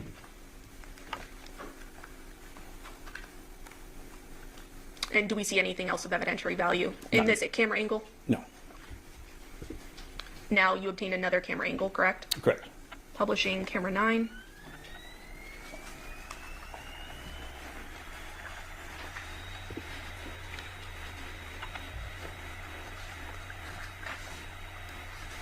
Pausing there. Can you please read the date and time stamp into the record there? Date is 08/06/2023, and the time on it is 22/04/02, 10:04 at night. And can you describe the angle of this camera? This camera is looking what would be east, so it's looking into the parking lot area and the gas pump area of the Chevron Terribles gas station. It's on the south side of the building. Blaine.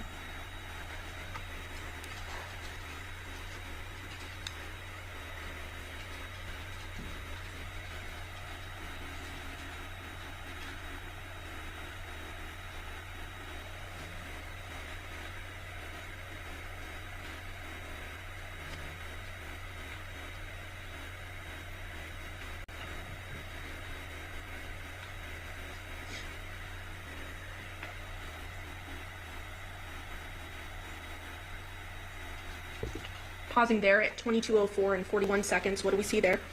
We see the white Chevy truck with the trailer belonging to Johnathan.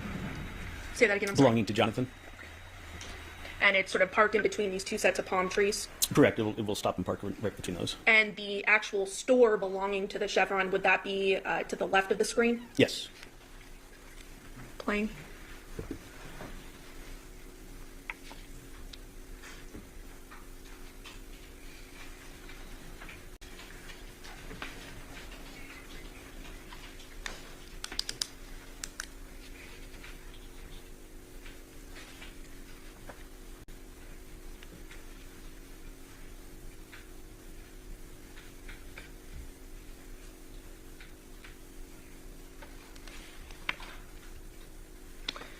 And we see someone getting out of the passenger side of the vehicle, correct? That's correct. As well as the driver's side? Yes.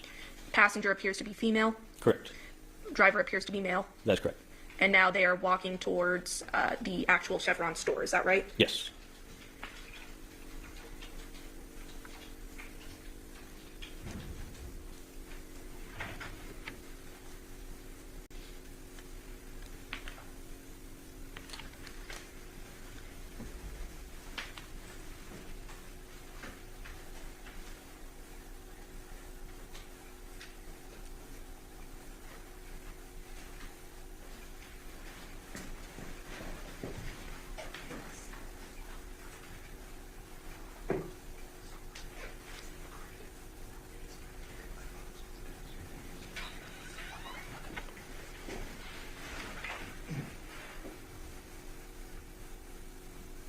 And they are still appear to be out of frame, correct? That's correct.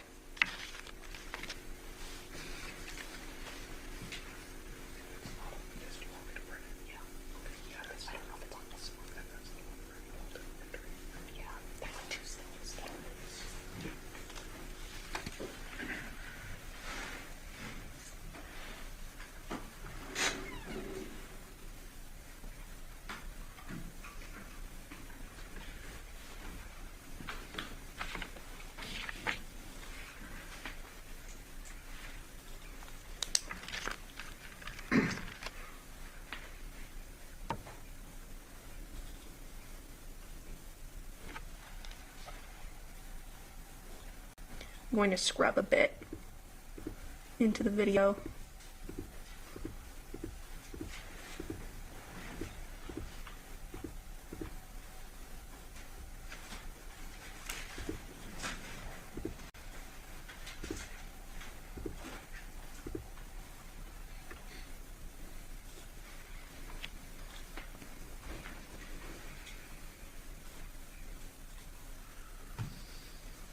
So stopping it at 22:10, according to the timestamp on the video, we now see that female and male walking back towards Jonathan's vehicle, correct? Yes, we do. And that's about 5-ish minutes since they left to outside of the screen, correct? Approximately, yes.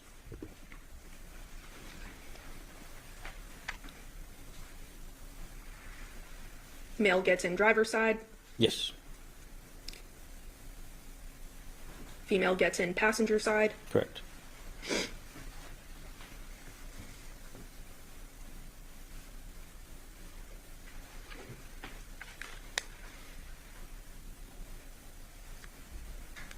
Lights on the vehicle activated. Correct? Yes.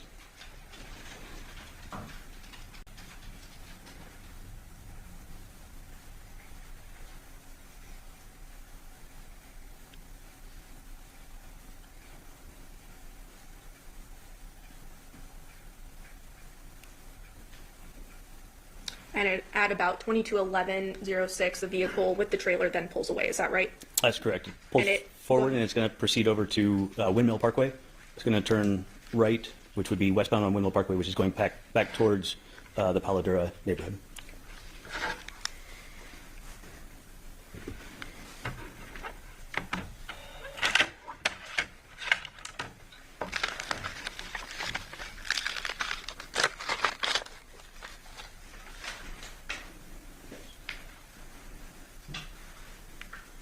Turning your attention now to 2699 Van Palm Court. That was near the Paladura address. Is that right?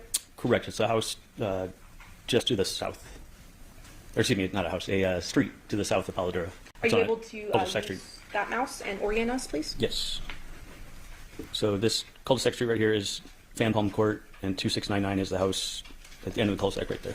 So it would essentially be the street on the parallel, the street beneath the Paladura address, right? That's correct. And you received a video surveillance from that, correct? Yes.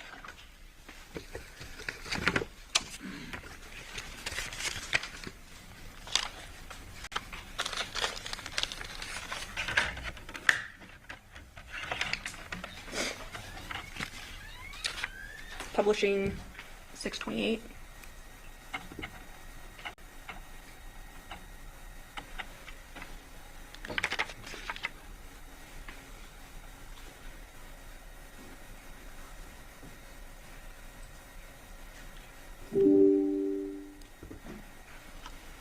I'm going to play file ending in 324.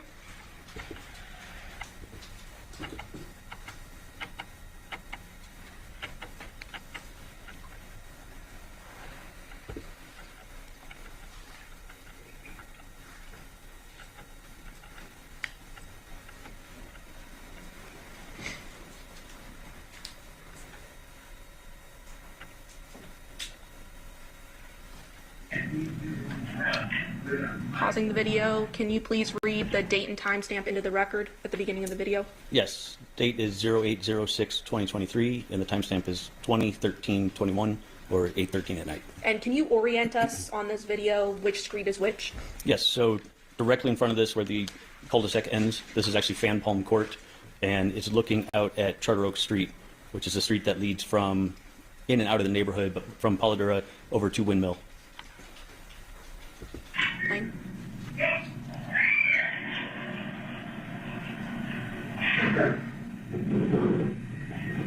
I'm gonna scrub.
I'm gonna pause there at 20:19:45. What do we see towards the top of the screen?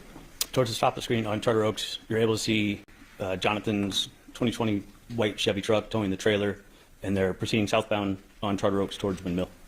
And that would be the exit or the entrance of the Paladura neighborhood. Correct.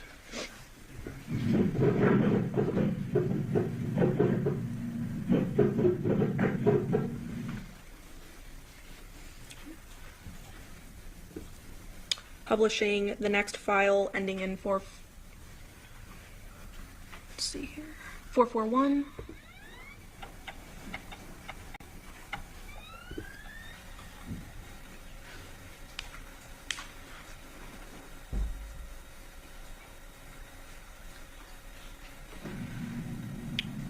Beginning of the video, date and timestamp. Could you read that into the record, please? Date 08/06/2023 with a timestamp of 22/04/38, which is 10:04 at night.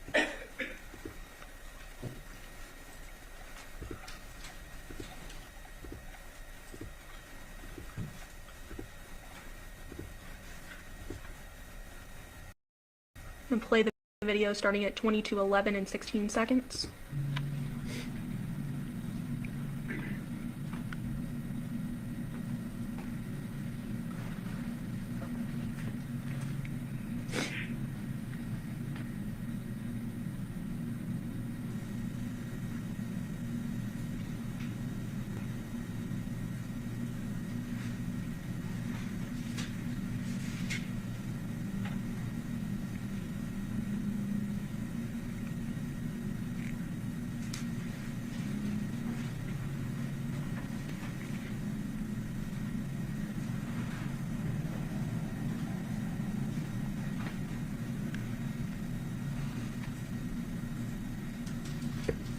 Stopping at 22:12 and 7 seconds. What do we see there at the top of the screen? We now see Jonathan's Chevy truck with the trailer. However, this time he's now driving northbound, and this coincides with coming from the Chevron, coming up Windmill, turning onto Charter Oaks, and this will be the direction going back to his house as he's going towards Paladura. So he's now entering the neighborhood, correct? Correct.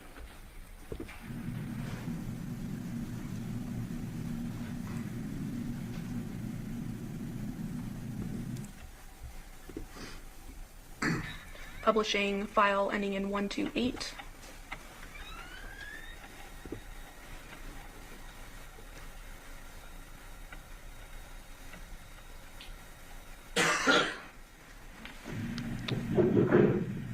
Can you please read that date and timestamp into the record? Yes, date's going to be 08/07/2023, and the timestamp is 02/01/26, so 2:01 in the morning. So several hours later, but same camera view, correct? That's correct. Now into the early morning hours of August 7th on approximately 2:01 in the morning. Correct.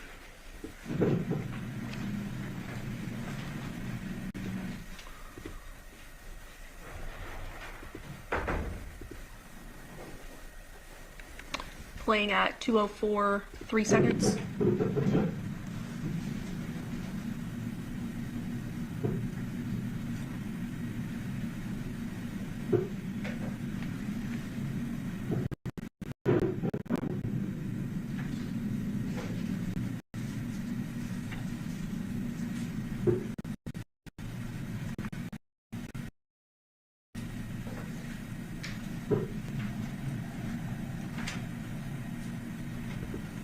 Stopping there at 2:04 and 36 seconds. You see a vehicle that's on, appears to be the Nissan Armada, and is traveling southbound, which will be coming from the Paladura street and address and going towards Windmill. Towards the exit of the community, correct? Correct. Do you say correct? Yes.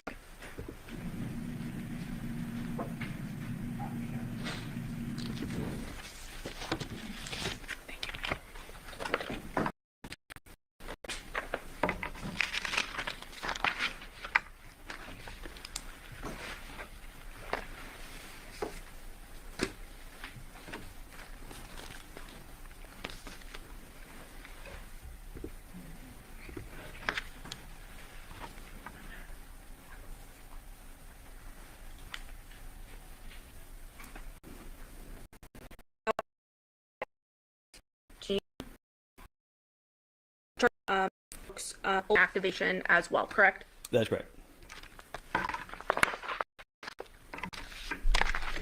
And what does that activation show us at 2:04 in the morning? It shows a vehicle that's passing by, turning from Paladura onto Charter Oaks. The house right here is able to hit its activation, and it appears to be the Nissan Armada as it's leaving Paladura and turning onto Charter Oaks. And did you also canvass for video at 2699 Basalm Pear Court? Yes. Okay, can you orient us where that is? Yes. So Basalm Pear Court is the street to the north of Paladura. Here's Paladura, and it's the street right here that also ends in a cul-de-sac at the end.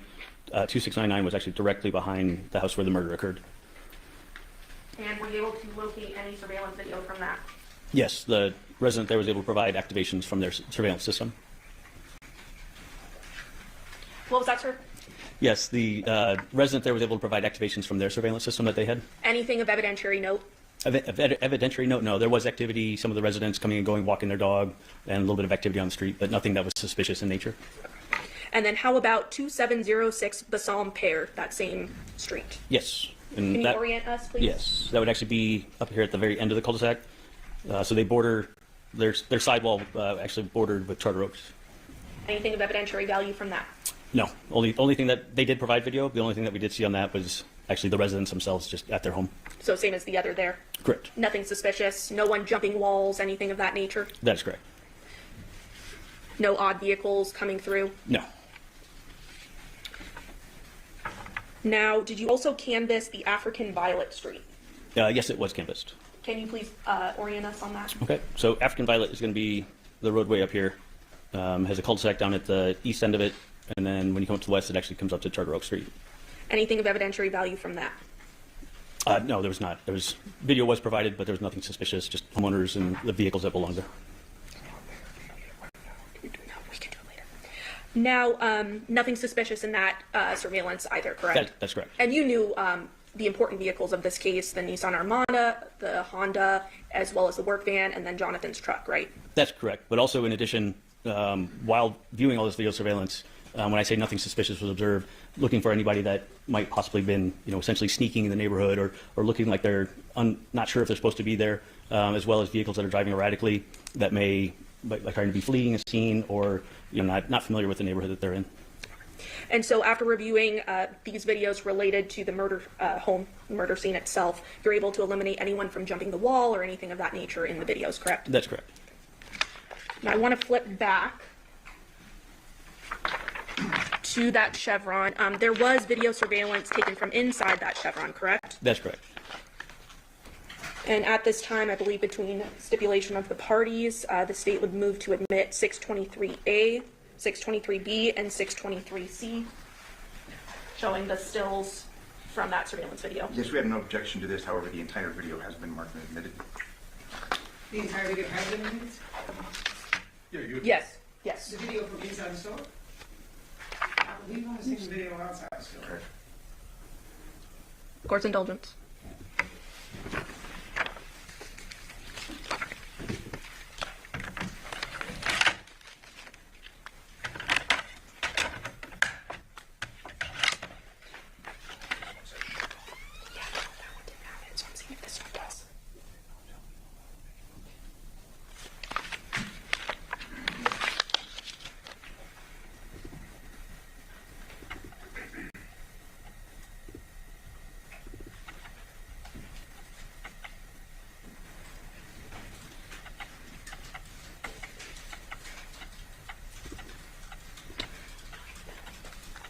So at this time, Your Honor, we have not admitted the full video just yet. However, we will be doing so, but these are just stills from the video. Okay. So the state moves for admission. No objection. There's no objection to the stills, which are the names again? Specifically 623A, 623B, and 623C, Your Honor. Those have been admitted. Permission to publish. Permission, right? Showing you 623A. Does this appear to be a still from the surveillance video obtained from the Chevron? Yes. And what do we see in this video? This video is showing the doorway, the entrance to the actual convenience store itself. And here you're able to see Devyn and Jonathan entering the store. And is there, what is Devyn wearing in this photo? In this, she has a white tank top, blue shorts, and then dark, appears to be Nike athletic shoes. And is there something on her shoulder? Yes. What is that? Like a backpack style purse bag. So then showing you 623B, is that a close-up of that backpack style purse? Yes, it is. And again, the blue shorts and white tank top, correct? That's correct.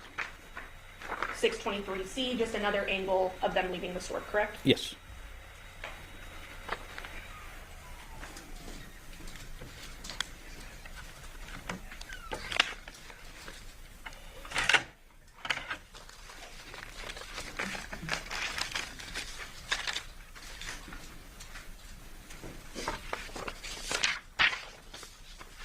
During the investigation, you had also learned that the Devyn Michaels had gone to a CVS store, is that correct? Yes, it is. And so based on that, you obtained video surveillance from that location? Yes, it was obtained. Publishing 624. Specifically 8320 Cheyenne Ave, correct? Yes.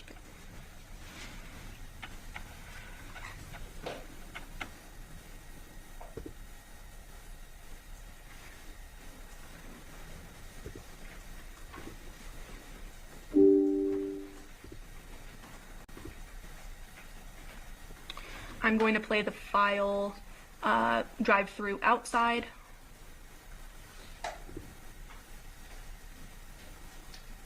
And do we see a date and time stamp there? And if so, please read it into the record. The date 08/07/2023. Timestamp is 2:28:02 a.m.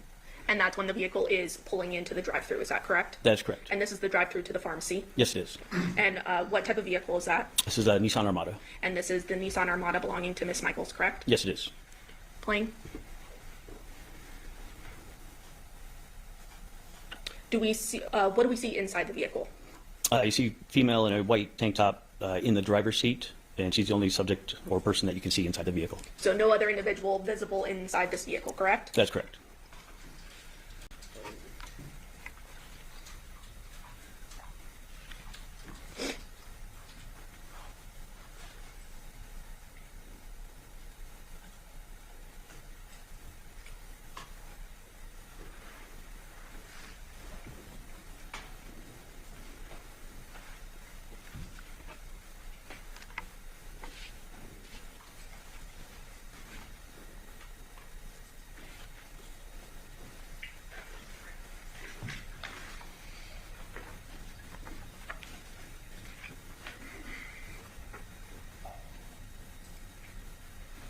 passing things back and forth, right? That's correct.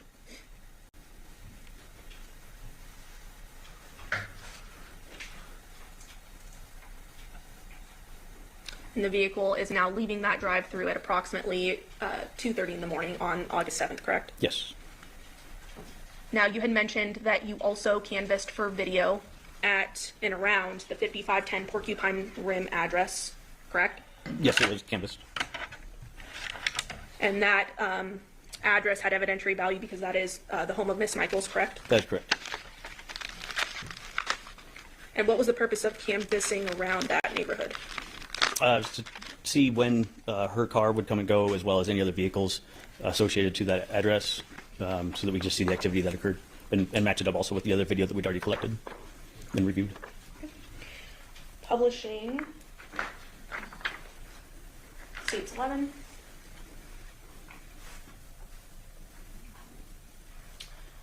Do you recognize this map? Yes, this is the neighborhood with the Porcupine Rim address. And the Porcupine Rim address, the 5510, would be that red flag there, correct? That's correct. And did you collect, or I guess, did you canvass a 5530 Porcupine Rim address? Yes. Can you please orient us where that is? I believe from this map it's going to be this house right here. So it's right at the, it's where the gray juniper turn happens to turn onto Porcupine Rim. Now, how many entrances and exits does this particular neighborhood have? This neighborhood only has one entrance and exit, and that's onto Ann Road. Can you please use the mouse Yes. to go over to that? So it's right here. And there's no other entrance, no other exit for vehicles, correct? For vehicles, that's correct. So 5530, you did meet with the homeowners there. They had some activations of note. Yes. And what were they? They had two specific activations of note, one of which occurred at roughly 21:01 hours or 9:01 p.m., where the Johnathan's truck and trailer arrived in the neighborhood and turned in front of that street, in front of that house to travel down the street towards the 5510 address. And then the second activation of note was at roughly 02:42 hours on the morning of the 7th, and that is when the Nissan Armada arrives in the neighborhood and turns from the Gray Juniper address, or excuse me, street onto the Porcupine Rim Street and proceeds towards 5510. Do you see the white work van between those operative hours coming and going from No. that address? No, I do How not. about that blue Honda belonging to Devyn? No. Just Jonathan's vehicle and Devyn's, correct? During those hours, that's correct. Which time span did you look for videos from that address? From that address, the time span was, I believe it was 8 o'clock at night on the 6th until 6 in the morning on the 7th. And in that time frame, you only see, of note, the Nissan Armada, as well as Devyn's Nissan Armada, as well as Jonathan's truck and trailer. Excuse me. That's correct. No white work van, no blue Honda. No. Did you then obtain video surveillance from the home of 6621 Gray Juniper? It was obtained, yes. Can you please orient us where that is? I believe it's going to be the house right here. So it's on Gray Juniper and it faces north, and it's able to view the access from Ann Road into the neighborhood. So it's able to view the only entrance and exit from that neighborhood, correct? That's correct. That's correct.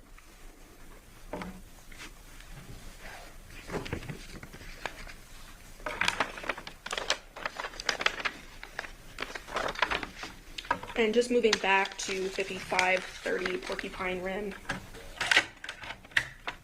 for the record.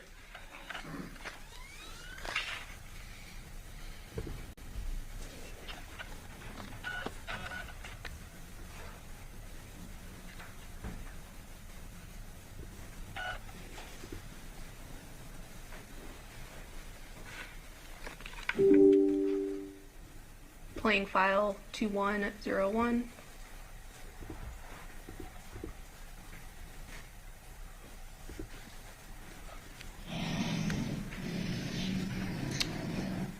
And I believe bottom right-hand corner, we have a date and time stamp there. Is that right? Yes. And what does that read? 08/06/2023 for the date, and 2101, I believe 36 is the seconds on that. So 9:01 at night. And what did we see in this video? You were able to see Jonathan's truck and trailer as it turned from the Gray Juniper onto Porcupine Rim. So essentially coming from the entrance exit street, essentially. Yes. And turning the corner onto Porcupine Rim. That's correct. Playing 0242 file.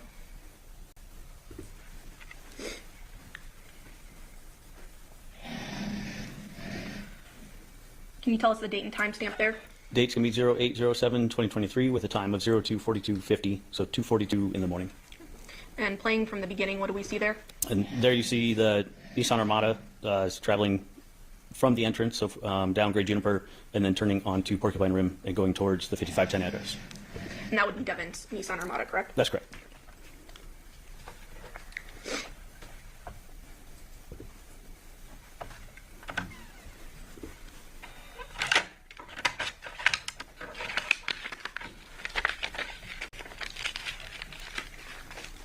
So now going back to that 6621 Gray Juniper.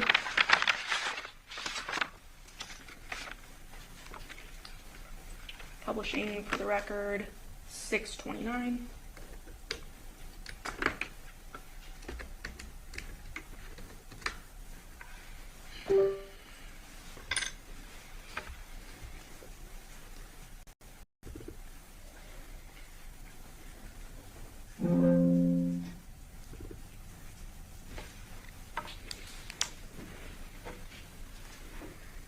Now, this video is slow to real time, is that right?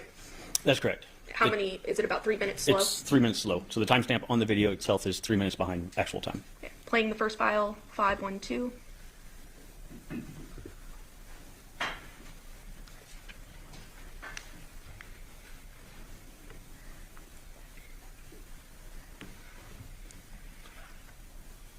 We have a date and time stamp here.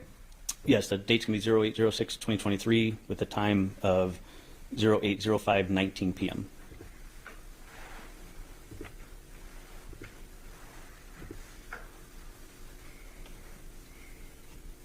Do we see Jonathan's truck enter the neighborhood here? So far on this, he entered the neighborhood at roughly 9 o'clock at night.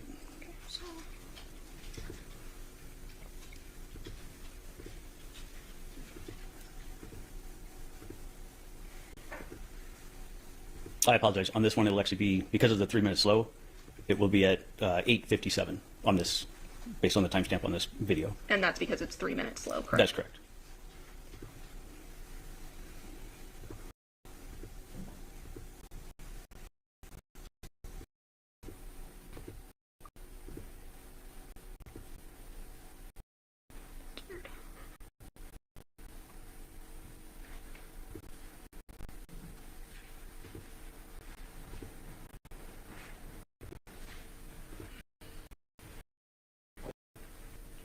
Playing at 8:56, 45 seconds.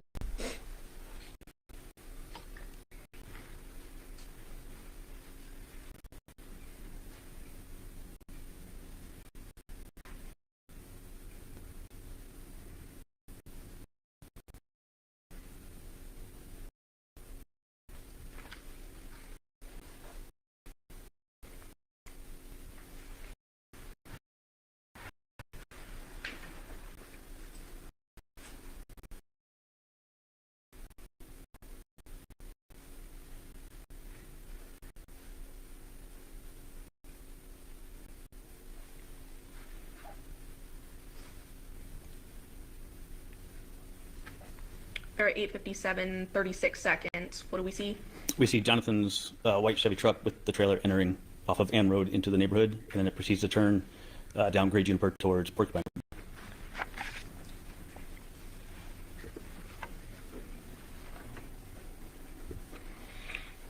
Playing 1002.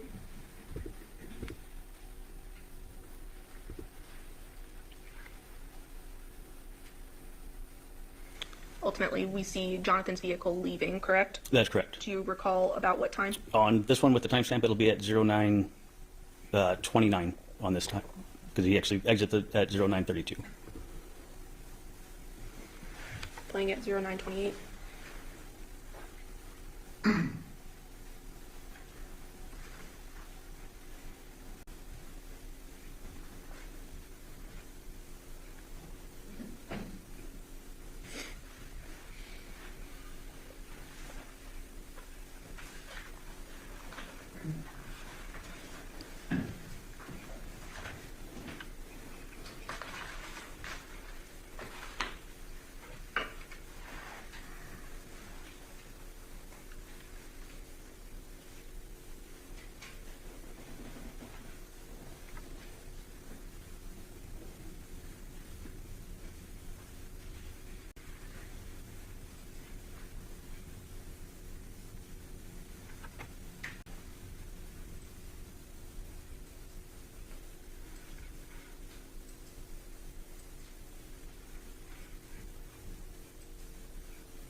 We see headlights there at 029. Yes. Sorry, 0929.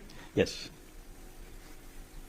Then what do we see there? Once again, we see Johnathan's truck towing the trailer, and he's exiting the neighborhood, stopping at the stop sign at Ann Road.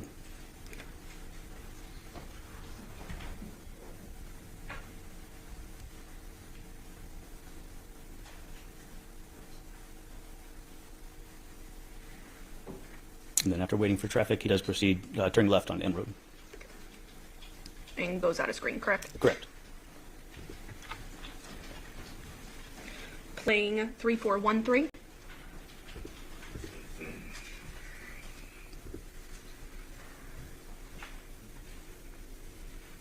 What's the date and time stamp for this? 08/07/2023 is the date, and 02/34/20 a.m. is the time. So hours later, correct, from the That's previous correct. video? Correct.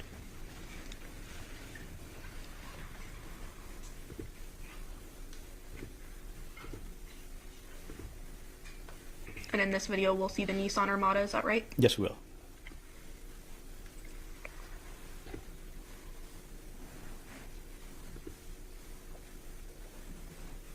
At 2:39, 28 seconds, is that Nissan Armada? Yes, it is. Just turned in off of Ann Road and is proceeding down Gray Juniper towards Porcupine Rim. Playing 5338.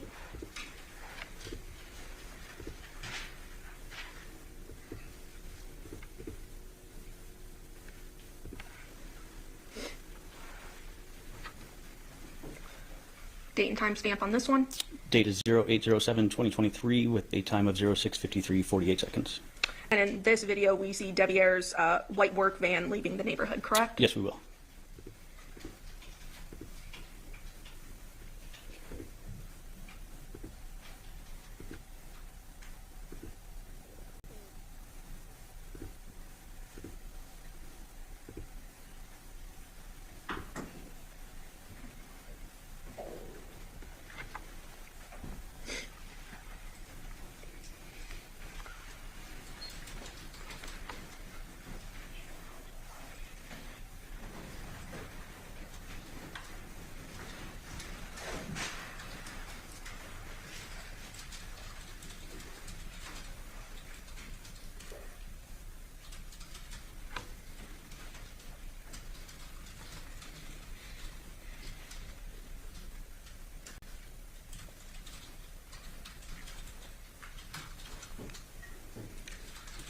There at 7:31:54 seconds. What did we see there?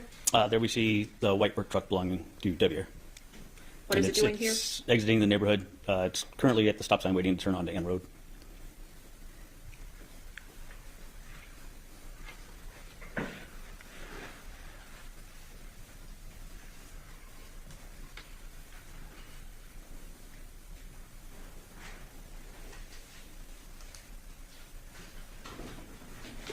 And then it proceeds to turn left on Ann Road and out of view.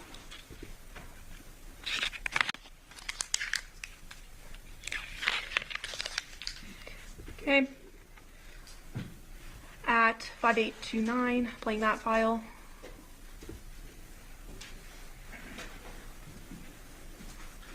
Specifically at, date and time stamp again. Date on this one, 08/07/2023, and time is 07:58:40 hours, a.m. And in this, we will see the Devyn's Nissan Armada leaving at about 8 a.m., correct? Correct. And is that there? Yes. Her vehicle pulled up to the stop sign and turned left onto Ann Road. Then at 8:02:50, I believe we see her Nissan Armada return, correct? Yes, we do. So about 2 minutes later, it's coming back into the neighborhood, correct? Approximately, yes.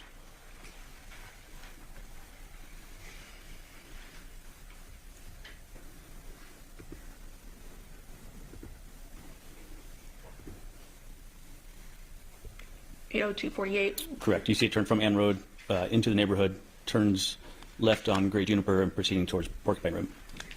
And on this date, on August 7th of 2023, do we see trash cans in the road there? Yes, we do. So it appears to be trash day, is that right? Yes.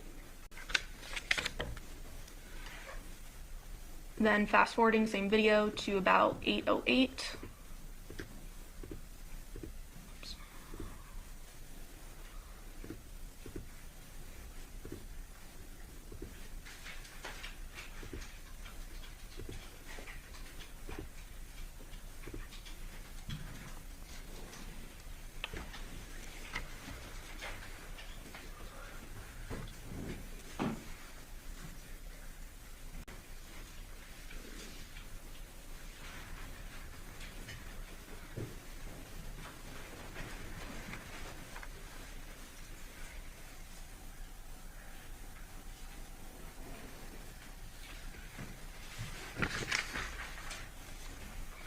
At 8:08, what do we see there? We see Devyn's Nissan Armada just turned from Great Juniper. It's up at the stop sign, about to turn onto Ann Road. And so a few minutes after it had just come into the neighborhood, it's going back out, correct? Correct.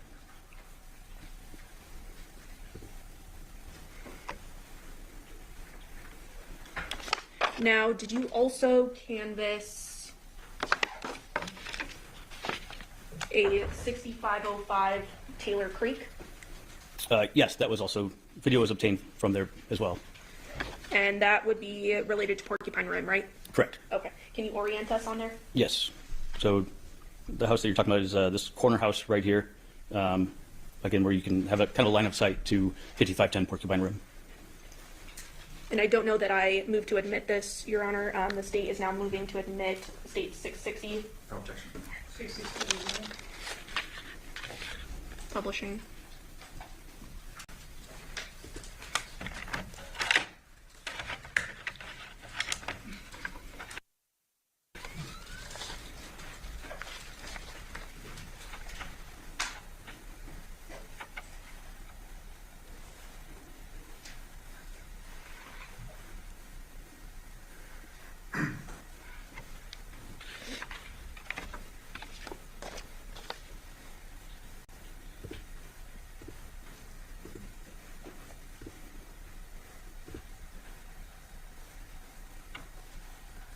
Playing 452.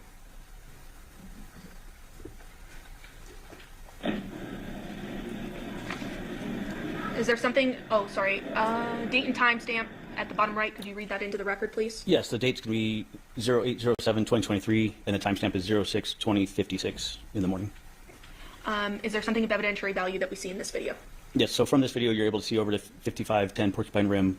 Specifically, you're able to see parked in the street is Devier's work truck, and it's parked at the corner. You're able to see the stop sign and the street sign, and so it kind of gives us an orientation on where his truck is parked. Then you can also see behind his truck, you can see the Nissan Armada in the driveway. Can you please, I don't know if you're able to hover with the mouse of the work van so we know where we're looking? So the white van right here is the work van. Playing.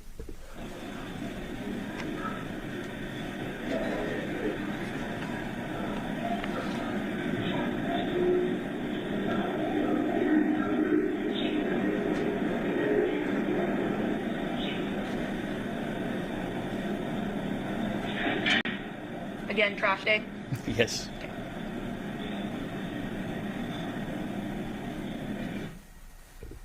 Why is that relevant that Playing it's trash day? 2506. I mean, unless you're trying to narrow it down to specifically what day of the week it is, but you've already done that. You've already established it's trash day. Why do you got to say it again? Date and time stamp? Dated 08/07/2023, timestamp is 06/21/27 in the morning. Is this the same? It's essentially immediately after. Okay. It's just a continuation of the one we watched before, essentially.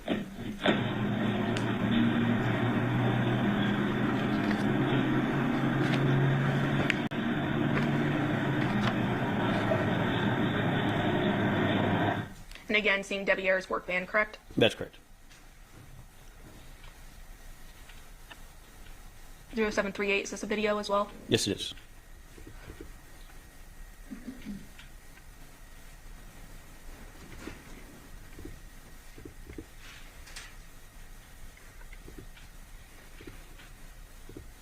Now, I don't see a date and time stamp on this video, but is this another situation where you were able to determine the date and time stamp when looking at the video on the homeowner's device? It's also embedded in the name of the video itself. So with the name of the video being 2023-0806, that notates the date of the actual video, and then the 090738 notates the time. So it'd be 090738, 38 p.m. Okay, and what you're referring to is sort of in that top left-hand corner? That's correct. Okay, so 9:07 p.m. On August 6, 2023. Correct. Plain? Sort of quick there. Yes, it is. So what do we ultimately see in this video? Also, you're able to see that Jonathan's work truck has backed into, Jonathan's truck, the Chevy, has backed into the driveway of 5510 with the trailer attached. And then it also shows Devier's work truck parked in the street, and the work truck essentially appears to be in the same location that it's observed in the morning videos. So it doesn't appear to have moved That's from correct. its location in the morning versus this evening video, correct? That's correct.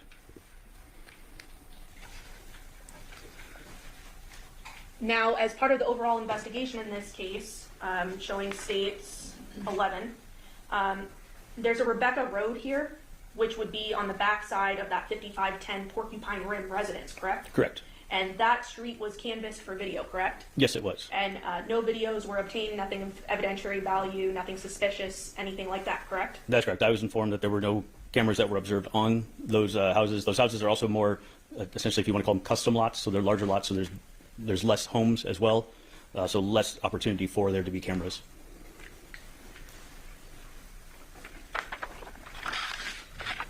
So at no point during the night of August 6, 2023, do we see Devier's vehicles plural, seen coming or going from the residence, correct? That's correct. And we only see his work van ultimately leave at 7:30 in the morning, correct? That's correct. It's in the morning. Thank you for correcting me.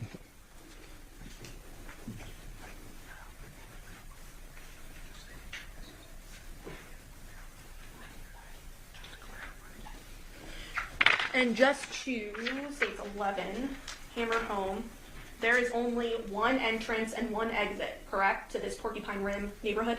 Correct. So in order to enter or exit, you have to turn from Ann Road on this little connector street, which then puts you directly onto Gray Juniper. And then ultimately Porcupine Rim, correct? Correct. And then if you drive eastbound on Gray Juniper, this curve right here, the road turns into Porcupine Rim.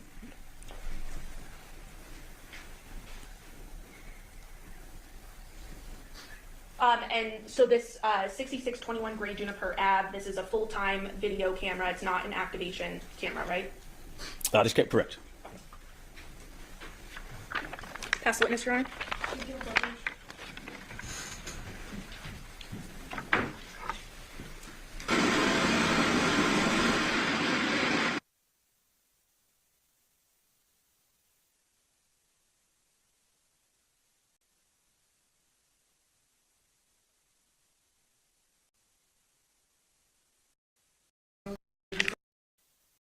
To question.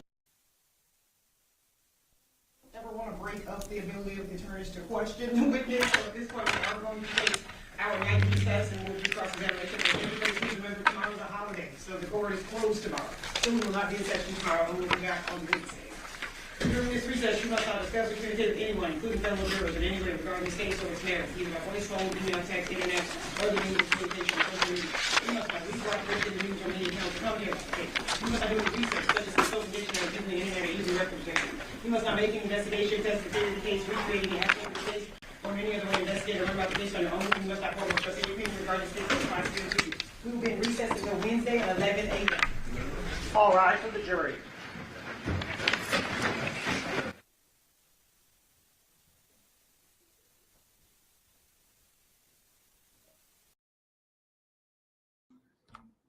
All right, let's bring me back up here to the big screen. All right, ladies and gentlemen, once again, we knocked another day down, another day in the books. Day 4 of the boyfriend beheading trial. This woman is a nutcase. All right, this woman is cold and calculated. All right, which anybody can be cold and calculated. So let's make that clear. But more so men. Men are more so cold and calculated with stuff like this. Women don't usually do stuff like this. You don't hear about that kind of thing very often. So that's why it's so intriguing and interesting to me, because you don't run into very violent women like this. And this woman is violent. Like, she's scary. I would be scared of this woman. I'd be scared to go to sleep in the same house as this woman, let alone next to her. I mean, not to mention the fact, I mean, let's not even talk about the fact that she married the son of her husband. Okay, not her son, but his son from a previous marriage. So that should tell you everything you need to know about this lady. She's a nutcase, all right? She's got some screws loose. She's got some mental issues. And I'm not knocking anybody for that. But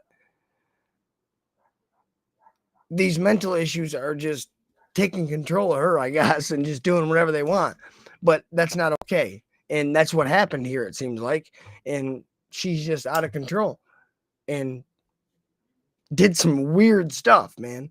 So I'll be back later on this evening. Maybe we'll get on and do day 5 to try to get caught up with them. I think they're on day 6 or 7. But yeah, so let's wrap it up. Once again, I love you guys. I appreciate you guys so very much. Again, to my Twitch followers, I appreciate you. Don't forget to like and follow. My YouTubers, don't forget to like and subscribe, please. We're at 69 subscribers. We're trying to get to 100. So please, please, please like and share as well. If you do and know anybody that likes this kind of content as well, friends, family members, your dog, anybody. So let's make this a bigger community, guys. I want to make it a big community, and I want to make this fun. Have a lot more interaction. So once we get some more people in the chats and things, interaction going on, it'll be a lot more fun and interactive. So that's what we're working towards. I've got some plans in the works, I should say. Yeah, there's some steel in the fire. That's for sure. So we're going to try to build this up so that we can have more of an interactive stream, I guess, if you will. So I appreciate you so very much. We love you guys, and we'll see you next time.